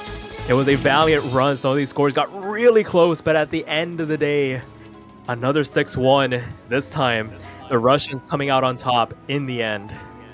A double full combo on AO Infinity with respectable really good scores actually for Buka and also Tyronics, to be not to discredit for the better ratio even. But again, it's a team performance after all, and Russia were gonna triumph over the match yet again, 6-1.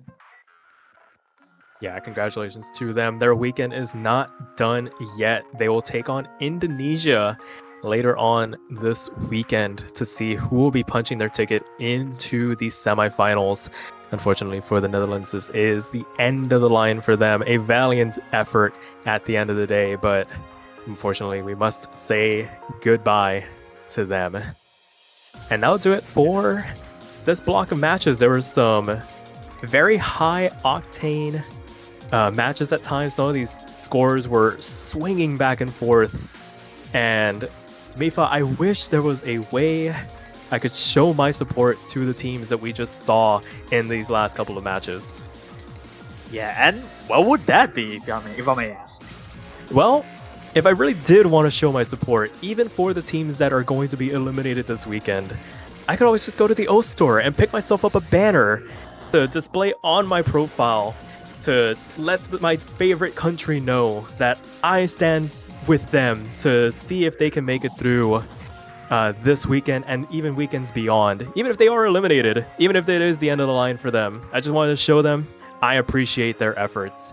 And it's all for the low cost of $2.50 USD. And also, if you're indecisive like me and you can't pick a favorite team, you can just pick up as many as you want and they will be displayed on your profile proudly. So if you want to show off your support for all 24 countries, even if 23 of them are going to be eliminated, you can. And if you choose the winner of this year's 7-Key World Cup, that banner will stay up on your profile for just that little bit longer, going even into the next World Cup. So why not show your support for your favorite country? It helps. All contributions go towards making this event much better, and it goes towards the prize pool as well for the players. So why not show your support today? Yeah, absolutely. And if your favorite winning team is to be able to see through until the very end of this tournament, you get some boasting value, especially.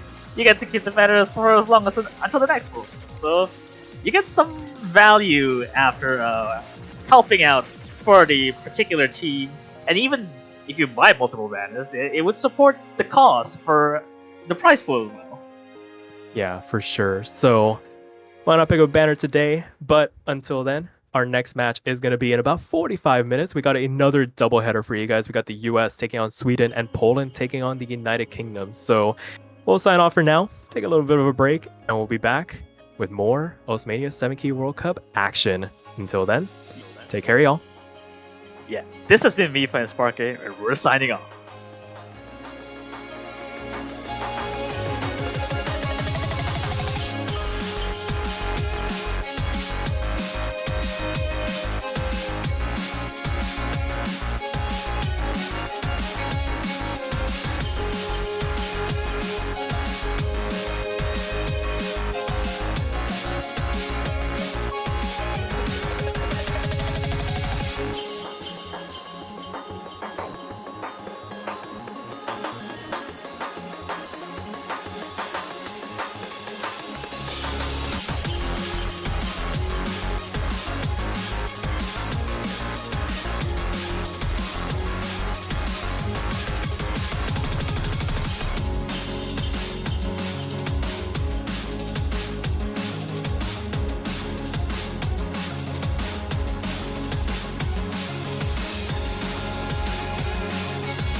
Hello, everyone, and welcome back to the Oceania 7 Key World Cup 2024. We're here with some more exciting matches. We had one absolute giga banger happen just before against Canada and China.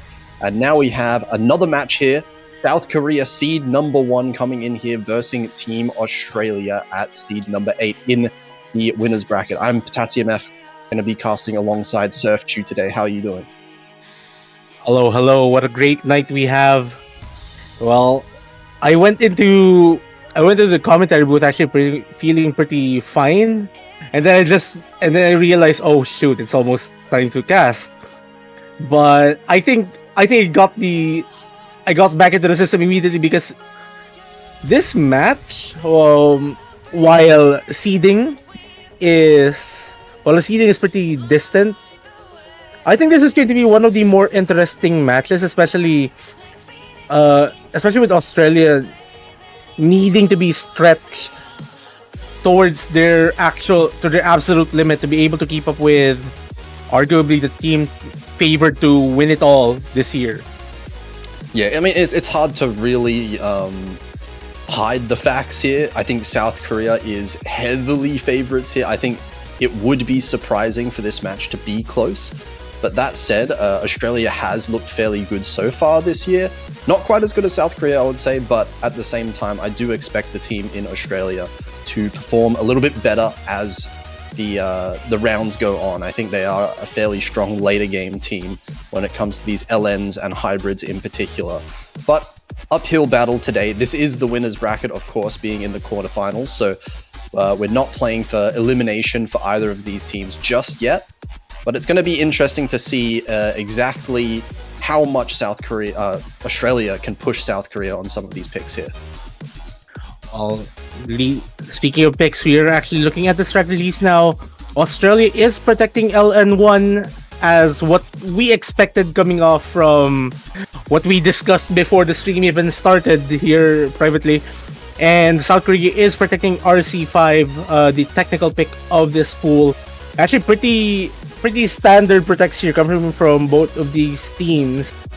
Yeah, I think South Korea might have read into Australia's last match, last week where they versed Brazil. Australia did, I believe, if I remember correctly, they banned the tech pick in that match. So perhaps sensing that maybe Australia not entirely comfortable with some of the trickier rice maps in the pools. I think it is a good protect all in all from South Korea. We are going to have South Korea's ban first, and I think that's a ban that makes some sense. I think the LN4, one of the trickier of the LN picks, being taken off the table. Interestingly enough, LN2 still being left up as well, though. Actually, I kind of get why fans is an option for a ban for South Korea. Like, at least for the past, let's say 3 World Cups, 7K World Cups, we see South Korea not really favoring the super release heavy LNs. While LN2, yeah, sure, it's LN coordination. It's the outright LN coordination pick of this pool. Panza is just a different thing. Like, you need to be able to flow with the chart. It has some patterns that are, as what Toph said the Journey Map will showcase. It's the O2 Jam pick.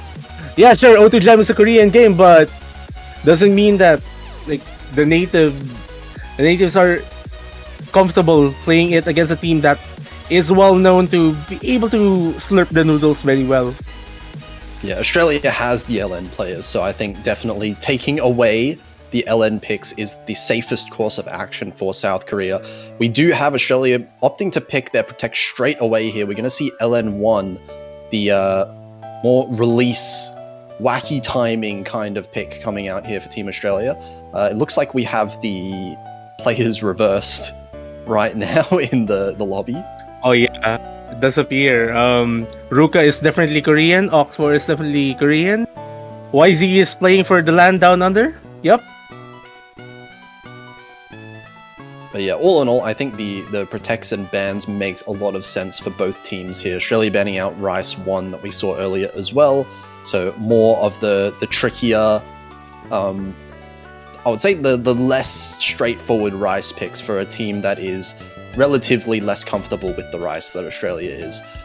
So we'll see how this one goes. This one might be one of the best chances for Australia to get on the board.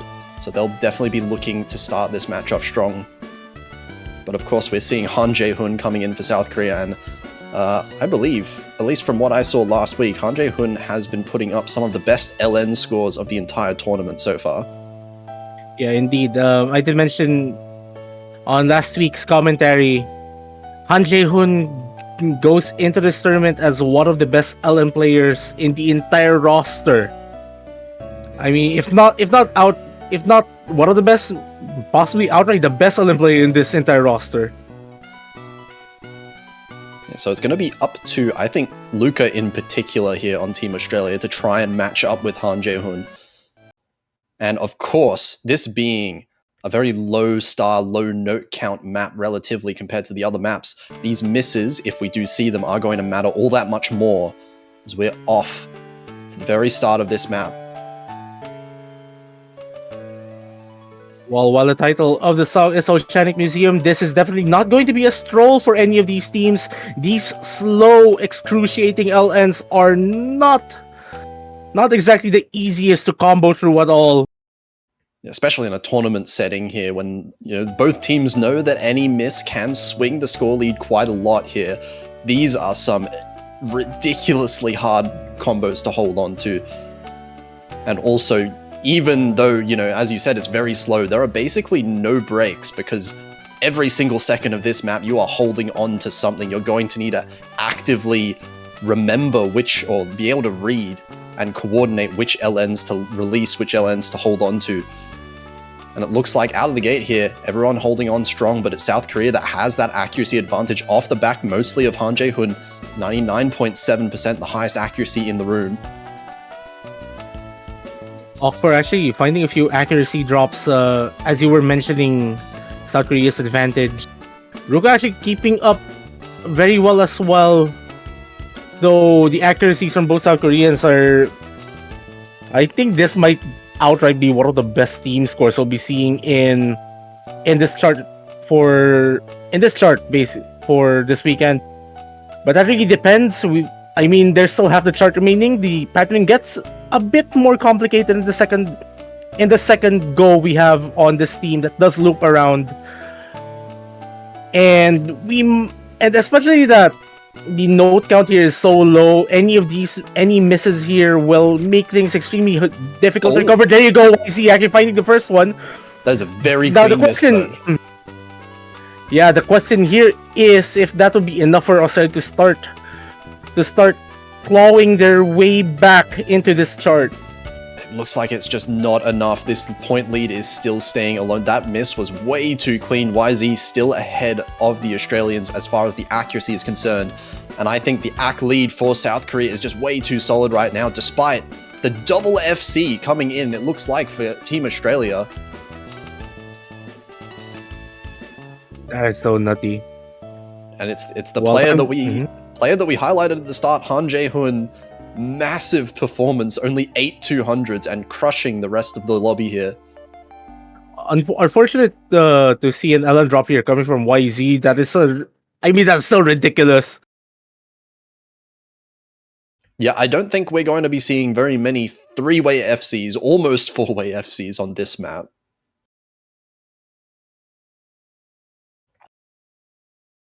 But ultimately, it is South Korea earning a very early breakpoint. Now it's time for South Korea to make their first move this match. And you have to imagine it's going to be one of the Rice picks. The question is, which one does South Korea want to go for first here? Could it be the tech, picking the protect right away? Or, I mean, it's hard to really see any of these picks as being particularly bad. There's a lot of scores I kind of want to see coming up from any of the higher seeded teams in this tournament. Yeah, I mean the Jack picks in particular they're always fun ones to see the top seeded teams get ridiculously low 300 counts on. But at the same time, I would say, if you were South Korea, probably the core Jack pick is the last one you'd want to pick.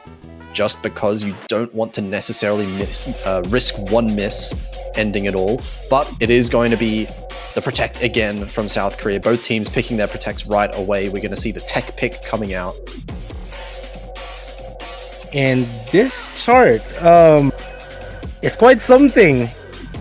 This is extremely hard on the hand. And I'm not sure if we will be seeing any substitutions here. I mean, I remember you mentioning my angel Zila. I did. Is that how you pronounce his username? Yes, I was informed Zila. Yeah. Or Scissors F, if you remember that name. Yeah. Or Anim Girl. Or Celeretza. There's a lot of names. I know them by Scissors F. I mean, we were teammates in MWC before a few things. But anyways, here we go with RC5. Yeah, I do think with a lot of these Rice maps, you are going to see pretty even distribution of the three main players on a Team Australia playing, and Oct4 with a very early miss in this one. Well, it's best of starts. Well, it is at the start though, so there is room for recovery. I mean, Oct4 is already recovered to a mid 99% act. Though that miss might make a difference already, especially with YZ actually getting a 99.88 on the tech pick. All right, that's I want to say somewhere around like 1 to 12, 1 to 15-ish ratio on YZ right now, assuming it's an SS, which is crazy to say, because you can even see the snappings in this one are not easy at all to sharpshoot. I would say I wouldn't expect anyone to even go for the ratio that high on something like this, but this is Team South Korea we're looking at. Double full combo still. We have Luca actually beating out Dresser by a little bit, but it is that miss from earlier. Oct4 actually bringing the accuracy back up to 99.5 as well, so this is still within 5,000 points despite that earlier miss. But it does rely very heavily on South Korea finding a mistake. Everyone actually going through this section just fine. Surprisingly no drops. Actually, everyone getting through the... Well, Oct4 unfortunately dropping on this bursty section. But what can you do? Like, this chart isn't exactly the friendliest towards maintaining your combo. Yeah, absolutely. And that was a fairly clean miss from Oct, but Luca's also dropped the accuracy back down a little bit. So has Dressurf, but the player of this map for sure is looking to be YZ, still holding 99.83, well above everyone else in the lobby right now, and I can't believe we have 3 full combos still on the board in this match. Well, there's still quarter of a chart remaining. Let's see if it could happen anytime. I hope not, just because like I want to see a very nutty score. Yeah, Luca did drop quite a lot of accuracy just before as well, so now down to 99.33. The AC lead just way too big for Australia to possibly come back from. It's all about seeing what scores we're going to see here, and this outro also worsening YZ's accuracy a fair bit, but still going to manage to pull out that 992k with only 3 200s from YZ. 4 for Dressurf as well. That's a very consistent team score for South Korea. Well, Ruka actually managing to get the full combo in the end, but it wasn't enough to carry Australia and give them their first point. But still, this is a very respectable run from them. Yeah, still a high team score average from Australia coming in, but not much to do when you're seeing South Korea drop 7 200s across their entire team, and that is precisely why South Korea was protecting that pick. Now it is back to Australia, okay. I like this pick, actually. I like this pick here. Hybrid 2, it's going to be freestyle.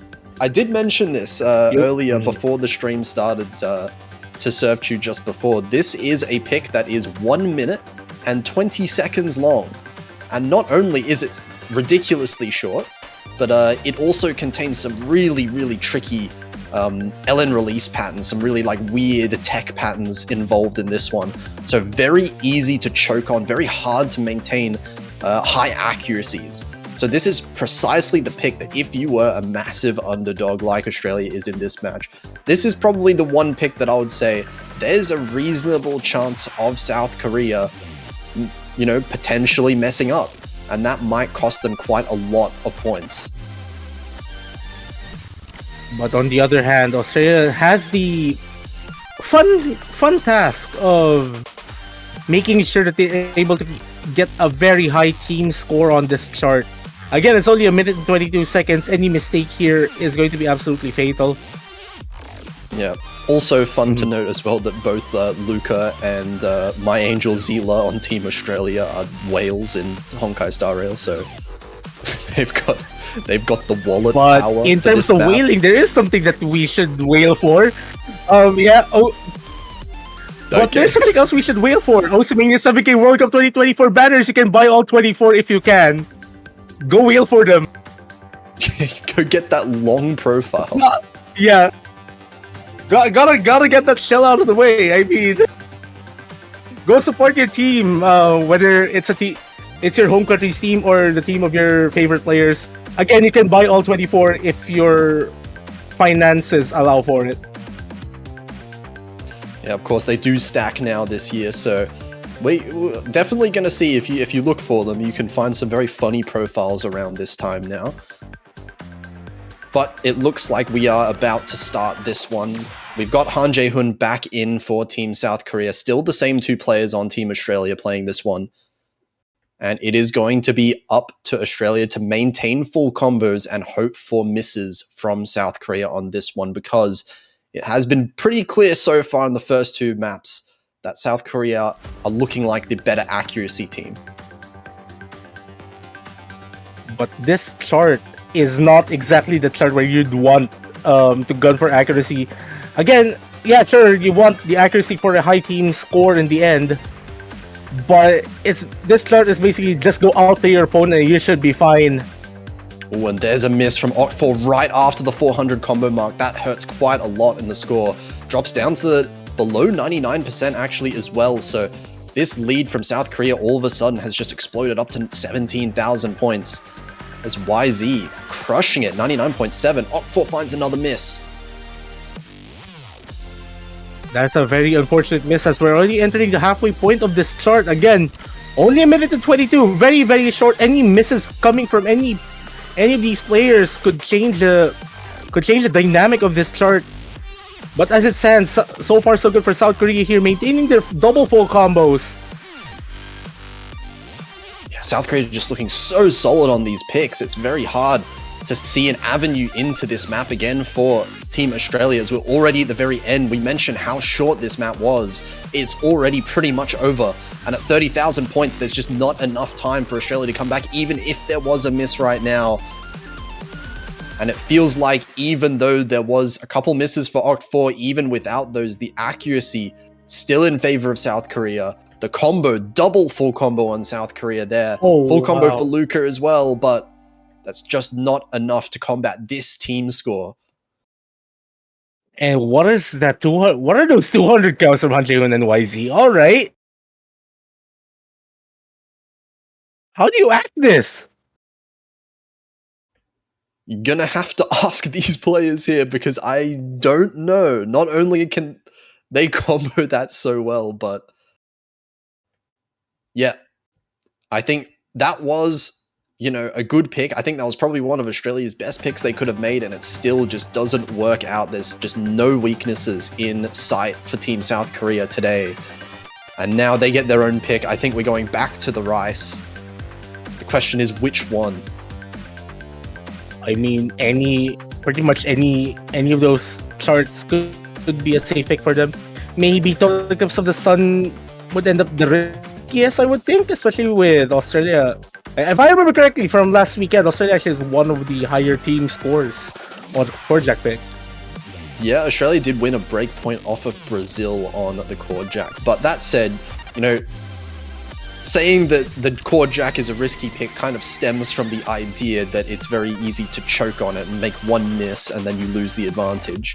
But if South Korea just doesn't feel like missing, then it's a different story, Yeah. right?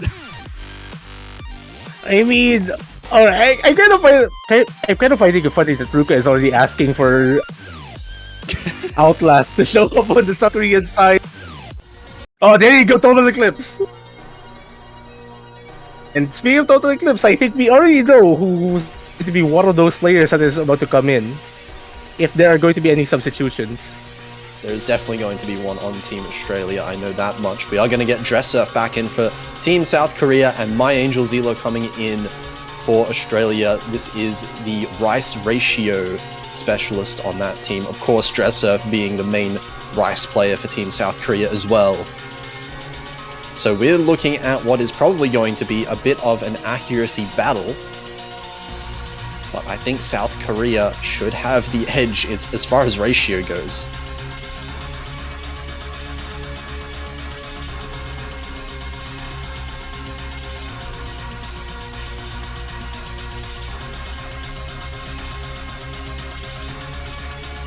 It looks like we're getting right into it. No break here. And this one is going to be interesting to watch. Fairly short map as well, 2 minutes long. And because everyone I would expect to have fairly high accuracies on this one, misses are going to matter quite a lot.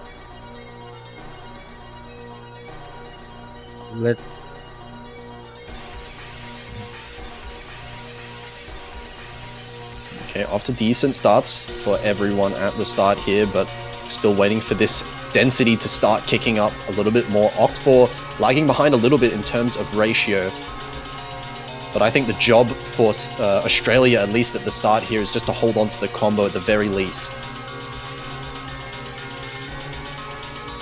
YZ, oh my god. 99.99 we're seeing right now. About a quarter of the way into the map. And Dressurf being the lowest one on Team South Korea, 99.96.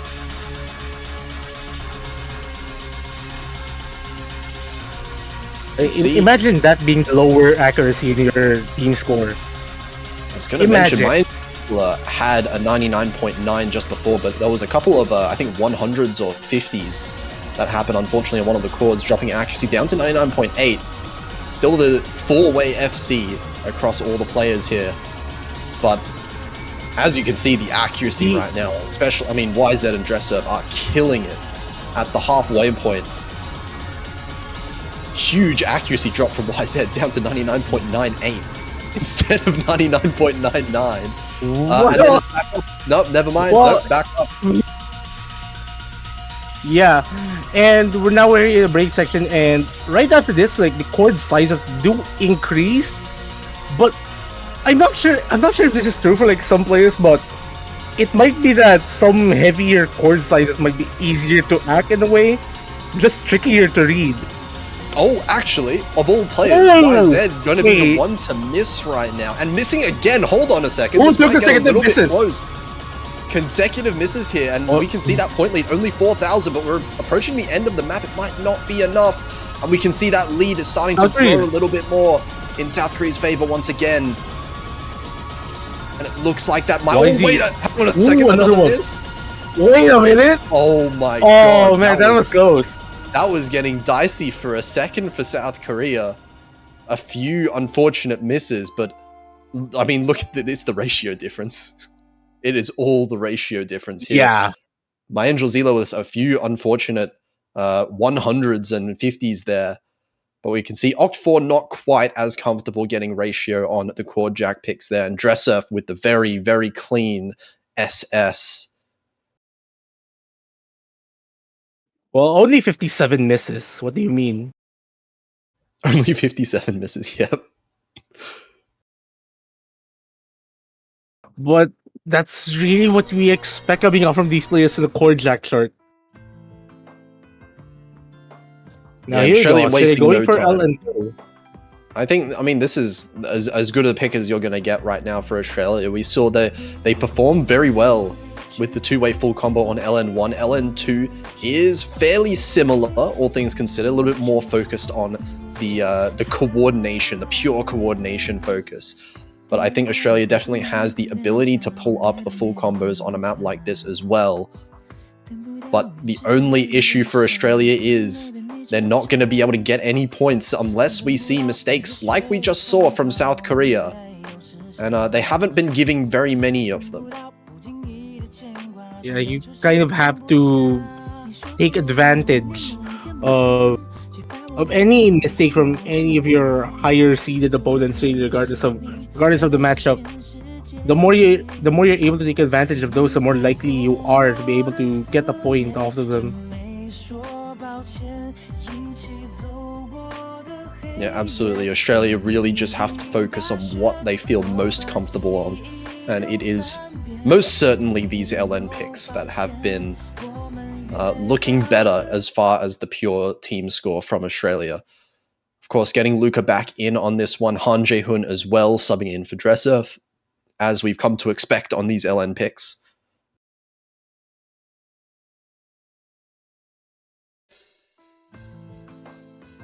And here we go with the LN coordination pick of the pool. While a bit more dense than what we have for LN1, this is a very different chart. Like, you're seeing a bit more of these brackety movements that makes this extremely tricky to combo. I'm sorry, hold While on. we're not Han Jae-hoon? all right. Okay, I'm just, All right. just looking at the top left. I was making a monologue about this chart being difficult to combo, and then we're just seeing Han Jae-hoon. Yep, getting a 99.9. All right. Have a look at the rest of the accuracies. We've got 996 being the second highest accuracy, and Han Jae-hoon's holding on to a 99.9. Absolutely demolishing this chart. Only first quarter in, but that is giving Team South Korea the entire advantage, actually. Because we can see Luca and YZ both kind of matching each other as far as the accuracies go. A little bit of 200 drops from both Luca and Han Jae-hoon there. Han Jae-hoon actually finding a slight actually a big act drop. If 99.9 to 99.8 is a big act drop, like, still getting the highest accuracy in the entire lobby. Yep, still well ahead of number 2 is Han Jae-hoon. Oh, but even more act drops there. A couple more 200s from Han Jae-hoon, but they are, of course, all traded on the side of Australia as well. Australia dropping in accuracy very slightly, but it is only 5,000 points the lead right now for Team South Korea. 4 full combos still on the board. Well, any misses coming from any of these players will definitely shift the tide here. Australia is well within the striking distance in case we see some inconsistency coming from the South Koreans, but considering their form right now, I don't see any of that happening. Yeah, I'm seeing. But again, the chart does get. Yeah, seeing the Australian side dropping a few more 200s from Luca's side, especially here, dropping down to 99.5, so no longer matching that accuracy on YZ. Means that now this lead is growing 9,000 points now as we're getting into the last third. The final third of this chart's density does pick up pretty much relative to the earlier sections. Now YZ carrying the higher accuracy between the two Korean scores here, but I don't think that really matters as long as they're able to maintain this double FC. Yeah, YZ really just crept up with that accuracy, just slowly improving it, while Han Jae-hoon's been falling off a little bit down into the 99.6 range. Still 9,000 points, this lead is staying, but Oct4 finding a miss, and that might just seal the point in favor of South Korea. There's just not enough time to come back from something like that. Pretty clean miss from Oct, but not something that you can afford against seed number 1 here. Pretty unfortunate drop here coming from Oct4. It would have been cool to see a full MP room FC on this once chart. Again, we are seeing 3 FCs, almost a 4th one in Oct4, just missing at the last 300 notes that was there. But we're seeing Australia putting up the combos. They're managing to play these. Probably would beat most other teams in the entire tournament with scores like these. But South Korea is not most teams, and we are already on to match point for them, looking at probably another Rice pick. Also, shout out to YZ, 990k on LN coordination. Yeah, pretty decent at the game. Very decent, I'd say. Yeah, I mean, that's kind of been the story so far. You know, South Korea, like Australia, have good performances. They have the FCs. They've got strong consistency, at least so far. But South Korea just are not letting up anything. No weaknesses, no misses, no ACK drops that we're seeing in any of these maps.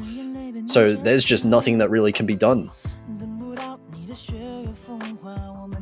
If you're South Korea, you practically have the entire pool wide open. I'd say maybe an interesting pick to see is Burning Star. I mean, that would be really cool to see. Also, RC3 is also a good one. I think that's like one of the characters we still haven't seen yet on stream. Ooh, surprisingly, YZ is actually opting for a timeout for South Korea this pick. Yeah, and I mean, in a situation like this, they don't even have to really pick Rice if they don't want to. If they want to play one of the, the last LN pick or either of the hybrid picks left over, they're still perfectly fine picks for South Korea.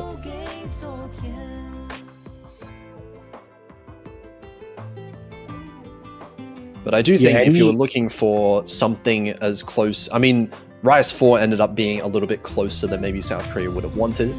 If you want something that's maybe more in line with what happened with Rise 5, the tech pick, maybe you would want to opt for Rise 6, Cosmic Railroad.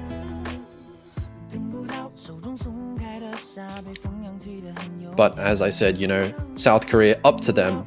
They can really pick whatever they feel like playing at this point because it is going to be on Australia to win pretty much every map that's left in this pool if they want to come back. Well, there you go. They're going for RC3.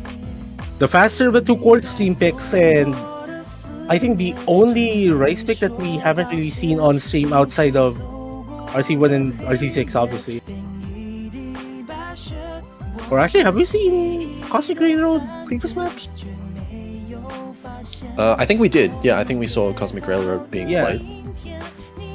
So I think it's only RC1, the only chart in the Rice pool yet to be shown on stream. We might be seeing it later in the weekend. Has been a pattern. I think with the past, maybe even couple of 7K on WCs where the Rice one, the speed pick is the one that non-Rice teams tend to ban out or shy away from a lot more, a bit less comfortable. And we're seeing probably the biggest swap in of the entire match here for Team Australia. Ooh, I believe we're seeing Bounter. For the first time this tournament, I would think, yeah? Yep. Now, if you don't know Bounter, Bounter is the strongest player on Team Australia. They have been saving him for this particular moment so they can pull off the reverse sweep. No, I'm just kidding. Bounter is... they're just switching in Bounter so that he gets a little bit of screen time, which is nice, I believe. I mean, wasn't Bounter the captain of Australia last year? Yes. Before they missed out. Or was it? Yeah, before they missed out.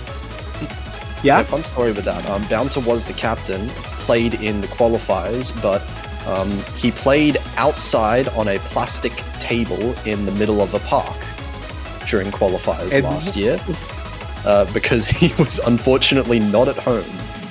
So and wasn't like Bounter interrupted by a goose or something while playing qualifiers or something last year? Yeah, it was a funny situation. There's some pictures flying out there, maybe on Twitter or somewhere of his setup that day. It was a very funny setup. But yeah, he played on a laptop on a plastic table, middle of the park, with birds flying and ducks flying around. I think he fed them in the middle of the qualifiers. But anyway, he's going to be subbing in here. Outlast as well, also first time this match that we're seeing them sub in for South Korea. Definitely a player, Outlast is, that you're going to expect to see very, very high ratios on the simpler Rice maps. So this is a perfect opportunity for him to show off some skill here, as we can already see 99.9s across the board for South Korea. Miss early on from Bounter. Well, it's kind of unfortunate. It's pretty early on. Outlast actually finding a drop as well on that pretty tricky court stream transition. This is the faster of the two court stream picks that we have for this map pool, and it's rough. Yeah, it's also fairly long with not that much break as well. 3 minutes long, one of the longer picks that we've seen this map so far. But it is going to be South Korea off to a good lead, despite Outlast actually struggling a little bit more than I would have expected. 99.5 right now, Bounter dropping down to 98.6. While Dress Surf is just chilling in that 99.94% accuracy. Let's try not to mention that score for the free time. In case, I mean, I think we're kind of ripe for doing something here in the booth. I hope it doesn't happen. I mean, Anyways. Dress Surf has a beautiful combo. Oh, okay. No, they mention it. Now they mention it. All right. Okay. I wanted to test it. I wanted to test to see if he was immune. Not immune, it seems. Dress Surf finds a miss. So the only full combo left on my Angel Zila, and I will not mention that name again for the rest of the map. But it is still 27,000 points in the lead for South Korea. The misses not mattering a whole lot. They have been very clean, all things considered, on the side of South Korea.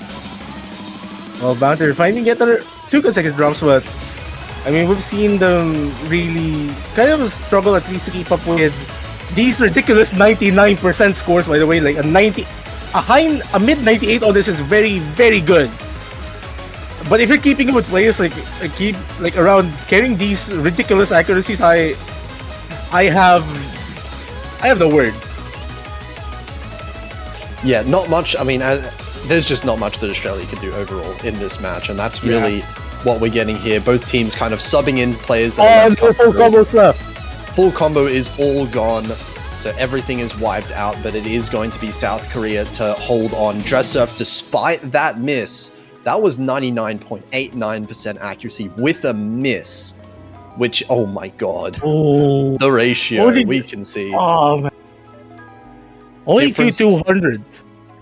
Difference in comfort levels when it comes to Rice here in particular, and South Korea managing to pull off the clean sweep.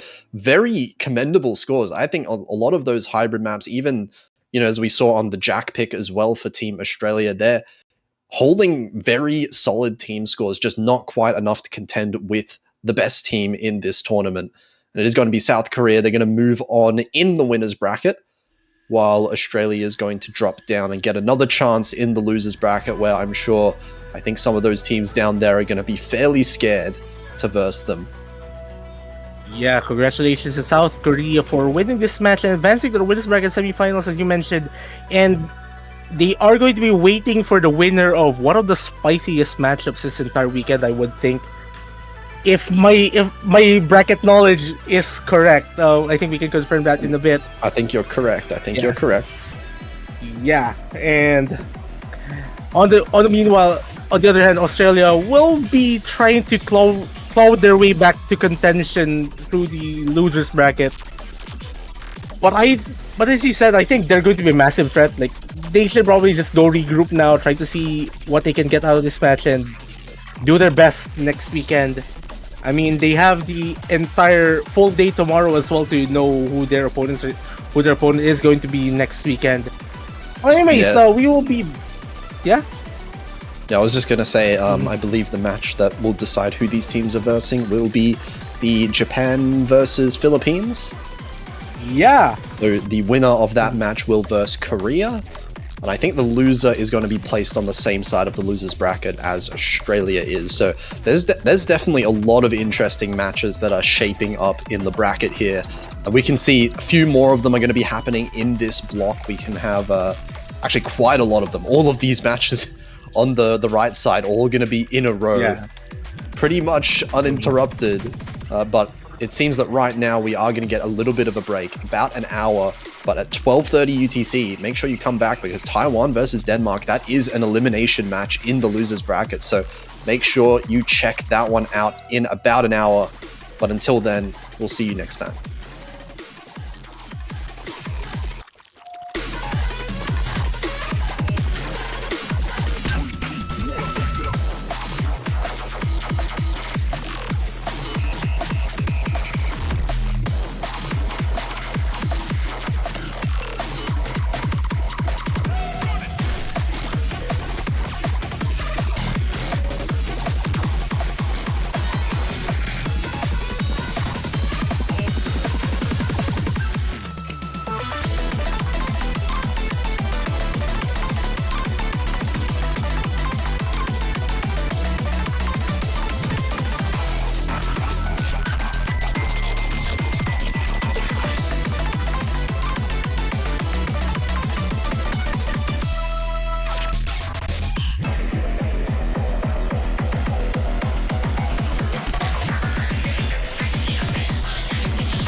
Hello and welcome back to the Osimania 7K World Cup 2024. I am Sergio85 and alongside with me in the commentary booth, Potassium F, here to present to you the quarterfinals matchup between Taiwan and Denmark. Both teams coming into this round having experienced tiebreakers in the round of 24. Taiwan did win theirs in the round of 24, but unfortunately had the honor of facing South Korea last weekend. That's why they ended up here. Denmark, on the other hand, unfortunately lost their first match of the World Cup in the round of 24. They were able to get their rest last weekend, but now they're back in action, hoping to continue their campaign against a team that might be a big threat to theirs. Yeah, absolutely. I'm really excited for this match. As you said, both of these teams getting to tiebreaker in their respective matches in the round of 24, that was. So Denmark just narrowly losing against the Russian Federation, actually, which would have been a potentially massive upset there. Taiwan winning, actually getting the upset over the Netherlands. So these two teams, despite the lower seeds compared to some of the other teams in the tournament, they have been putting up some good numbers, specifically in the early game. I think both of these teams are showing some promising consistency and accuracy with some of these picks. The real question that I have here is, with this quarterfinals map pool, it is getting significantly harder, especially for Denmark. We haven't seen them since the round of 24 because of that bye last week. So it's going to be interesting to see how well the players can stack up to a more difficult pool. Well, immediately Denmark actually going for a pretty bold protect here, protecting Hybrid 3, which I do think is one of the harder charts in this entire pool.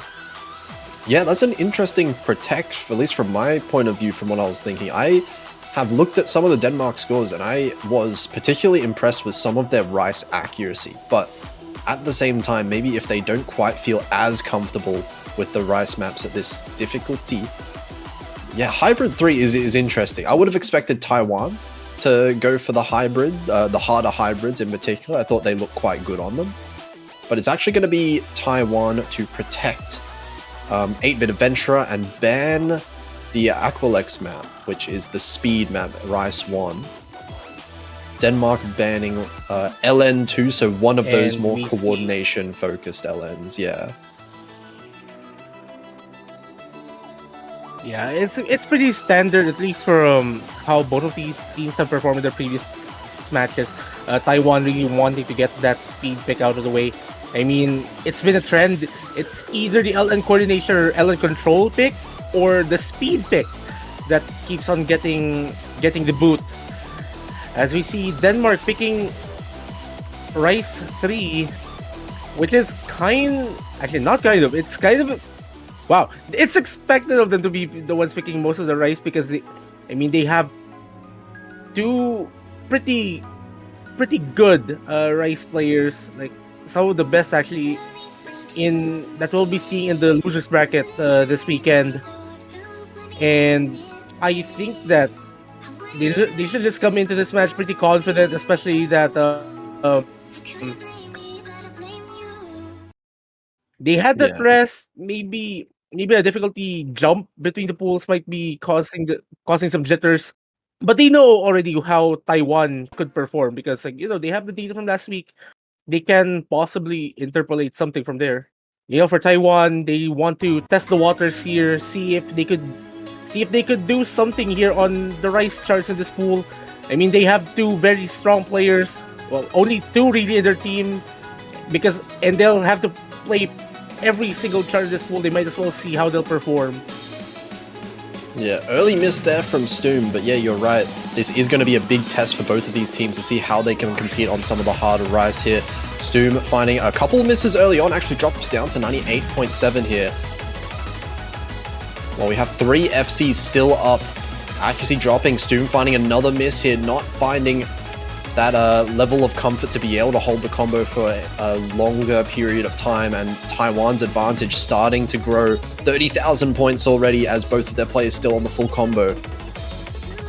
That is indeed a very rough start here coming from Stoom. Pretty, on the other hand, just recovering to 99% as of the moment, Taiwan having a dream start really in this chart, soon finding yet another drop. While Tart did have that drop, I mean, considering the advantage that they have, it won't matter until now, unless if for some reason they find a Ooh. breakdown of C. Oh man, that's That's a not the wipe miss you there want. from Denmark on both players on the little break section there. Unfortunate, but it really isn't the misses, I feel like, that are the big determining factor right now, even though there have been a lot for Denmark. Single misses like that one from Egg Tart not going to make the difference because the accuracy is so far apart between these two teams right now. Both of these two Denmark players below 99%, while Taiwan holding up the 299% scores, and the FC on Hero Jeff still. We can see this point lead getting big. We'll see about the full combo as we see the density of this chart pick up. Start finding yet another drop and Stoom actually trading some of those. Actually, we see trace of both Tart and Stoom here. But on the other hand, like Jeff is still carrying on despite the increase in density here. Pretty much. All right. I was about to say they were about to stabilize around that 1000 combo, but what can I do? Yeah, we're seeing a lot of misses coming in from Denmark now. A few misses from Egg Tart as well, but the one player that is unfazed throughout this entire density section does look like to be Hero Jeff. And he does get the full combo, actually, so that is going to be Taiwan earning a very early breakpoint. That's a very solid full combo from Hero Jeff, the only one above 99%. And that's going to carry Taiwan to an early lead in this match. And a lead that they would really want to get as soon as possible because the pool, I think at least from how I reviewed it, is going to be pretty open for both sides. Really depends on who gets their points first to see how everything will shape out later on. We're actually seeing Taiwan go into Rice 5. Maybe after seeing that pick unfold, they might be reading into something, maybe Denmark not feeling as comfortable with some of the harder picks. And if you're thinking about hard picks, Rise 5 does kind of lean into that, especially if Taiwan feel like they can hold some decent combos, some decent scores on this one. Well, yeah, it's a very good theory to follow up with. Like, just go for like the harder picks. Try to outplay them. Try to outplay them pretty much. Like, it's a tried and true strategy for the 7K World Cup, really, where we're seeing like pretty big skill gaps between teams. Some early misses here from both players on Denmark, missing. No more full combos on that team. Egg Tart struggling in the accuracy a little bit, below 99%, dipping there. But Hero Jeff is still holding on with the highest accuracy in the lobby, as we saw in the first map as well. Misses still coming in for Denmark, really struggling to hold on to the combo. This is a really tricky chart to manage to hold on.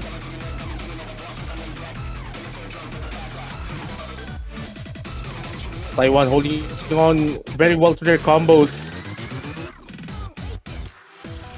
Egg Tart finding the drop Well, there, never so mind. just Hero Jeff, yeah. Once again.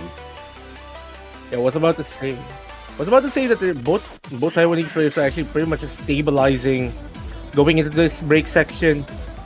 Kind of unfortunate to see a drop there, but again, the advantage that they built up on the first half of this chart is quite the size already, and it will take a massive breakdown from Taiwan for Denmark to even have a chance. As you see, 2 consecutive drops here from Stoom. Make that 3, make that 4. Oh man, this chart is really giving them trouble. Yeah, and Frit finding a miss. Frit is managing to keep up in the accuracy pretty close to the Taiwanese players there, but overall it's just not enough. We're seeing an 80,000 point lead. This map is pretty much done right now. There is nothing that could possibly happen to reduce this lead right here. Just not enough of the chart left over, and we're still seeing, I mean, I don't want to mention it too much, so I'll keep my mouth shut there. But looking at the bottom left side of the screen, just saying. I mean, we've had that incident last match. I mean, those who were there knows. If you know, you know. But anyways, Taiwan will be grabbing their second point in this match with, again, a pretty nutty score here coming from Hero Jeff. Yeah, I mean, Hero Jeff is here to play right now. Double FC, the first two maps being the FC from Hero Jeff, not having not the best ratio in the lobby, but the ratio doesn't matter if you can hold the combo, especially when maps are getting harder and harder.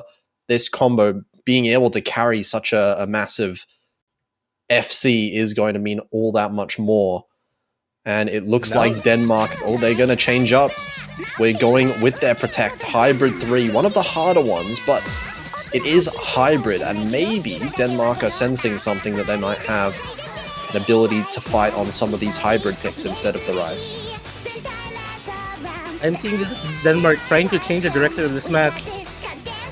The hybrid might be a way to at least gauge how they will see Taiwan. Maybe Denmark considering how, if they're going to pick LN at some point, maybe continue with the hybrids. Because as it stands, I don't really see them grabbing a point in any of the Rice picks. Maybe RC2, maybe RC4, but we'll see. Yeah, seeing the same 4 players in here. Of course, Taiwan only having the 2 players, so they don't even have the option of swapping out even if they wanted to. But let's see how this one goes on. The first hybrid, the first LN action we're getting in this match so far. This chart, I'll just say that while you can carry on it, while you can front run on this chart for like the first 75-80% of this chart, the ending is where everything might be changing, as we see Stoom actually finding a drop on early on, which is not something that Denmark really wants, at least for this pick. So they might be too banking far on behind in the accuracy department though. Oh, but that's not good. Not a good pattern there for Denmark, for both finding the misses. Taiwan looking more consistent when it comes to the combo overall. That is, well, Jeff finding their first drop of the entire match, but given what happened a few moments earlier on the Danish side, Taiwan can easily pull ahead just a bit more. Single miss from Taiwan's not going to quite do it. A second one's going to help out a little bit more. There's Egg Tart gone. No more full combos in the lobby. But the accuracy advantage still in favor of Taiwan. Denmark's not that far behind. You look at Frit and Hero Jeff both matching each other right now. Stoom not too far below that 99% mark. So this is still keeping fairly close. But Denmark is still going to have to rely on a few more misses from Taiwan to come through.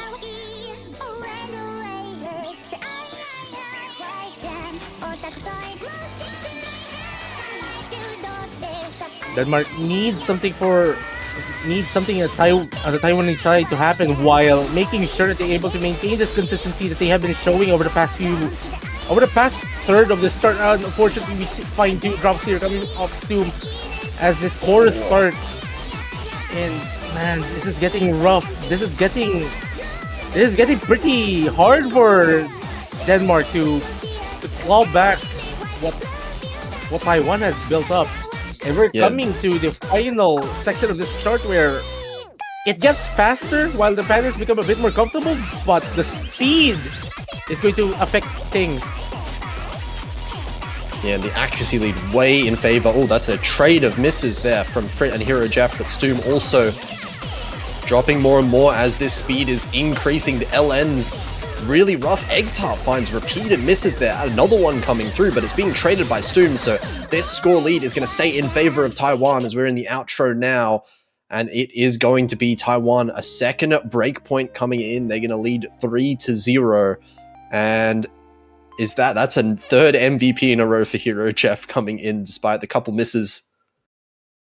Jeff definitely doing the heroics here for Taiwan in this match, while the accuracy is, I'd say, maybe not the best between in this pairing, but they're doing just enough to make sure that their advantage stays.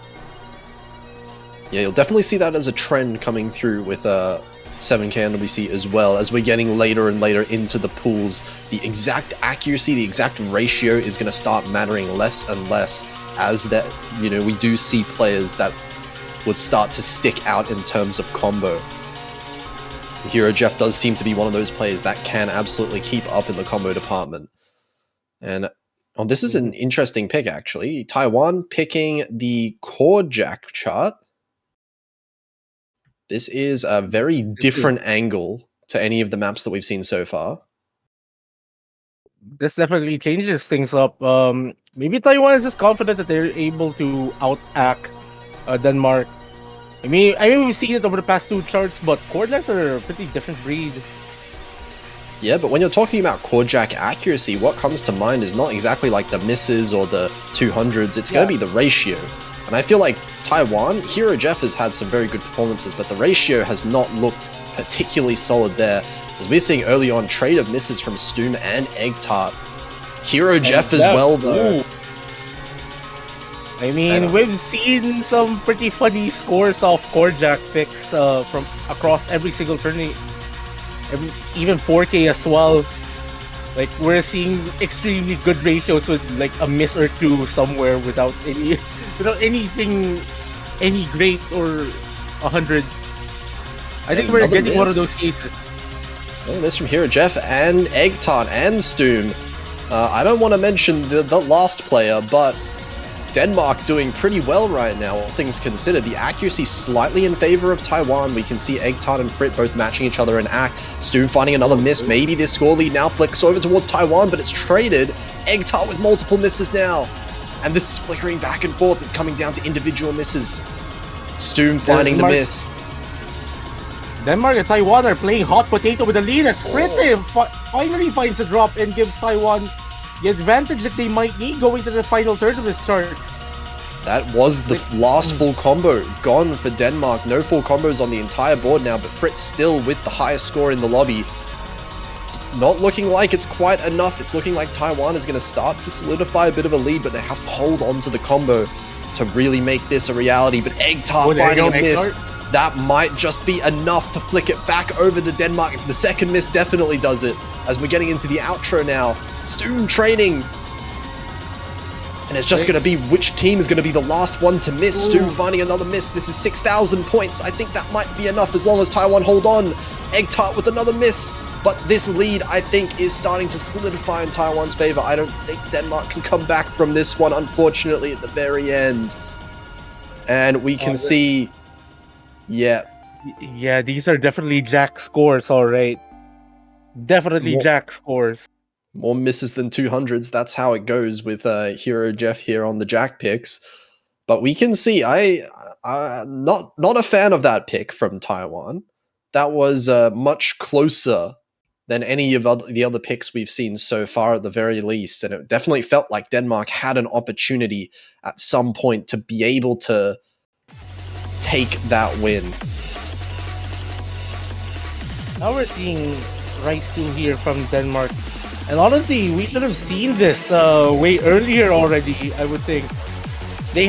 Denmark had a really, really good team score on Raindrop from round of 24. Not really surprised that we're not yet seeing Joel coming in.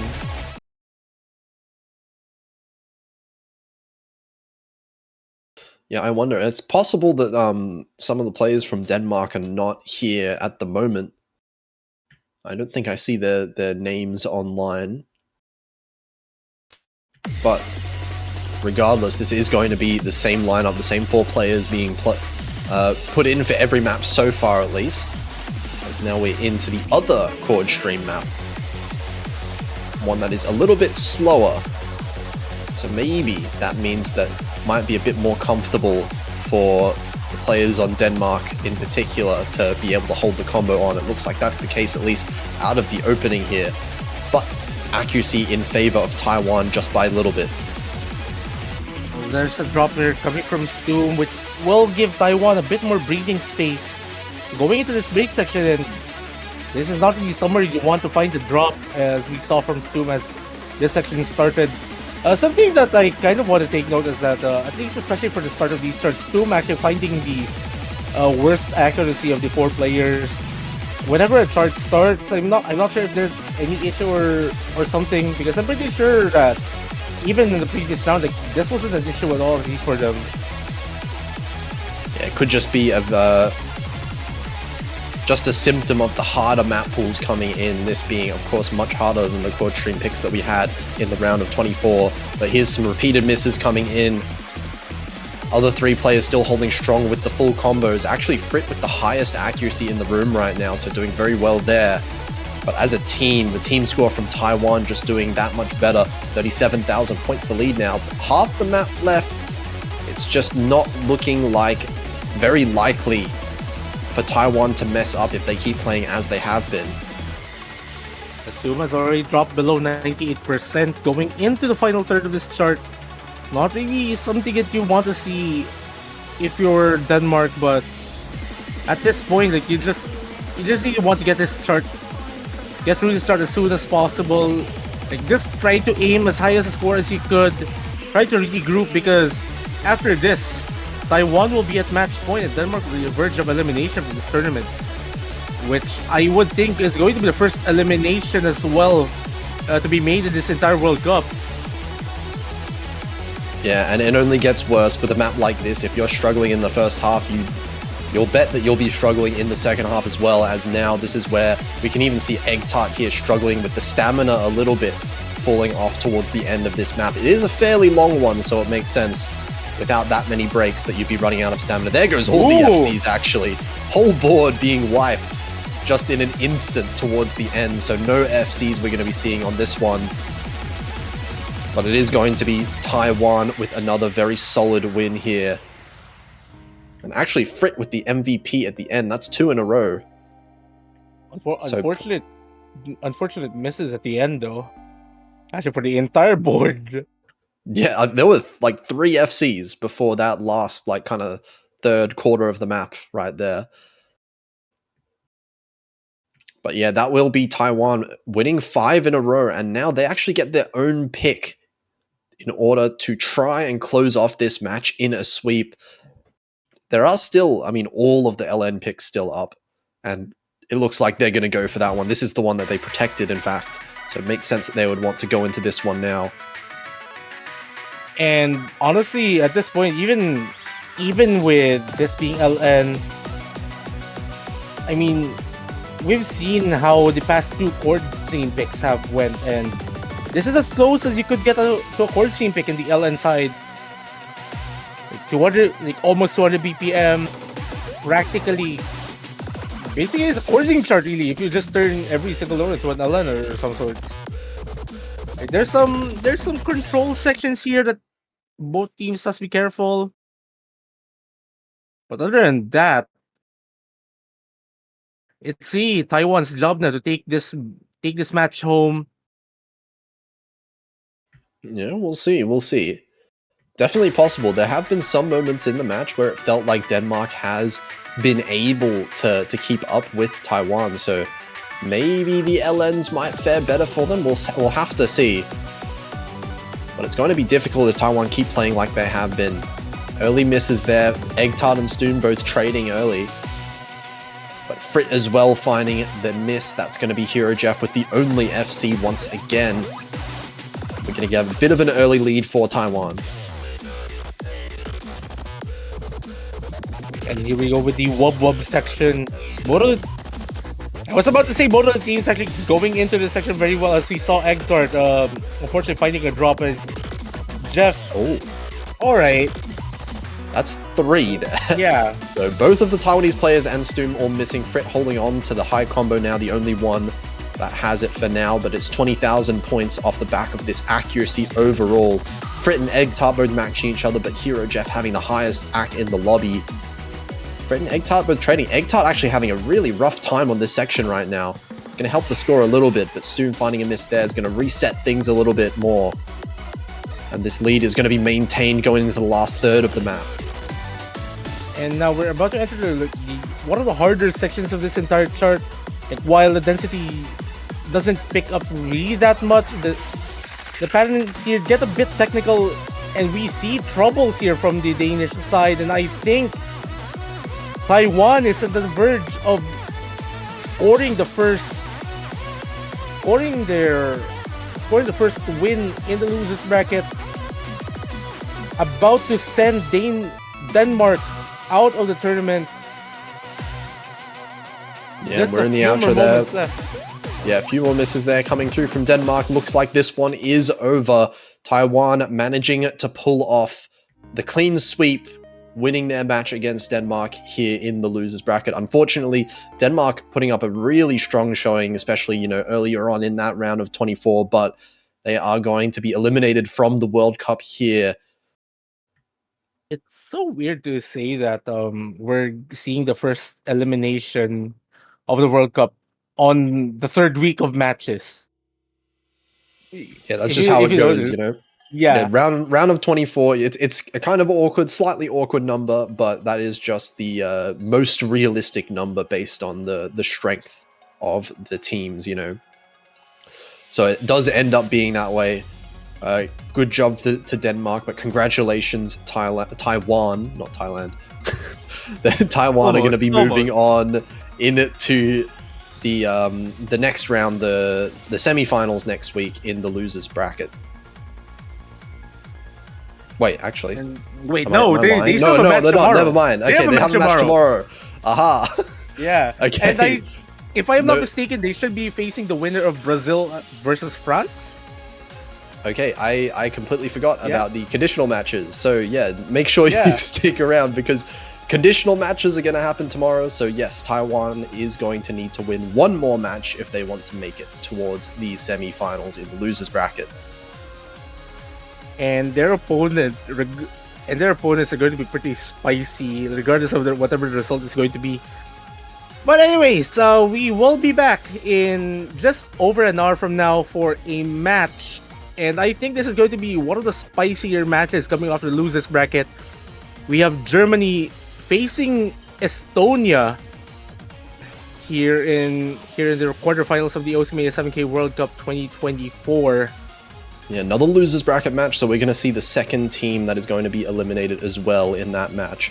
That one, I think, is going to be very interesting. Two teams that I think do have very similar potentials. So I am going to be looking out at that one. But for the meantime, we will see you again in 1 hour.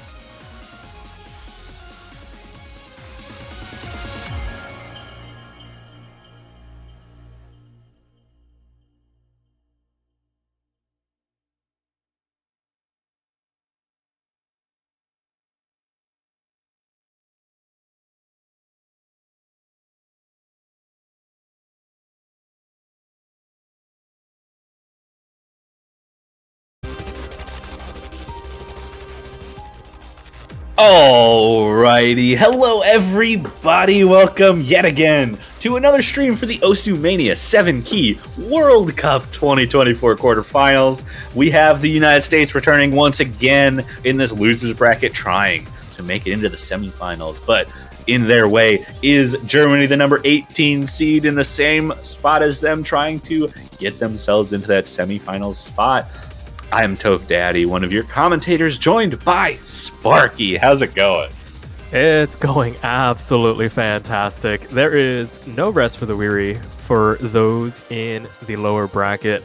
Got to do those conditional matches, and we're going to kick off those conditionals with pretty electrifying matchup here. As you mentioned, the United States taking on Germany to see who punches their ticket into that semifinals. A lot on the line for these two countries, and honestly, this could potentially go either way. They both had some pretty good showings in their previous match. So a little bit of information, maybe both teams watching each other, their previous performances, being able to take out their respective opponents. So we might see some strategy being employed here. Maybe some picks going to be a little bit different, but common knowledge going to be the name of the game for this match. Absolutely is. We've seen some interesting scores. We saw a few that are matching up between the two matches that we saw. 3 maps in particular. We saw Rice 4, Rice 2, and then LN 4. So those are the 3 matches that we've seen that are the same between these two teams. We could see the two teams kind of avoiding them. Maybe if they feel super confident in one of those three, they'll go for it. But we've got our first ban coming in. Hybrid 2 gets banned out. They banned that in the previous match as well. Not too surprising. It's a minute and 22 seconds. Singular mistakes cost you a lot on that map. And as a higher seed, I think you want to avoid something where one mistake loses you a map. Yeah, for sure. And Germany answering back, getting rid of Rice 1. And going over those protects, looks like it was Rice 3 and Rice 4 for both of these countries. Unsurprising seeing the Rice 4 protect from the United States. They had quite a good showing on that against Sweden just a little bit ago. A couple of misses here and there, but just having Bunsen being able to just pop off with that 997. What an interesting choice from Germany. You mentioned the protect from the United States, getting picked immediately by the opposition. That is a pretty bold proposition. That's a bold move. That is a bold move from Germany, especially seeing how well Bunsen did on this in the previous match.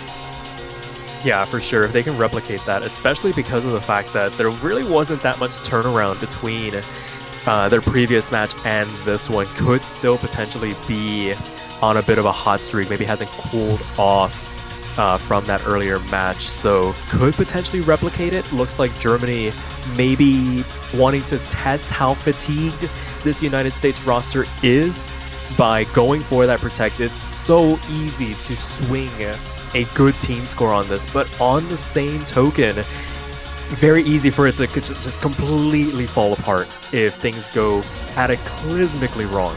Absolutely, that is true. But, Germany in their last match, actually having missed on both players, that could easily turn into two full combos. I would not be surprised to see something like that come around. And general accuracy on this, I imagine, is going to be pretty good from both sides, especially if Germany's going to first pick this against the United States' protect. Yeah, for sure. I feel like the bar for this pick in particular in the context of this match has to be above, say, like a 99.8. I feel like a singular miss could just swing this one way or the other to where it's just unrecoverable. Absolutely could. Accuracy is currently favoring the United States. We see it, Sukia actually dropping down below the 99.5s in this intro section. Not going to turn out super well with both of the United States players above 99.9, but Sinkip holding on. Similarly, Mashu with the first break, though, that's going to help keep the lead a little bit smaller, keep Germany within grasp if a couple more mistakes come out, or if they're able to really lock down that accuracy. Yeah, we saw this in the match against Sweden, but I think the United States was kind of banking on the fact that Sweden was also trading some of those misses back. Don't have the luxury for the moment, as both Germans holding on to their full combos. It's just by sheer virtue of the accuracy discrepancy between the two countries. Now that Mashu is back up over that 400 combo cap, going to be able to mitigate some of the damage that they took from that earlier miss, because of the fact that Sukiya is going to find the drop in the transition over into the back half of the chart now. That is true. Bunsen still holding on to an impressive accuracy. Sinkip was holding on to the United States' accuracy, still has a full combo, just dropping a little bit of accuracy comparatively to the United States side at that 99.7.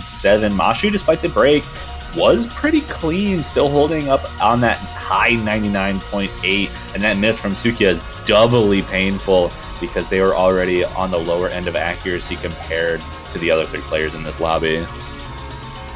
Yeah, for sure. And like I was mentioning at the top of this map, this can go wrong in an instant. And it's just those tiny little hiccups, especially now we're getting the 1/4s.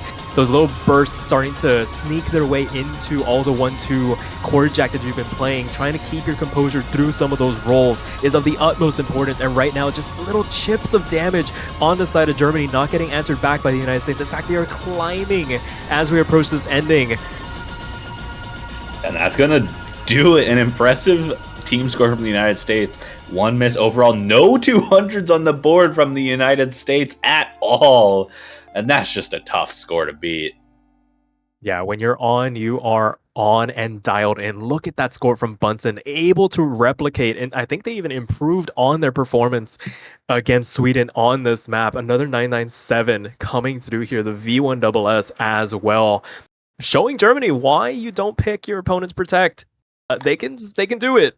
they can play it. They can play it. They protected it for a reason. I mean, an even better improvement from the previous time they played that. I think for both teams, an improvement from both of them. Just for Germany, unfortunately, not going to be able to be enough to take that point. In the United States, starting off on the best foot possible, getting that break point, bringing it to their own pick, and potentially maybe a long field pick comes out here.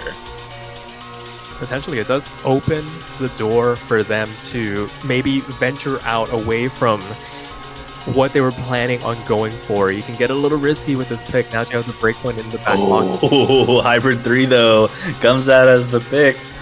That's going to be... I think it's going to be interesting because I've mentioned this multiple times this weekend, but this map, not too difficult for the first 75%. Yeah, it's really, once you get to that speed up at the end, that it really just kind of flies off the handle. We've seen some wild swings so far this weekend on that once we get there. Yeah. I've seen pretty much 4 full combos turn into 4 players chain missing on that ending. It gets rough. Yeah. And we see a substitution for Germany. Vinkist coming in to contest on this pick. Bunsen and Mashu staying put. Sukiya as well. MP Star Command comes out. We're going to get into the second pick of this best of 11 United States. Riding high off the back of that early breakpoint here. Can they capitalize? We will have to see. United States going into this as the first pick have to be feeling a little bit confident, maybe banking on a little bit of that physicality required through the ending, hoping for a little bit of a collapse from Germany. But I imagine they're also kind of taking into account they were capable of beating them on Rice for the Germans' first pick. And they probably feel a little more comfortable on long notes, so maybe getting that hybrid out of the way is a little bit of a safer entry into the long note pool than they were maybe thinking about. Yeah, for sure. But for right now, everybody staying relatively steady. We see a couple of hiccups in terms of accuracy across the board. And Mashu picking up the first miss. Double miss. Soon thereafter. Full combo reset. That's a double miss from the United States. Traded with by no one on the German side. Both players still holding on to the full combo. Now that I say that, though, Sukiya does find a drop there. And Vinkist follows it up, and the United States takes a quick lead change there.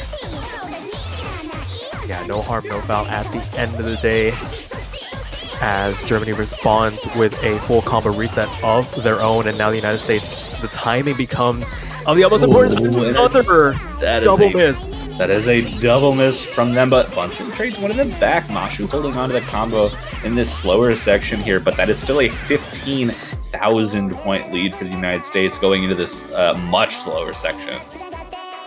Yeah, I wouldn't call the 16,000 point lead safe. That extra miss in the back pocket now from Sukiya gonna help matters here, but this map is not over till we get to that last quarter. It can still swing. 20,000 points now, growing the advantage for the United States as they manage to hang on, but Bunsen finds a miss in the build-up going into the final section. Not what you want to see here, but it's better here than in that later section.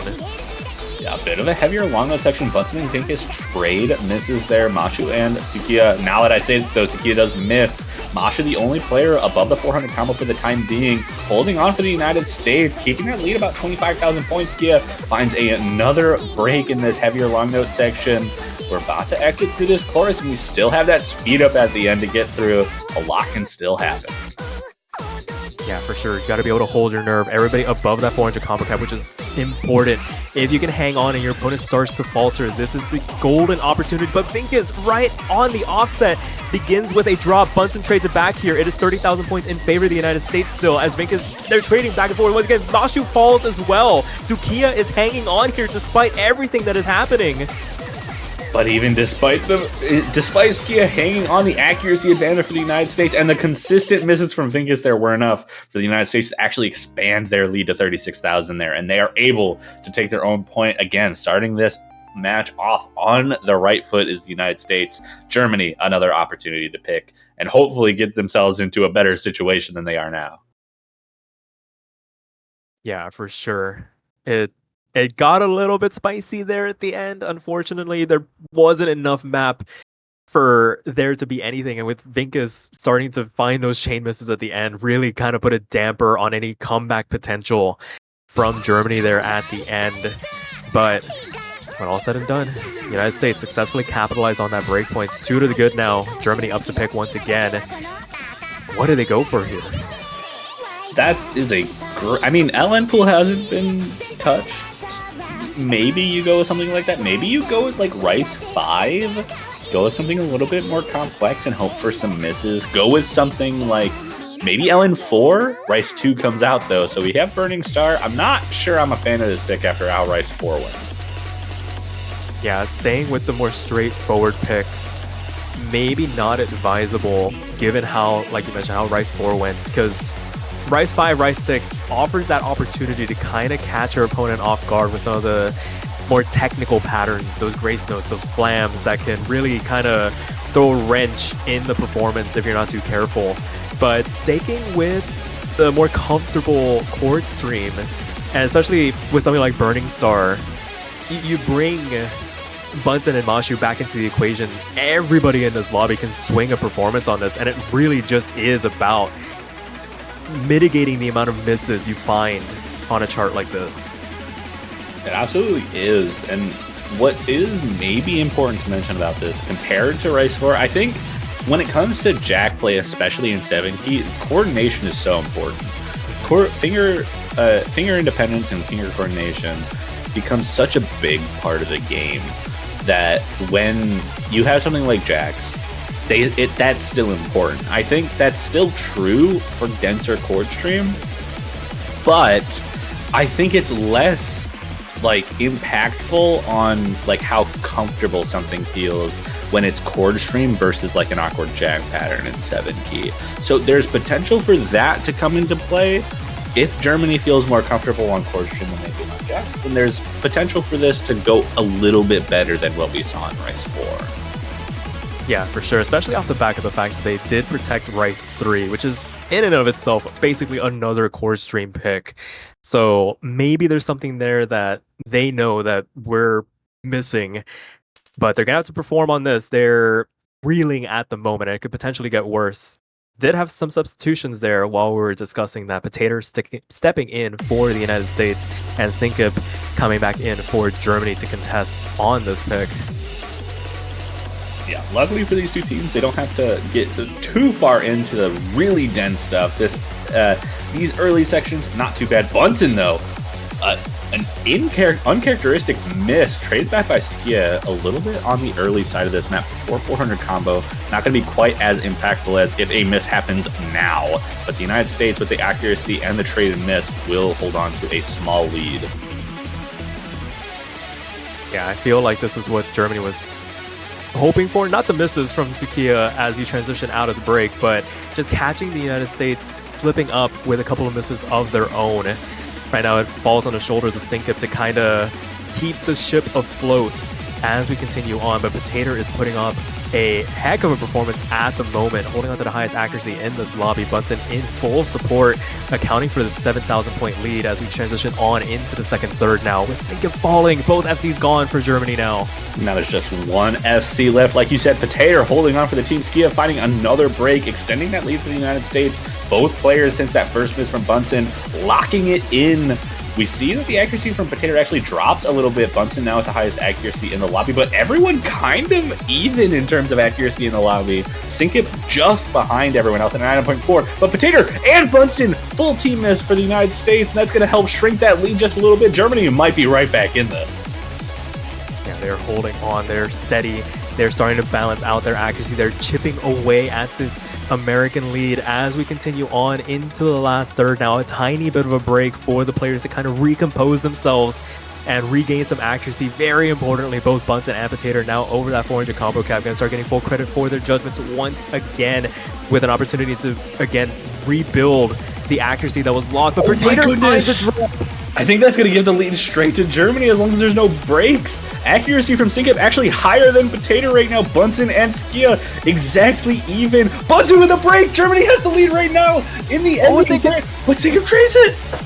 Oh, there's a quarter of the map left to go. It's still anybody's game. This is such a fragile lead. Bunsen finds another drop. It is still relatively clean but right now Sukiya is starting to pull away as we approach this ending. An eighth of the chart left to go. It is 3,000 points in favor of Germany as we continue on here. Can they hang on? They cannot afford to break this lead. No, you said that. Sinkin finds a break. It's shrinking. The lead shrinking just a little bit. We have just a few nodes left in this map. We're at 900k score. We're at a 2,000 point lead for Germany as Sinkin misses again. Potato trades it back. They're both missing. Everything too much is happening. Potato drops at the end. 6,000 point. Germany takes a point. Oh my goodness. And breathe. I can't. No, breathing's not allowed. Breathing can't happen. Not when matches are this close. That was too close for comfort if you are Germany. But at the end of the day, Sukiya with the clutch outro performance to ensure that they got themselves over the line. What a performance from them to be able to notch the first point on the board for Germany. It is now 2-1. Don't need to get that break point though as we keep this match going. Yeah, the United States is a break point ahead, and as long as they win their own points, they will still be in a good position to take the win in this match. But Rice seems to be maybe Germany's strong suit at this point. A little bit, Rice 1 being the ban, maybe a little bit of an awkward situation, because I think the United States is going to stick more around that hybrid long note area now, especially with Germany putting up an incredible performance on Rice 4 there, or on Rice 2, sorry. Yeah, and I was gonna start going into a tirade about how LN becomes the avenue forward for the United States. 8-Bit Adventure feels like the right pick.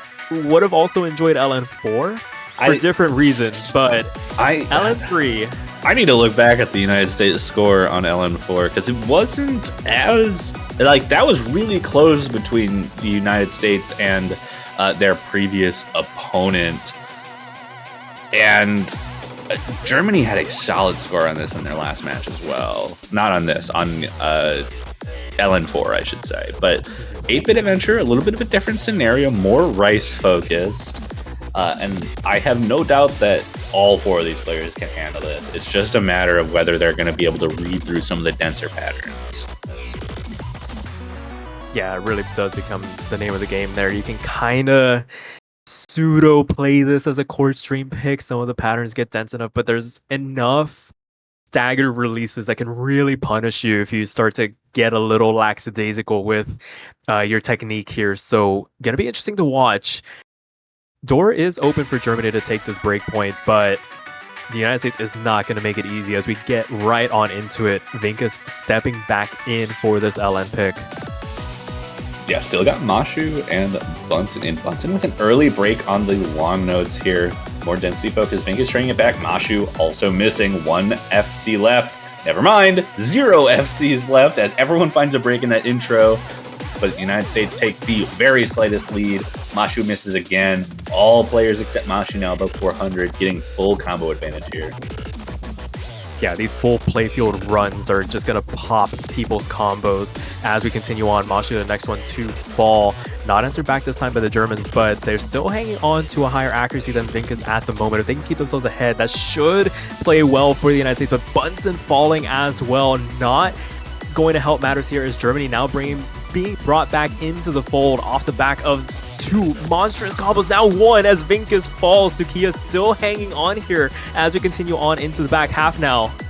Bunsen does trade that back. Important to take note of, because of how dense this is with the long nodes, it does not take long for these players to get back to that 400 combo mark. So combo advantage not going to be as big as the accuracy drops that come along with it. Vinkus dropping there as well, trying to build back up to that 400, almost there already. United States sort of running away with this a little bit. 17,000 points as we get into a little bit of a less dense section. Mashu does find a break as well along with Vinkus. But the United States holding on just enough with that accuracy to hold on to a lead, and as long as nothing bad happens for the United States, it's looking like they're able to protect their own pick here. Yeah, look a little bit dicey there in the middle section. Some valiant efforts on the side of Germany, but not going to amount to anything as this chart comes to an end. The United States survives probably one of the riskier LN picks in this pool, and take it away, making it 3-1 now.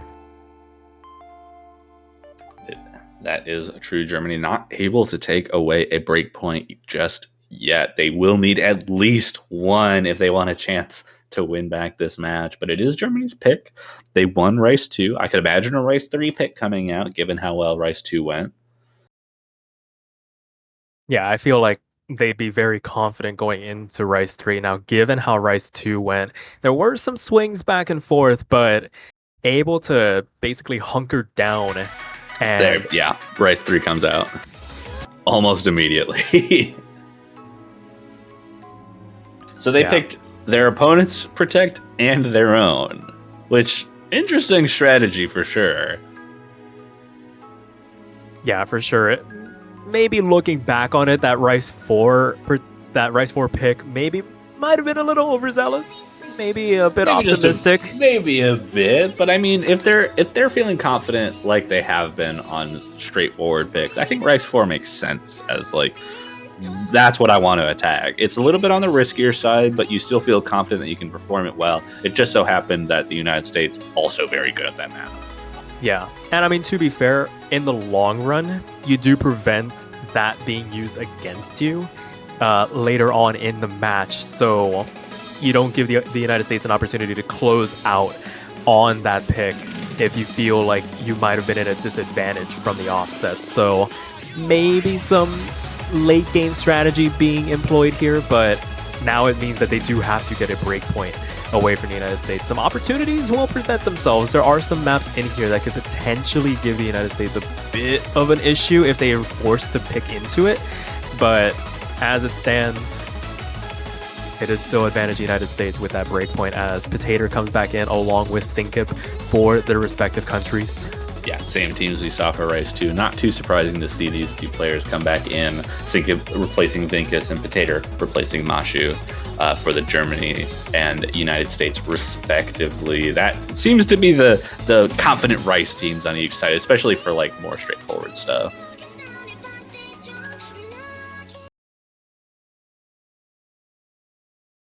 And here we go, gonna get underway with the fifth map of this best of 11. Reminder, these two countries playing for their tournament lives. So not a lot of room for error as we get further and further into this match. Indeed. We've got a little bit of an intro here. Just got lots of time. Wait until all the players skip it, but it looks like not everyone wants to skip. Give themselves a little more time to breathe. I don't blame them for wanting to breathe. Can't lie. I want to do the same thing right now. Absolutely. And why would you want to skip an intro like this? This song transcends every game mode. It feels like it's a constant presence in any tournament that we've found ourselves casting. Maybe that's because we're Mania players and this is everywhere in Mania. True. I mean, this is maybe the fourth or fifth time this has been just in the Mania World Cups, so a pretty common song as far as we're concerned. But we get into the first few notes, and we see I was about to say no major issues, but Skia does find an early drop before the 400 combo, so misses now are going to be a little more impactful, but still, that is going to give the United States an early lead here. Yeah, but thankfully, a bit of a clean drop overall, already rebuilding, about to catch up to Potato in terms of accuracy. Sinkip holding the fort down as Potato finds the trade in return, and a little bit later now, so it gives Sukiya a chance to get back up with that 400 combo cap, get into a tiny bit more damage as Potato begins to recover, but it's still advantage United States off the back of this performance from Bunsen at the moment. 99.8, a couple of 200 coming through, and the miss from Potato going to swing this lead immediately back over to the Germans as quickly as I said that, going into the second third now. Oh, and Potato just not able to get any footing, but Bunsen also finding a break right in the break. We've got two large combos for Germany here on this pick, and right in the break, that's going to give Germany a huge advantage going into this second half, as it's going to take a little bit longer for the United States to build that up. Bunsen finding another break in that transition there. It's a 16,000 point advantage for Germany right now. Yeah, still scalable, but this hill can quickly become a mountain. No more room for error, but Bunsen finding another break on these chords. Bit uncharacteristic. It's pretty light for what they're able to put out, especially because of that performance on Rise 4. This is looking better and better for Germany as it stands before we begin the build-up into the next section. Still a quarter of the map left to go. Anything can still happen, but Germany looking really strong right now off the back of this 20,000 point lead. Indeed, everyone back above the 400 combos. Accuracy seems to be slightly favoring the United States. Skia with a 99.7, though. Potato with that drop is going to help. Double drop from Potato there. Might just seal it for Germany. They might just be running away with this point now. Yeah, absolutely. A tiny sliver of map left to go. Potato not able to establish a foothold in this map, in this outro. Maybe a little bit too much for them. Sinka falls. Finally, the sole surviving FC in the lobby is gone. Sukiya here to pick up the pieces as they secure their second point. It is now 3-2, still in favor of the United States. Germany still needing to get that break point, but looking really strong on both of these core stream picks. Yeah, this is just the classic accuracy versus combo, and in this case, combo won. But still no breakpoints for Germany. The United States has a pick here and needs to make sure they win it. If they let go of a breakpoint, Germany is right back in this match. Yeah, for sure. And I mean, what do you go for here to try and ensure you maintain your foot on the pedal? I mentioned LN4 before the previous LN pick, but I don't know if I'd go with LN4 in this scenario. Like I said, Germany had a pretty solid LN4 score in their previous match, similar to what the United States was able to put out. I'd almost prefer to see LN1 or LN2. Maybe even Hybrid 1. I can see Hybrid 1 being a good pick. But no, LN4 does come out. LN4 is the pick. Oh, I'm so nervous. Yeah, Fansa is definitely an LN chart. This is going to be an adventure. It's going to be a war of attrition between these two countries. I think whoever misses less on this wins. Yeah, that's a pretty straightforward way of putting it. I think it comes down to the power of friendship at the end of the day. There are so many heart patterns. The power of friendship. Yes, think about it. All the heart patterns that are found in the back half of the sprint. I was judging it, but I understand what you mean now. You are totally right. Whoever has the power of friendship on their side wins this. Exactly. Like, we'll see whose bonds are stronger and who can withstand the barrage that is to come, because, oh boy, does it get wacky. It won't matter until we get to the end. Whoever hits the heart patterns wins. Basically. Because they have the power of friendship on their side. And Vinka's having the power of mirror on their side. Wanted to do this on the offhand. Thankfully, perfectly symmetrical hearts, so we won't miss out on those. A little bit of a couple 200 drops from Vinkas, and a miss right out the gate from Vinkas. It's already one full combo gone, 2-1, as we get into some of those easier starting patterns for this map before we get into like true O2 jam dumpy LN styles.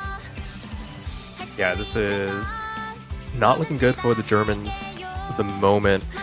And this could potentially open some more doors for the United States further on into this match, if they can just kind of keep poking away at what is a perceived weakness, as Bunsen loses their FC as well, but pales in comparison to what's happening on the other side, already eclipsing 14,000 points of an advantage through this introduction going into the second quarter.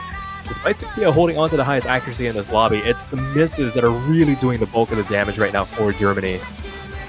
Yeah, I mean, we have 399s. Skia does find a drop there, and actually drops again, getting close to the accuracy of both United States players. Mashu finds a drop. We've got one person with a combo on the board right now, and that's Bunsen above 1,000. Vinkas right behind them at 900. I need to stop saying names. That was signed, sealed, and delivered that time. I feel telepathically. No, I wrote it. I wrote it on the mailbox. I gave it to the mailman. I was like, deliver this to Vinkas, please. And didn't work out too well for me. Bunsen finds a drop there. Also drops the big combo. Reverses the big combo. Skia and Mashu above 400 now. even on both sides, but the accuracy advantage in the United States' court right now, 35,000 points of difference going into this solo. Yeah, we approach the last third now, and we're going to start to see those aforementioned heart patterns begin to kind of litter the playfield, and it's just a matter of who can hang on to them the best. Sukiya finds an early drop, building up into that section, gonna reset their combo. There's not a lot of density for them to climb back up over that 400 combo cap on, but as things start to get a little denser, we'll start to see them get back into the fold. Bunsen finds a drop on this build-up. Mashu, oh my goodness, a full team reset on Germany. Yeah, Mashu the only combo surviving from that break. Heart patterns, 3 people drop on the heart patterns. Skio Whispers, the only player capable of reading through them and not dropping combo. The power of friendship not helping though, with the United States still holding on to that lead here. If anything, the lead is growing in favor of the United States. 56,000 points, a bit of a runaway now, as this map just did not pull any punches across the board. Everybody finding some level of difficulty with what was being asked of them. But at the end of the day, the United States able to hang on till the end, make it 4-2 now. And I mean, they've still got 2 LN maps open. They're probably going to be insta-locks now. Not to mention that 0 miss score from Mashu. What an impressive performance. Skio Whispers with slightly lower 200 count actually getting the MVP. Both players really showing out for this.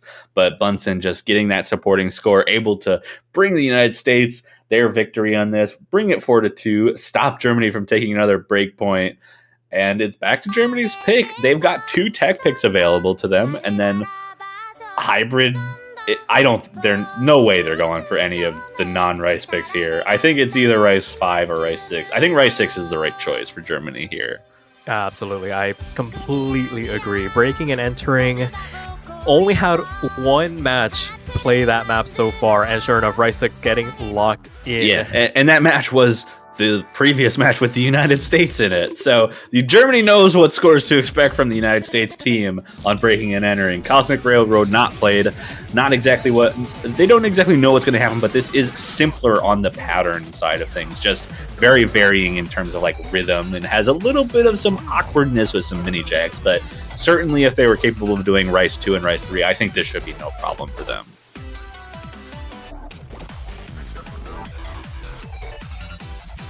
Absolutely, and with that being said, just waiting on, looks like Bunsen needing to be moved back into the lobby. Maybe client crashed, maybe got stuck on the results screen, but should be taken care of before too long. Not a very long pick either by any stretch of the imagination, just over 2 minutes. Yeah, and a good portion of this map is basically just chord stream. There are a couple like implied mini jacks and some rhythm changes with some bursts, but the entire second half of this is largely very accuracy heavy. The first half is going to give us a little bit of an idea of how these 2 teams deal with more technical patterns, but the second half definitely is going to be where making sure you keep combo and stay consistent is going to be really important. For sure. And with that being said, we are loaded in. Got everybody back in here. Syncop checking in for this Rice pick for Germany. See if they can keep things as level as possible. Still needing to get that break point, but still got to win their own picks as well. So we'll see how they do here. Double miss, 2 misses, 1 on each side. Mashu and Syncop trading that back and forth. A little bit of a better time for Mashu there, holding on to the 99. Syncop dropping below it, dropping again, actually, but Skia and Bunsen, 2 full combos, both around the same accuracy, hovering around that 99.7 range. America is going to keep that lead here at around 8,000 now, as Syncop tries to build back up to the 400 combo with this more technical section. Yeah, still we continue on. Syncop able to get themselves over that 99% mark, and it needs to start climbing, but a full combo reset on the side of Germany. Sukiya falls along with Syncop, and that's gonna hurt really badly as we get into this bit of a break section. Some free time for the United States to build their accuracy and really stretch out this advantage that they've built up now. Back half upcoming, 25,000 points to the good now. Yeah, both players in the United States actually out-acking their German counterparts, and Bunsen with the full combo is helping stretch that lead. Almost 30,000 points at this point, looking a lot stronger than the previous two Rice picks we saw come out from Germany. Sinkia finding another break. No breaks from anyone else so far. Everyone else at the 400 combo mark. Mashu, though, does trade that back, and it's going to help keep that lead a little from growing too much more. But like I said, this ending, a lot about that consistency with the changing rhythms and mostly chord stream patterns. Everyone comboing through that jack transition and looking good, and the consistency looking incredible from both teams here. Yeah, for sure. When everybody kind of locks in, gets settled into a bit of a groove, things look really even. But it's what happened before that has really set the tone for this pick so far. A multitude of misses coming out from Germany. Traded back a couple of times by the United States, but off the back of Bunsen really recovering and hunkering down once again, showing the level of performance that they're capable of, it becomes a bit of a runaway. 32,000 points, another break point in the back pocket for the United States, and a match point situation with their pick upcoming. Absolutely. Really good position. 2 break points ahead, and they've got Hybrid 3 available. They've got LN1 and LN2 available. They've got pretty much the pick of the litter of whatever they feel the most comfortable with to go for. I feel like I was going to say, they already made the decision for me, LN2. So, okay, throw that thought out the window. I probably would have said Hybrid 3 is the right pick, but maybe that's just, sorry, I was wrong. They already played Hybrid 3. Hybrid 1 is the right pick here. But LN2, I can't hate on this pick from the United States. They won both of the long note picks so far. And this one maybe a little bit slower, maybe a little more approachable, but Germany certainly has not looked comfortable. Not just in the sense of they've lost both of the other long note picks, but also they haven't been picking them. They haven't even picked a hybrid. Yeah, they've definitely wanted to avoid these picks, and we see some substitutions, some mix-ups here. Tasty Dumpling coming in for the United States, probably more comfortable on these lower BPM LN picks. Vinkas coming in to round out, try and lend some support to Sukiya, who has been kind of showing out on these LN picks, just hasn't had the supporting score to really contest against the balanced approach from the United States. Could change here. Different style pick. Could open the doors for them. Absolutely could. Early intro. We've got no major issues. We've had Vinkas not having the best time keeping accuracy in this intro, but Mashu kind of following that up with the same, but Skia finds the first miss, gives the United States a little bit of a lead, and lets Tasty Dumping really show off that LN ability. Yeah, for sure. A second drop from Sukiya, not having the best of times through this introduction. A third one to boot, down below the 99% mark, joining their teammate. Despite Vinkas holding on to the FC, you really need somebody to kind of take the mantle in terms of the accuracy to contest. And now Vinkas falls as well. No major combos on the side of Germany as we proceed on into the second quarter now. Both Tasty and Mashu kind of settling in this mid 99% range. Doesn't have to be pretty, it just has to be enough at the end of the day, and they're already nursing a 20,000 point advantage.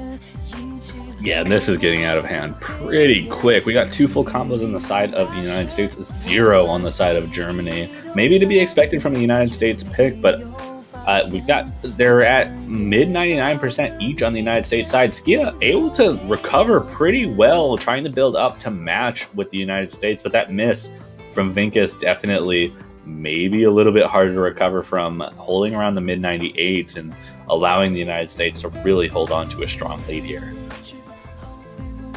Yeah, for sure. And basically just the low BPM, there's not a lot thrown at you. It's not like a density pick, but still room for slider breaks. Mashu and Sukiya trading. The trade only helps the United States in this regard.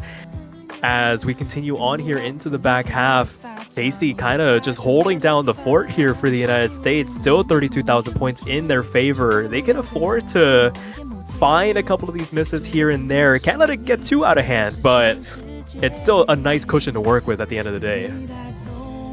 Definitely a nice cushion. 33,000 points going to the last of this map. Tasty Dumpling, as I said, able to show off that LN skill, though.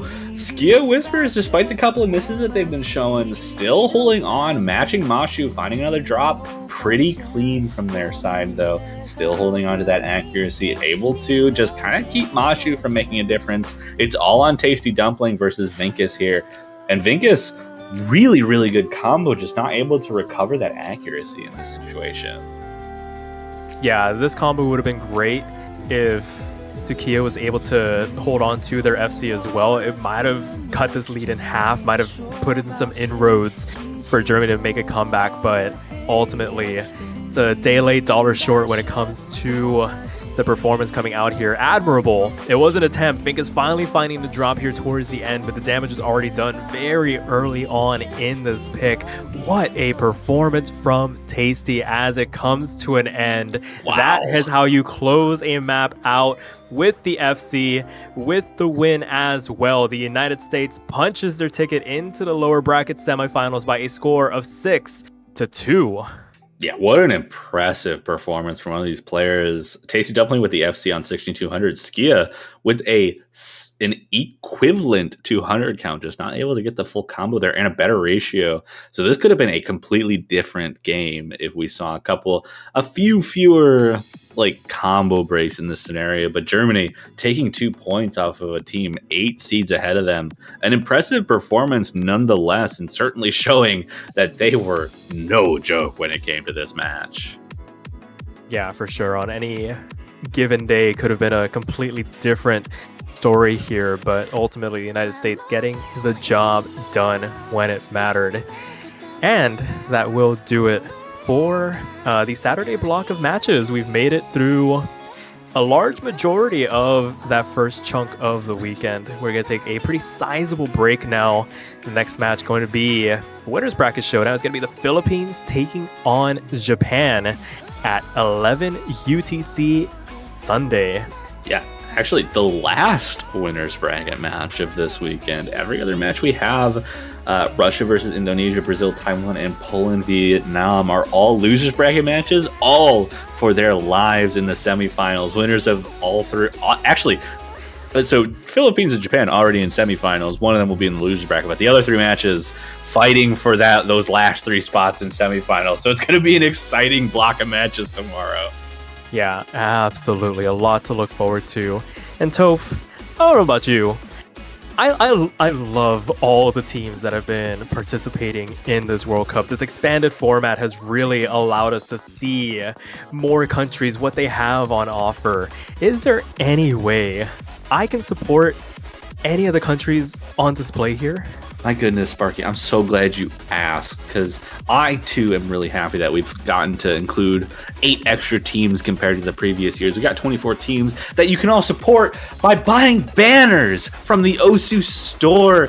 All 24 teams, even if they've already been eliminated, have banners up for sale on the store to support your favorite team and your favorite players. And as an extra bonus, if you buy the banner that predicts the winner of this tournament, you get to keep it for an extra bit of time until the next World Cup comes around. And what a wonderful way to support our teams. Yeah, absolutely. All the proceeds go towards making this event better for everybody involved, helps the prize pool a little bit. Toph, what if I'm indecisive? What if I can't just pick one team, though? Oh, you're in luck, Sparky, because you can buy multiple banners. You can buy as many banners as you want. If you really wanted to, you could buy all 24 teams' banners. Oh my goodness, that sounds like an amazing deal. And all for the low cost of $2.50 USD. Why would you not want to buy a banner? Why would you not? I don't have a reason why you wouldn't. Absolutely. But with that being said, that will do it for us here. Go ahead, take as long of a break as you want. We'll be back in about 14 hours, 11 UTC. Put it down on the calendar. Philippines versus Japan. Do not want to miss it. Until then, we'll catch you guys later.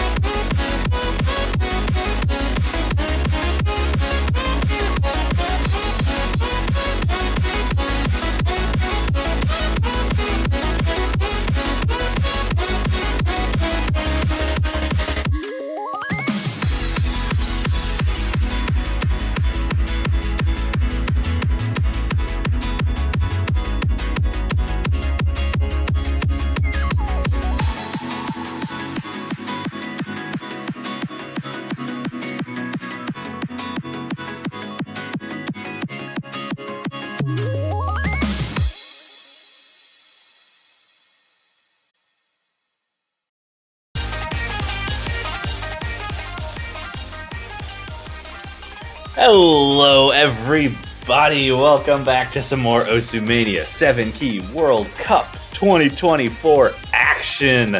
We've got some more quarterfinals. We've got two matches actually going on right now. This A stream will be going for the United States versus Sweden, with Poland versus UK on our B stream right now. We got number 10 versus number 20 in the losers bracket. I will be one of your commentators. I'm Toth Daddy, joined here by Dynascape. How's it going? It's going great, Toth Daddy, and this is an interesting losers round one matchup. If I were Sweden, I'd be shaking in my boots right now, as we've got seed number 10 United States pushed down by Canada just yesterday. And honestly, what's another scary thing about this matchup is that I feel like Sweden is very catered towards the Rice pool.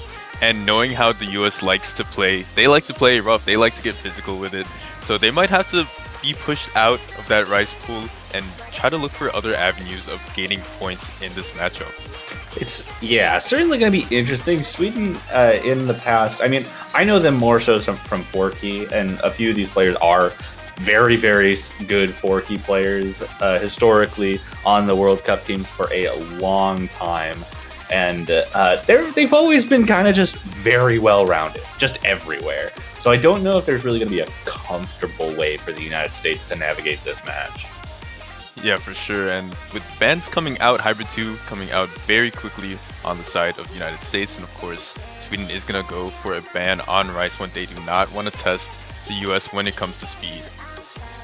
Yeah, certainly not. United States definitely a very good Rice team, and the picks already coming out. This is going by real fast. We got a first pick coming out from Sweden, LN2, a hybrid actually being banned out by the United States. So we'll have our pure Rice and pure long notes for the most part, outside of that Rice 1 pick there, but all 4 long notes open for maybe Sweden to potentially attack the United States' more weak side of the skill sets. Yeah, probably. And this map quite hard. This is the coordination pick for the LN pool, so we're gonna have to see how Mashu and Tasty Dumpling do on this. But knowing scores from last weekend, also just their match against Canada, I think they are still a pretty good team when it comes to early game LN. They have really good accuracy. So this might prove to be maybe a misstep for Sweden, but honestly, they do have to test the waters. They do have to try something out, knowing that United States is probably going to go with something like Slamrai, something like AO Infinity at some point. So good pick from Sweden at the start. We're going to have to see how it turns out. Yeah, it is important to note that this isn't necessarily early game anymore. We are hitting quarterfinals, so we're out of like the super early game. Still, for many players, this is definitely going to feel a little bit on the earlier side. Going to be more accuracy focused, especially when we see some of those winners bracket matches. But that said, this on the, as far as like physicality goes, this is definitely on the easier side of the pool.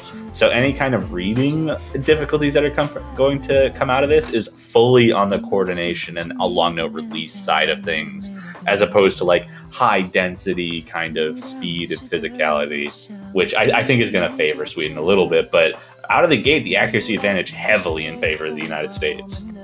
Exactly. If you just look at the UR bars, you see that Sadcat is having a little bit of a struggle here, keeping that FC, funnily enough, but still under that 98% mark. Finally gonna drop. That's gonna be the first drop of the match, as well as a second one as Sadcat takes 2 and the US boost their lead up to 30,000 points. Indeed, that is a couple of misses from Sadcat, traded back by Tasty Dumpling. 1 FC on each side, but it really is the story of the accuracy right now. Sadcat dropping below the 97% on this coordination map. Crady's still holding in the mid-98s, but both of the United States players, despite that drop from Mashu, are still holding on to the mid-99 range, and that is proving to be very difficult to overcome for the Swedish side. Yeah, this coordination pick is so dense. There are a lot of anchors that you have to switch on, stuff like that, and Crady doing well to hold on to the FC. It may be a low accuracy FC, but an FC regardless. It's just, as you said, that accuracy difference from the United States. Mashu and Tasty Dumpling popping up crazy numbers, 99.4 from the both of them. It's just absolutely gapping Sweden as Sadcat drops down to a 96. it's looking like this might be done and dusted with. Even though there's a third of the map left, 75,000 points really does seem insurmountable. Yeah, and I mean, the accuracies are not changing too much. We still have Crady at that mid 98, and Sadcat finding another drop, holding around that 97 ish, like the high 96 ranges, whereas we're not really seeing the same kinds of mistakes happening in the United States, still holding on to that mid 99, and it's going to have to take a collapse in this last quarter for the United States to give this up. Pretty much finally getting over that 100,000 point difference, and as we all know, 100,000 points in the context of a 2v2 is such an enormous amount to overcome. It does look like this is going to be over. Sadcap dropping yet again, and Tasty Dumpling and Mashu doing well to hold up after their first initial breaks. So maybe a slight consistency check is needed, but Mashu and Tasty Dumpling handling it just fine. Crady gonna finish it off with almost the highest combo in the lobby. I think Crady and Tasty Dumpling breaking in about the same section, but again, Crady with a 98.2 as the highest accuracy player on Sweden is beaten out by both players on the United States by a fair amount. Yeah, very, very good score from the United States there. Both getting around the 970K. That is very impressive, and I would imagine pretty scary for any team that they're looking to face in the future. But that was a break point right out of the gate. Maybe not what Sweden really wanted to see, hoping that the United States, having a relative weakness on long notes was just not enough for Sweden to really have an opportunity. But it is going to be the United States pick. We saw a Rice band come out of Sweden on that Rice 1, which very, very fast. Don't want to test the United States on that. I could imagine as a result of that, maybe seeing AO Infinity come out or potentially Rice 5. I think those are the two that I'm looking at right now. Yeah, I think both of those would be really good choices. Honestly, United States really does just have the pick of the litter here. Being able to possibly do well on all 5 of the Rice maps up, and I would feel like they are confident going in against Sweden, just knowing how these players are. And you said that, United States does have a relative weakness in LN, and I really like that. Whoa. They are going to go for LN What a pick. for subverting the expectations and going for the mix/wildcard pick in the LN pool. I guess I don't hate this pick. I maybe would have gone for like LN1 if they were going to go for a long note pick, because they just played LN2. They saw a little bit of struggling happening on the Swedish side, and they're probably saying, oh, we know more about their long notes for this round than we do about their Rice now. And so we're going to go with a long note pick here to maybe take advantage of the knowledge that we just got, especially having won them by like such a significant margin. Exactly. If it ain't broke, don't fix it. And when the United States is up 100,000 points on LN2, you might as well go for another LN pick, right? And Fansa is a really good one. This is not like the coordination pick, but it still does have the elements again. It is the wildcard thing. And seeing how Sadcat was struggling just a little bit and Crady wasn't enough to overcome that barrier, United States with a really good pick here, looking to get that second point and a quick win in. They indeed are. This one a little bit more on the O2 jammy type of side of things. Definitely has some of those density portions that we see like so eminently captured in LN3, but still does have quite a few parts of it that require good coordination and good release timing. It's just so many things hitting you at once in this map, on top of just reading into certain levels of density, bursty inverse. I think this is the hardest long note map in this pool, personally. Some people might say like LN1 is up there because of just the pure coordination required, but I don't know. This one just throws everything at you. Yeah, definitely. And I think what the US is going for is that since it's throwing everything at you, if you can win on LN4, you should be able to feel confident going into LN1 or LN2. So kind of shaking Sweden here to the very core, maybe saying, hey, we know we are really good at LN, even though you're trying to pick it against us, you're going to have to look for another map to play on. But with Mashu taking that first break, and also actually Tasty Dumpling taking the first break and Mashu taking one after it, even though they did miss twice, United States still holds that accuracy lead, and it translates into about 3,000 points for United States. Yeah, Crady does trade one of those breaks back. Important to note, erase self in for Sad Cat here. Sad Cat having the particular accuracy troubles on the last LN pick. The only FC left now is erased self, keeping that lead very close despite a lot of misses on the United States side. Crady's accuracy is just a little bit behind the other three players in this lobby, which is allowing the United States to sort of keep this lead in their favor. And erase self, no! Right after the chorus in the break section, they find a combo drop. And that's going to help the United States really extend that lead just enough to feel a little more comfortable. Yeah, 9,000 points. It's still enough for Sweden to be able to make a comeback. They did keep it very, very close for that first half, and as we transition into the back half, we get more of these rolly LNs. A lot of the inverse that you were talking about, you really have to clench your teeth when you're playing through it. You do not want to slip up once, because one mistake could translate into a lot more. And as Tasty Dumpling misses, that's a lot of misses from Tasty Dumpling. This leads only 4,000 points as we get into the last third of the map. Mashu doing everything they can to hold on to the combo to stave off Crady and erase self, who have not dropped since that break section earlier. We're about to transition into the last chorus. Things get a little bit denser. We're going to get some more of those inverse bursts. The United States really has to hope that they don't drop, or at the very least that Sweden gives them a little bit of room. The heart pattern, 2 misses, trade back. Mashu finds a break though too, and erase self holding on just a little bit up to the 400 combo. United States holds on to the lead 4 now, but that's a big drop from Tasty Dumpling. Everyone dropping in this ending. I don't know what to say. Yeah, no one being able to find a strong footing on the map in that last low key. I do think this is over with now, especially with erase self finally dropping in the outro. There's just not enough notes to work with for Sweden to be able to make a comeback, and although it was very, very close for much of the map, United States is going to take it with a pretty large lead. I believe the largest lead of the map at 15,000 points. Yeah, just extending that a little bit. Not as dominant of a win as they saw on the break point on LN2, but still managing to get the point out, not giving any momentum back to Sweden. But it is Sweden's pick, and they'll have an opportunity to pick something that they want to go with. Given the results on LN2, I don't know if LN1 would be the right choice. Maybe I could see LN3 coming out, given that we just saw fans that is so close there. Yeah, possibly. It just worries me because that's the density pick. You looked at the coordination pick and you saw how dominant it was. It is a bit scary for Sweden to pick this next map and get the right one, because there's not a lot of choices that they can really look towards. They have LN1 and LN3, and maybe, I guess, Hybrid 1 and Hybrid 3, but yeah, it's hard to say. The hybrids are so awkward. I think Hybrid 3 is the better of the two hybrids for Sweden. It's definitely easier for the most part. Oh, they're rolling for maps.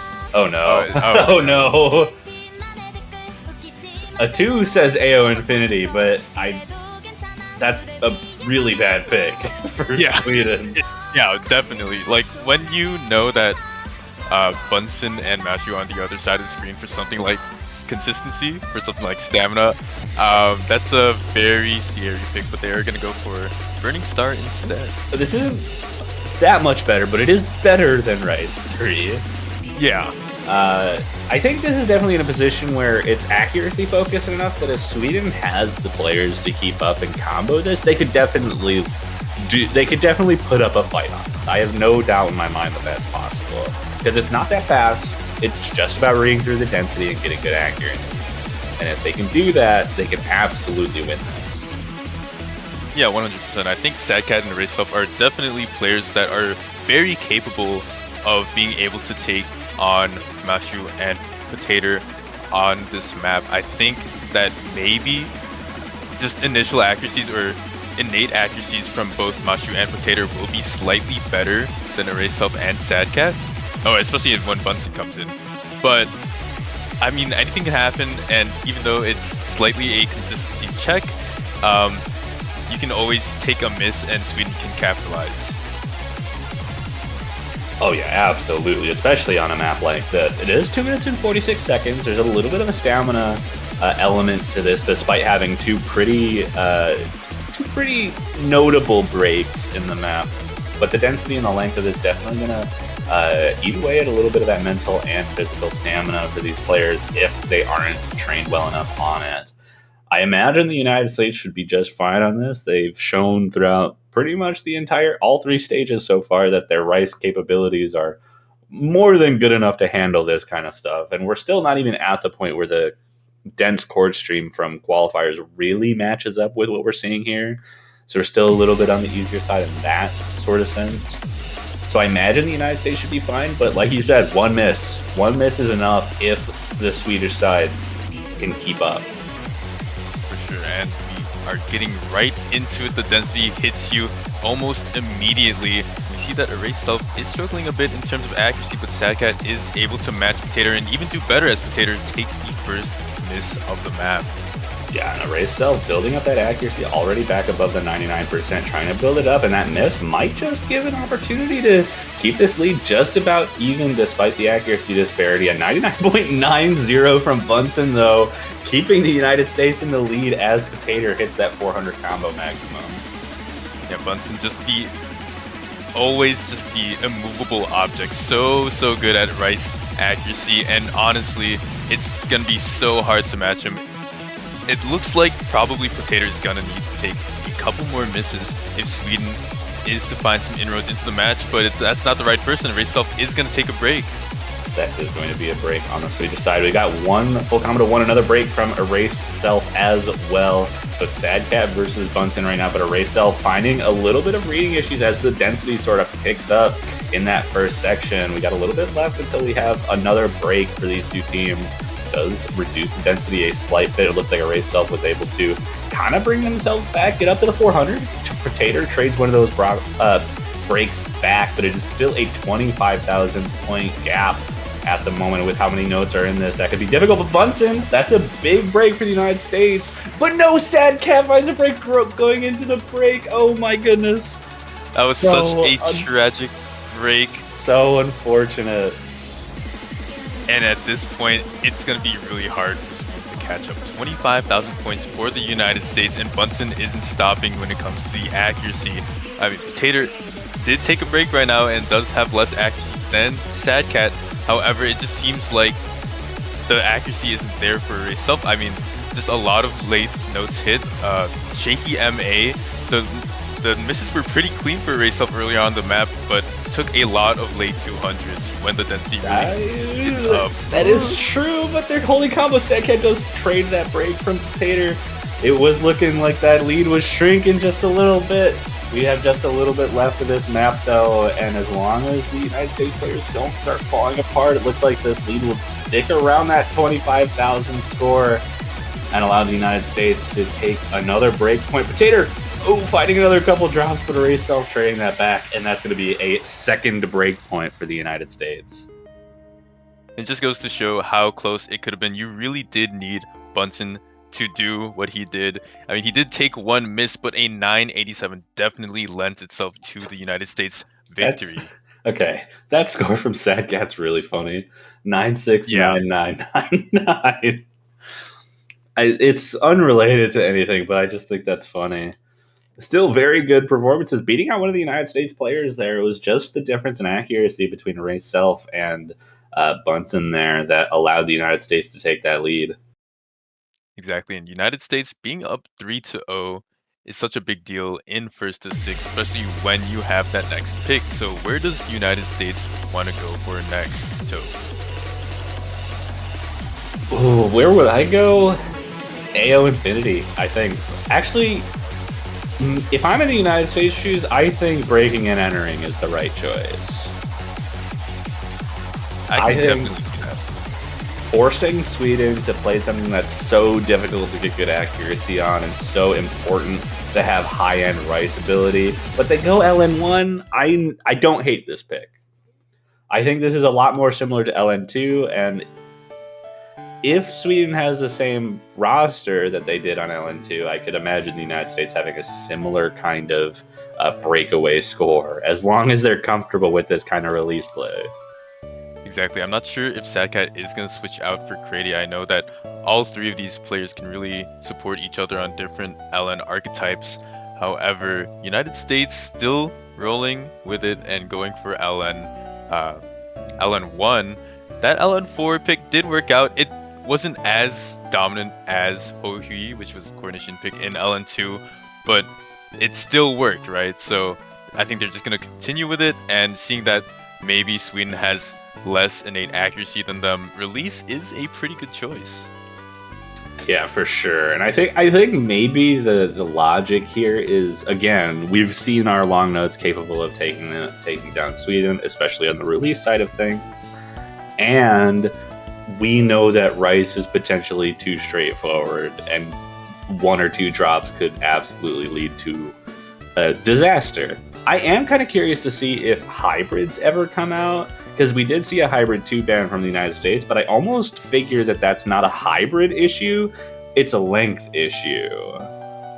I totally agree with that. I think we've seen a couple of times that freestyle was banned out so far this weekend, right? So it does kind of make sense.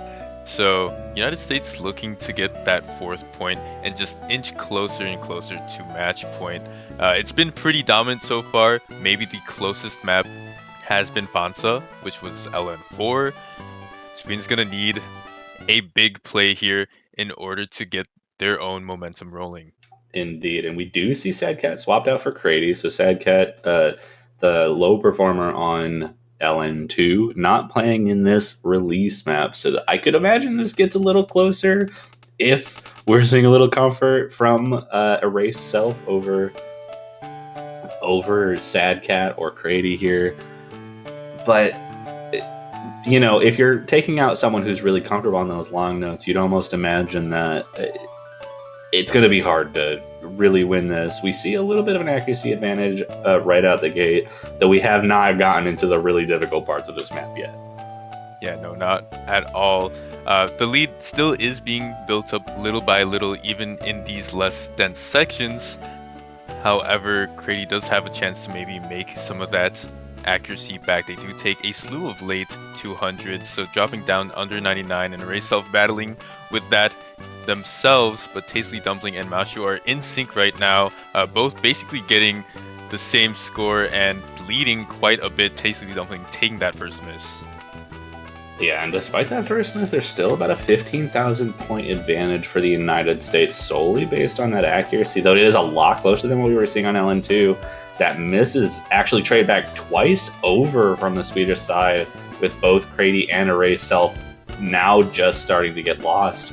Mashu, though, holding on to the full combo for the United States with the highest accuracy in the lobby, as well as Tasty Dumpling finds a little bit of a drop.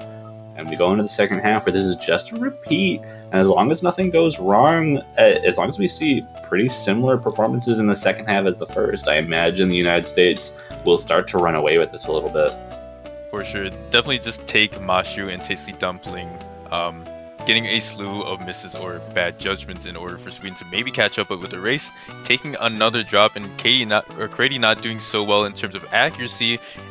USA is currently running away with it. There's only about a fourth of the map left, and again, like you said, the map is basically the same from the first half. There are no crazy tricks hidden in this last outro, and United States is just pushing their lead right now. They certainly are, and no combo breaks on the side of the United States. Array Self finding a couple more there, still above the 98%. Tasty Dumpling dropping below the 99 as well, but with Mashu still at that 99 and Crady below the 98, that's enough of an accuracy lead to just give the United States a huge lead on this and give them their 4th point in this match. Yeah, with Mashu securing a 99% FC, that was a very good score by them. 967, Tasty Dumpling with a great supporting score as well. Only one slider break on their side of things, getting a 960, still beating out Array Self and Crady by quite a margin. Sweden, unfortunately, gonna drop down to 0-4. They are gonna get the next pick, but what do they even want to choose? I really hope they don't roll for this again. Yeah, that'd be quite problematic if they landed on something they really don't want to play.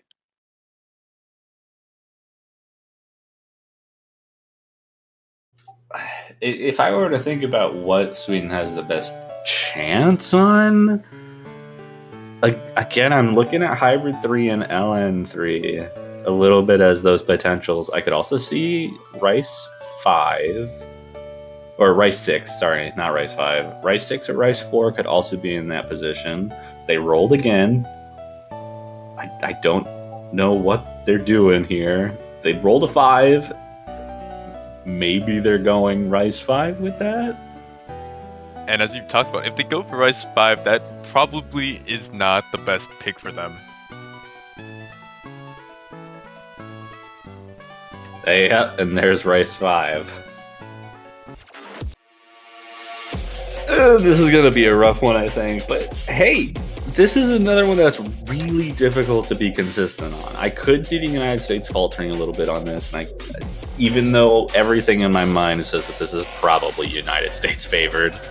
Yeah, maybe a bit of a silver lining there, but really on paper it just seems like Sweden is marching to their doom right now. They're at this point, they're rolling for their picks. They're not sure where to go for, and with Bunsen loading up and also Mashu playing on this one, it's going to be very, very difficult. This is the techie pick of the Rice pool. Again, as you said, it's very physically peak. It's probably has the highest physical peak, and a lot of obviously techie picks where you can drop. It's so hard to be consistent, so a couple of breaks are to be expected from each player. But as we load up into it, I mean, Sweden is just, they need this point now because United States has the next pick. They certainly do. You need to make sure that the momentum doesn't get too far in the United States' favor here, and allowing them to have their pick of the litter with this pool for what is potentially their final pick would not be a very good situation for Sweden to be in, but they're going to have to put a performance on here in order to have a chance at that.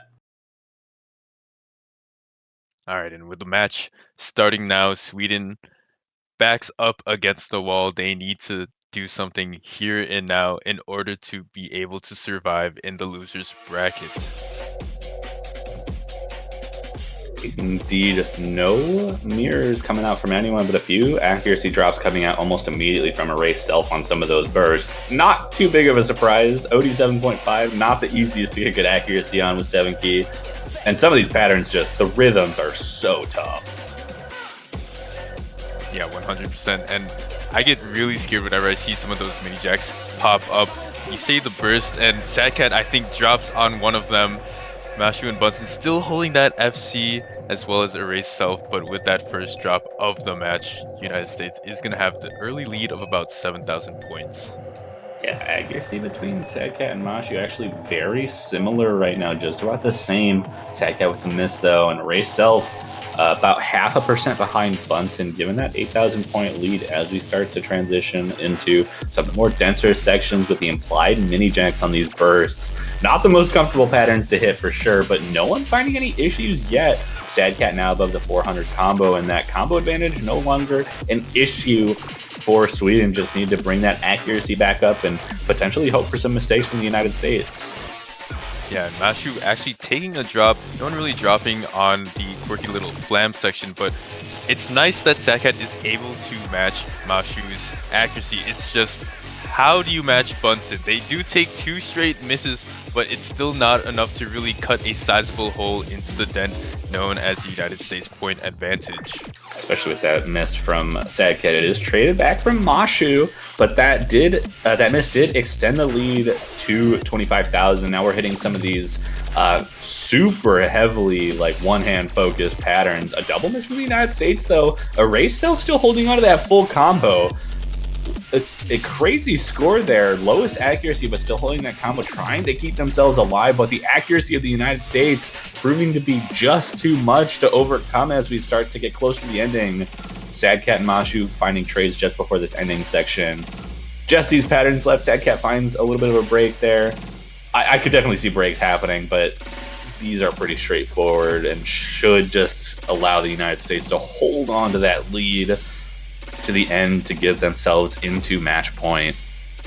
And it's a bit of an interesting motif where Sweden will just have one player that holds combo for an ungodly amount of time more than the United States players, but it's just the accuracy difference, right? Like, that's a full combo. That is a full combo from Erase Self. That's a really good score. but the accuracy difference, like they were almost able to keep up with Sadcat, just 10,000 points behind Mashu because of that, despite having 56 more 200s.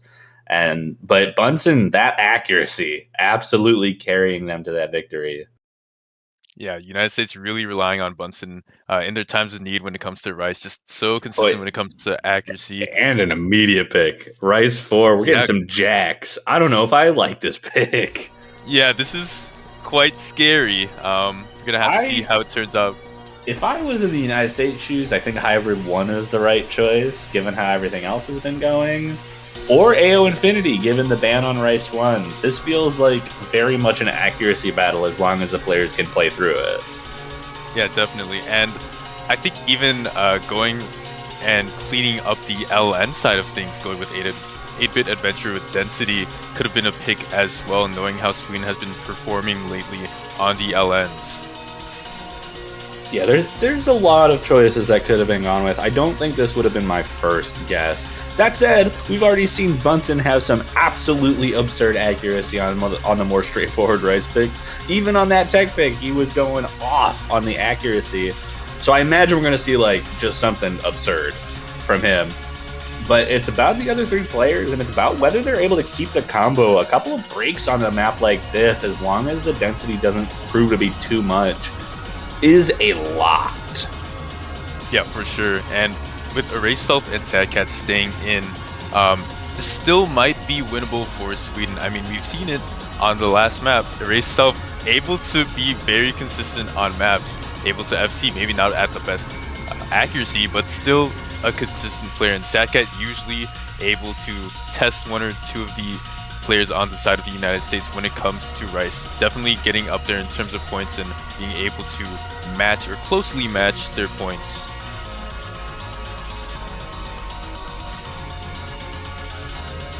Alright, well, we have all our players, and it looks like it might just end up being Erase Self and Sadcat on the Swedish side. There's been a kind of the crew going into most of these, Mashu and Bunsen, the accuracy squad for the United States, just waiting for the ready-ups. And we see the MP start command for what is potentially the last map. United States match point. Sweden needs to do everything they can to survive in this tournament. This is loser's bracket, so loser will be eliminated, and the winner will move on. So everything's at stake right now. Yeah, 100%. Sweden gonna have to try to avoid the broom, no sweeps.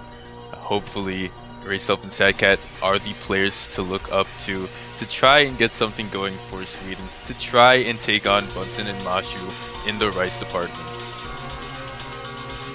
Yeah, and as we expected, Bunsen with an absurd accuracy so far in this map as the more simple patterns come around to start. A few accuracy drops on the side of Sweden's, Erase Self at the lower half of the 99% range. Sadcat keeping just a little bit behind Mashu right now, though. So not too big of an accuracy deficit. A miss from Mashu, though. Like we said, one miss can mean a lot in a map like this. Drops down accuracy below Sadcat and keeps that score lead from expanding too much right now as Mashu tries to build back up to the 400s. And it is very scary when someone drops on a map like this, of course. By virtue of being core jack, if you miss once, you can always lead into a lot of others. Sadcat gonna take a break and yet another one, so pretty clean from them. However, traded back by Mashu. Rayself going down as well, so now the only FC is on Bunsen. Yeah, Bunsen, the player we were expecting to have the crazy accuracy, still holding on to that and being the one to hold on the combo for the United States, extending that lead to nearly 40,000 points now. Sadcat continuing to find a couple of breaks. Everyone else above the 400 combo as we get a little bit of a break before the ending section when the density starts to pick up yet again. And it's so hard to see because Sadcat just could not find their footing in the densest parts of the core jack. Just really good accuracy all around with a 99.42. However, just could not keep the combo for the majority of the map. And that's really going to translate into United States lead being about 45,000 points right now. The map is closing out. The door is closing for Sweden. There's not much they can do. Yeah, not much when you're up against a full combo with 99.95% accuracy. That's an accuracy that I just wasn't expecting from 7Key, to be completely honest. Yeah, 100%. And as we close it out, Bunsen is gonna finish that perfect map, showing 99.92, misses That's the with a E1 that's with a SS. 200. 99.92 with a 200 is absurd. That is like a 1 to 25 ratio. What a Absolutely crazy insane. score from Bunsen there. Not too far behind are the other three players, but it's really hard to ignore that kind of score in quarterfinals. Yeah, 100%. And that is going to do it for this match. United States will complete the sweep. Sweden, unfortunately, going to go down in the losers bracket round one. They had a lot of very close maps. I think they had a very impressive showing, but it's just when you're facing the United States in this kind of area, it's very hard to find points in because they're such a well-rounded team, like you said.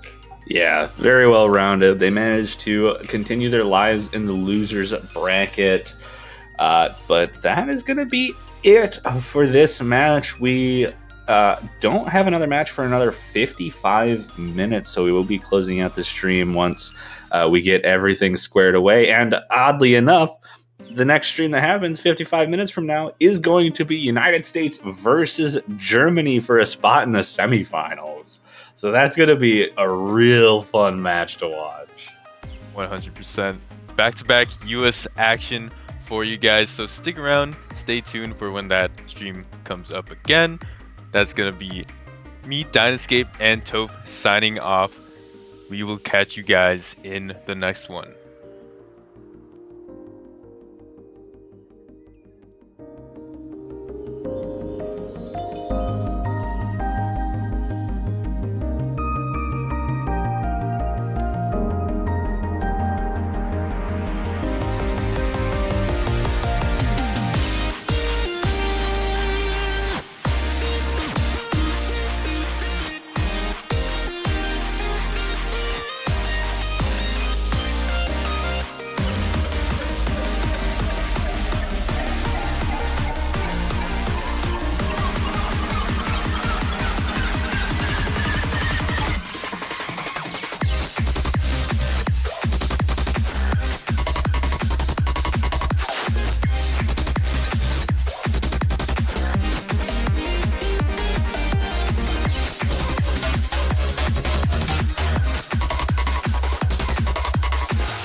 Alright, hello everybody. Welcome back to some more Osimania 7 Key World Cup 2024 action.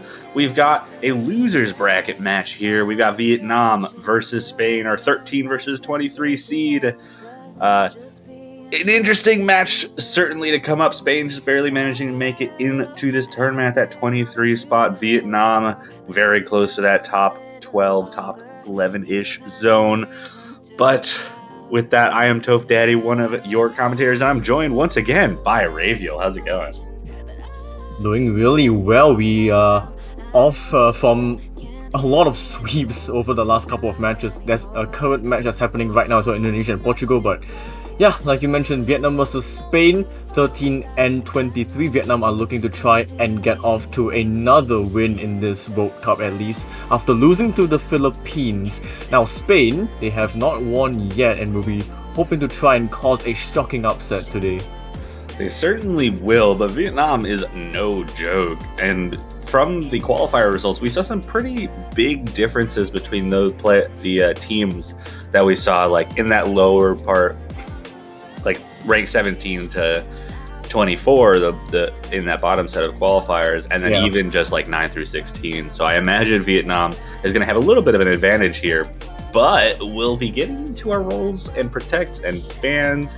It looks like Vietnam won the role and is getting first protect here, and I'm not totally certain what to expect. If I'm in Vietnam's position, I'm maybe going with something that's more physically demanding as a protect. And LN3 does come out, so that this certainly makes sense, I think, if Vietnam's feeling more comfortable on the long note side of things, since that is maybe going to be able to take advantage of some of the weaknesses that Spain has. I'm just looking at the qualifier results, and Vietnam do have a very dominating advantage over Spain on LN. But as I say that, Spain are protecting an LN of their own. I'm kind of surprised about that. Yeah, they're going for the less releasey, more coordination kind of LN. At least from the LN1. Protect. Wait. Oh. That is pretty unfortunate. But I mean, I think some of the Mania folks are still getting used to the whole LN3 RC1 kind of what do you call it? The language, I guess. Yeah, getting used to the language of the picks, banning out Rice 4 instead, and Vietnam will have their own ban. I imagine another Rice ban is coming out here. Maybe Burning Star. I could see that potentially being a ban coming out from Vietnam, but no, LN1 getting rid of the releases. So 2 protected LN maps and a banned LN map. That's interesting. Yeah, because Vietnam's stage 4, which was the LN coordination release pick, they were 11th place compared to Spain's 28th. That's 17 places of difference. But Vietnam don't like the Oceanic Museum, I guess. I guess not. Maybe they saw the LN2 protect from Spain and got a little bit spooked. Yeah. The Hybrid 1 coming out, I do like this pick. This is what I would consider the hardest overall hybrid pick in this pool, and maybe attacking the physicality of this Spanish team would favor them a little bit. It's definitely, like, I would say it's the hardest without it being too risky, because you have Waifu Gem and that one, like, that one's easier than Hybrid 1 for the most part, outside of that ending, for sure.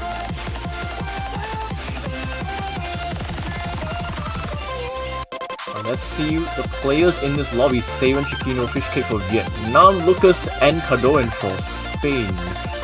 Should be the final 4. That is what we're looking at. Vietnam looking to get off to a hot start here with Hybrid 1. Their own pick. Just don't want to give up that breakpoint right away. Yeah, Vietnam would like to start this match out strong.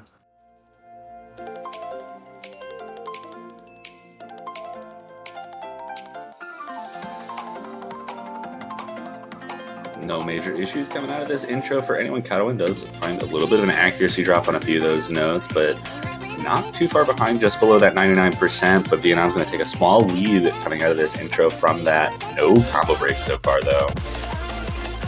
Oh, as you say that, too! Yeah, traded back and forth, Cadwin and Saren both finding drops. That is going to favor Vietnam just a little bit because of the accuracy drops from Cadwin earlier. But Fishcake and Lucas both holding on to the full combos for their teams. Still one full combo to one here. Yeah, and I think a very recurring theme that we're going to see with these kind of lower bracket matchups is when the lower seed team has a very decent player, but not a decent enough second player to keep up with the rest, as you see from Kado and dropping all the way down to 95 already. And Vietnam still holding okay with Saban holding 98.9 and Fishcake holding an FC as well. Yeah, well, now that you say that. Never mind. Just one FC left on the board. Lucas holding on to the full combo for Spain, but the accuracy staying around the same as Fishcake with Saren, just capable of outclassing Cadwin for the time being at just around that 99%. Cadwin holding on to a 96 coming out of that first half, and we see about a 46,000 point lead in favor of Vietnam here. Yeah, we're only halfway through the map, so there has to be a gigantic collapse from Vietnam, and Cadwin really needs to start picking up as well for Spain. And there is some pickup going on, that accuracy going up, trying to get up to that 97 range. But I think everyone's accuracy in this section is starting to increase before we get into maybe the hardest part of the chart.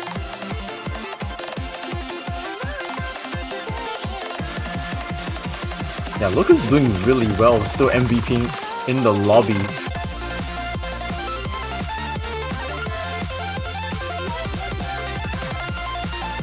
Once again, Saren and Cadwin both miss, and Cadwin is getting the short end of the stick on this one. Yeah, Lana's definitely not treating either one of these teams particularly well. Saren and Cadwin not having the best of times, but Fishcake and Lucas both holding combo through that section, staying around the same accuracy. Lucas with a slight advantage in both combo and accuracy there. As we get into the final couple of notes here, looks like Vietnam will be able to hold on to that accuracy advantage they had and take their first point in the match, as long as nothing catastrophic happens at this ending.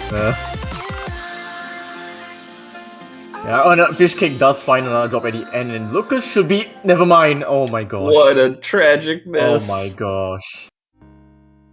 Well, I guess no FCs. But it is going to be a point to Vietnam. It certainly is. Vietnam starting off on the right foot. Spain gets a pick, though, and I can maybe imagine seeing LN2 coming out. Just wanting to get that protect out of the way. Yeah, this is very... I would say interesting, like, how Spain are going to really go through this match. Because in terms of the qualifiers, like, if we just look at the qualifiers, they don't beat Vietnam in any stage, so it's really just picking whatever they're the most comfortable with. Yeah, I could definitely see... I could see LN2 coming out. I could see Rice 2 or Rice 3 coming out as well. Not totally sure what angle Spain wants to take here.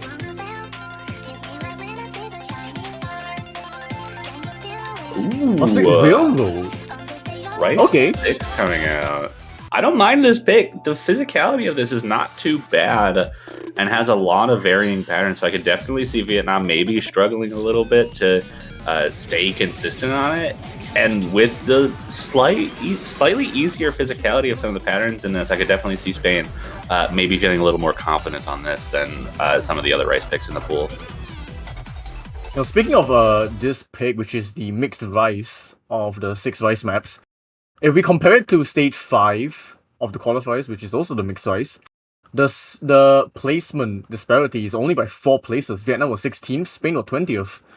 So I assume Spain were looking at the qualifier placings and thinking, you know, going for the most possible one to take a point off would be this.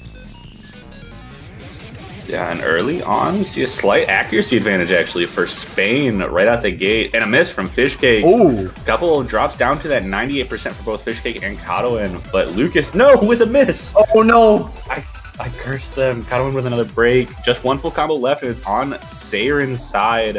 Vietnam holding on to a lead now because of that, but the accuracy's not too far apart for both of these teams. Just need to have Spain kind of lock in and keep that combo consistent, especially once we start getting towards the ending where it might be a little more straightforward to keep that up, but still a 30,000 point lead for Vietnam because of the combo breaks so far. Yeah, the lead is going to grow because of Cardoon's miss again, and Seiren, with the only FC despite not having better accuracy over their teammate, currently holds the highest score of the lobby, almost tied with Lucas. Certainly is hitting the second half of this map now. It's going to be a lot about holding on to the combos here. I think without the combo breaks here, this would be a lot closer here. And this might be an opportunity for Spain to start building up that combo and hope that Vietnam has a little bit of issues in this ending. But so far, everyone holding on very strong in this ending.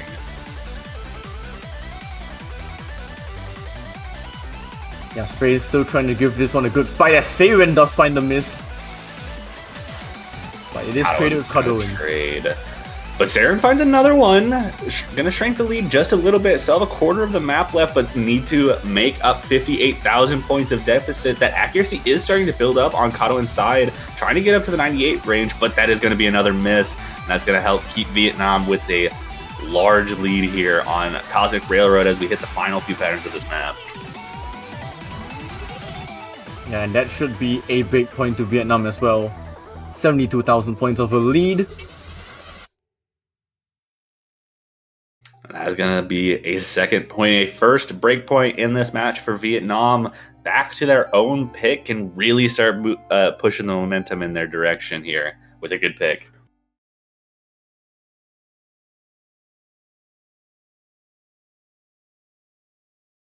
What would Vietnam go for? I think they could go for really anything. Yeah, I think they definitely could. I could almost see them going LN3 here.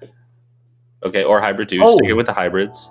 That okay. I think, actually, not sure I agree with this pick. I mean, I don't think I agree with almost anyone picking Hybrid 2, though, to be fair. It's a minute and 22 seconds.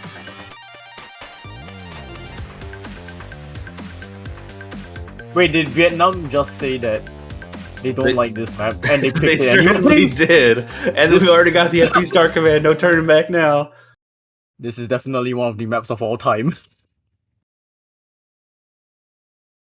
Yeah, a minute and 22 seconds for a World Cup map is kind of absurdly short. And making it so that singular mistakes are going to cost you multiple thousands of points, or maybe multiples of 10,000 points, is certainly a risk that you need to think about. And Vietnam just going in swinging is something I did not expect.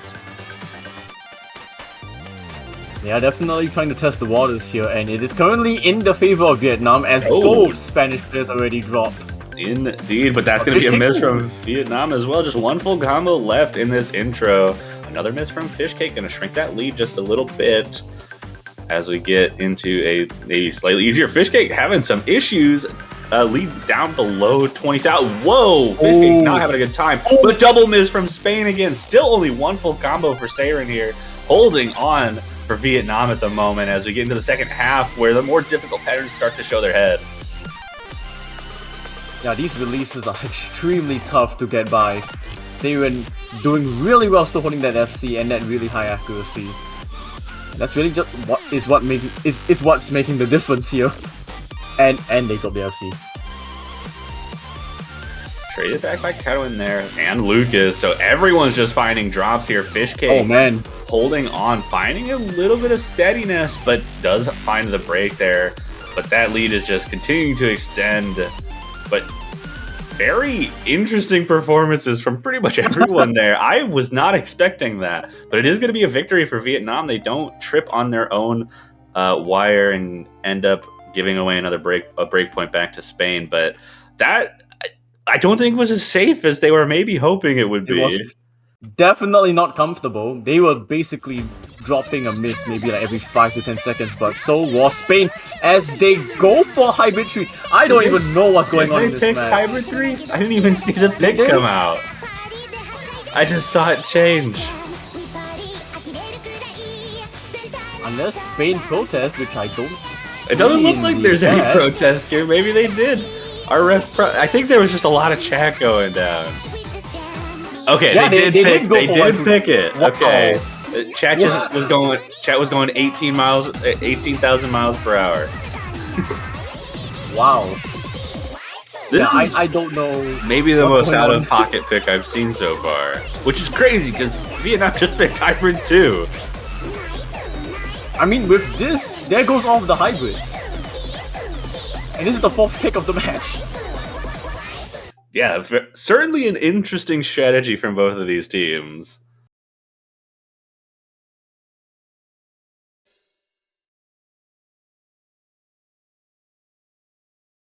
But let's see. Oh, Lucas going for hidden. And mirror. Very interesting. Mirror more normal, but hidden definitely haven't seen. I think this is the first time I've personally seen hidden being used in this tournament, but Yeah. we've got the intro coming out. No one finding any major issues. A couple of accuracy drops on the side of Spain there.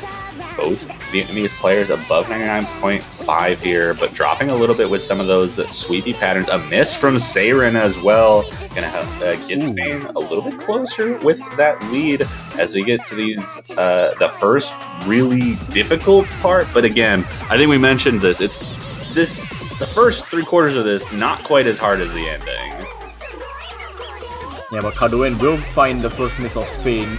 Now a 10,000 point lead to Vietnam. As we kick things off as both Spanish players drop. Yeah, both Spanish players finding a break. Neither of the two Vietnamese players finding any combo drops in that section. Holding on, still both above 99%. Lucas building back up to that 99%. And Catalan just below the 98 right now. Still within a position to potentially come back if issues start coming out. And Saren with 2 misses traded, but only one by Catalan. And Fishcake also finding a drop. Going to shrink that lead just a little bit in this break section. Yeah, that lead won't increase for that long. But now as things simmer down in this break section, back to the L lens as one finds Cadwin twice, thrice. And it's not looking good for Spain. 30,000 points now to the good of Vietnam. Indeed.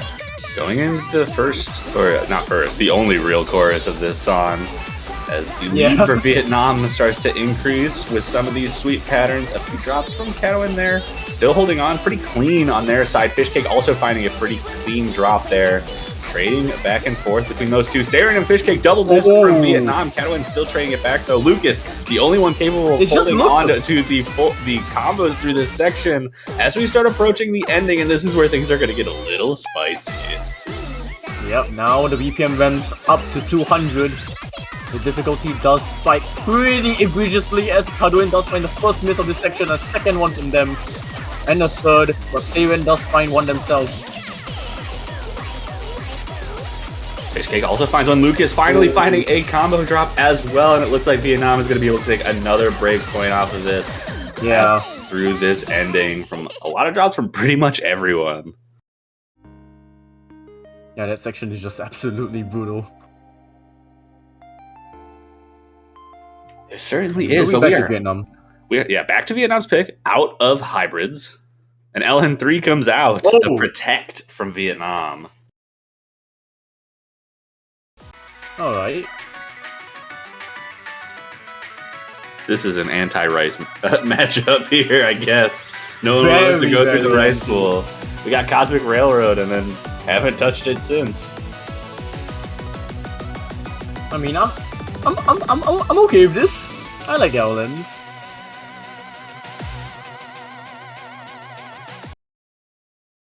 And here we go. Map number 5, 8-Bit Adventurer, our Ellen density pick. Quite on the speedy side, 197 BPM with no shortage of sweeps and bursts with long notes that are going to make things even more complex to handle and denser. But nothing that these players can't handle. It's just going to be interesting to see how well they're able to kind of hold off on some of the misses and reading mistakes that are going to end up happening in this map. Yeah, it is very, very dense. But so far in this intro section, no one... Never mind. Lucas does find the first drop. You can't say that. As a commentator, you should know better. Fishcake does trade it back. Ooh. Gonna keep the lead from growing too large out of that intro. Lucas does find another break, though. Saren does, and so does Kato, and that's all four full combos off the board. Wow. All on accuracy right now. Kato a little bit behind everyone else. Fishcake and Saren above the 99%. Lucas alongside them. Kato around the 97.5%. But trying to build up this section is really hard to get good accuracy on, especially if you can't read through inverse with the 1/3 type patterns. Changes up the rhythms just a little bit, but no one having too many issues and no one finding any combo breaks through this section. It was just that like 10-second gap where everyone just dropped. Carduin does find the miss here. Saren does trade it back. Still holding on to the accuracy lead for Vietnam here. Fishcake doing what they can to hold on to the combo. Lucas matching them. It's really been a showdown between Saren and Cadwin as far as keeping, trying to just keep that combo as much as possible. Saren does find the break there. Cadwin holding on through this ending for the time being.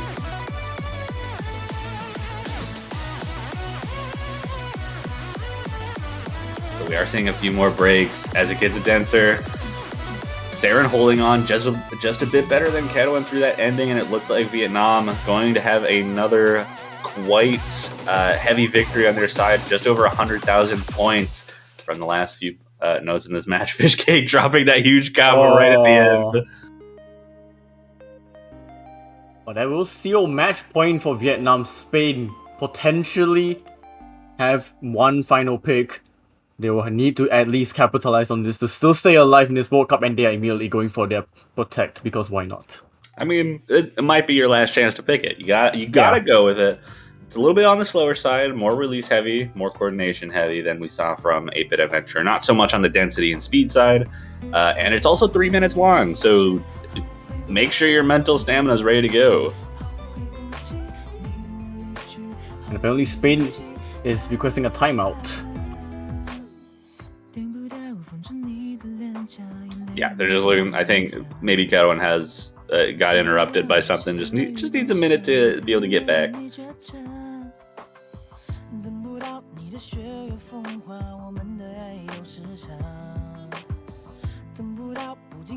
I will point out that the players have been picking maps really, really quick, which is nice for the referee.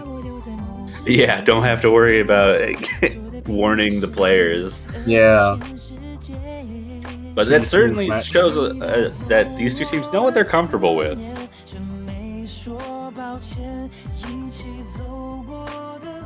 And we do see the first appearance of another player apart from the four that we've been seeing for the entire match in Hitori for Vietnam.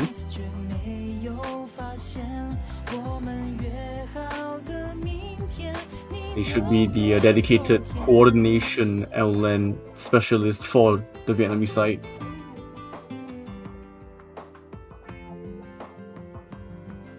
Indeed, Fishcake staying in. We saw Lucas and Cadwin on the side of Spain. MP timer comes out for that timeout that Spain was looking for. Just waiting on their player to get back.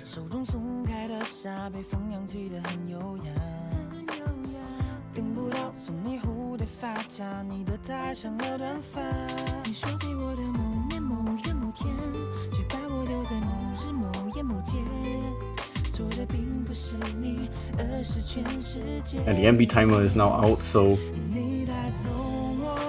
we'll see if Spain can get their side sorted. Hopefully. Yeah, hopefully we can get them sorted out here. I am interested to kind of see how this map ends up going. They got their player back, Cadwin's back, so they should be good.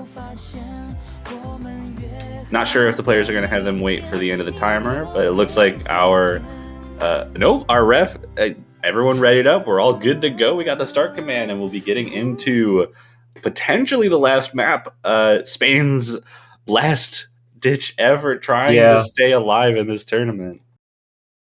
Yeah, this is a lower bracket matchup. If Spain lose here, it is over.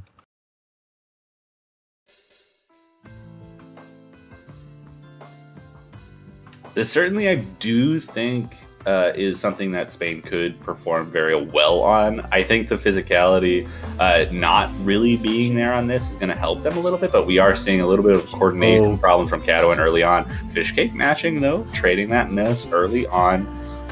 But really, right now, the accuracy from both Lucas and Cadwin is not looking too strong compared to Hitori, who came in just for this map on Vietnam side. Yeah.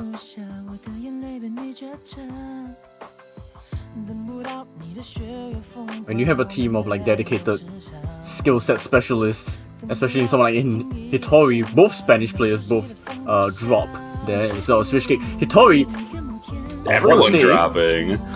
No more full combos left on the board. You said the word Hitori and they dropped. It keeps happening. Yeah, it does keep happening. But really, this is all about that accuracy from Hitori right now. Fishcake also ahead of both Spanish players. Cadwin out accuracying Lucas, and Lucas just falling a little bit behind. Maybe not the most comfortable skill set for Lucas here.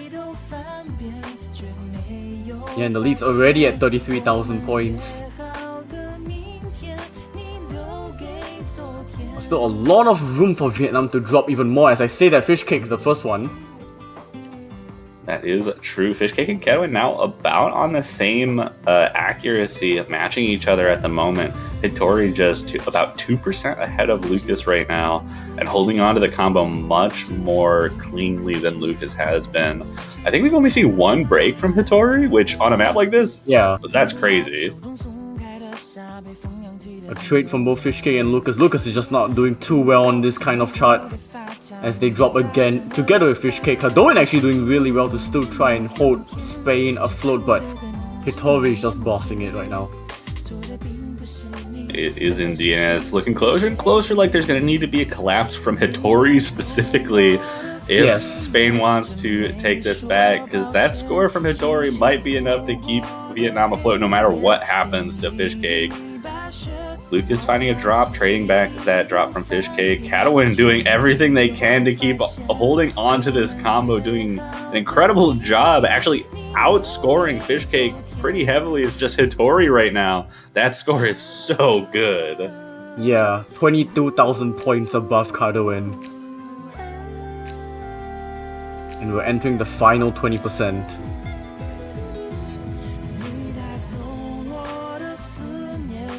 In the last little bit of this map, Vietnam showing no signs of slowing down here, about a 60,000 point lead.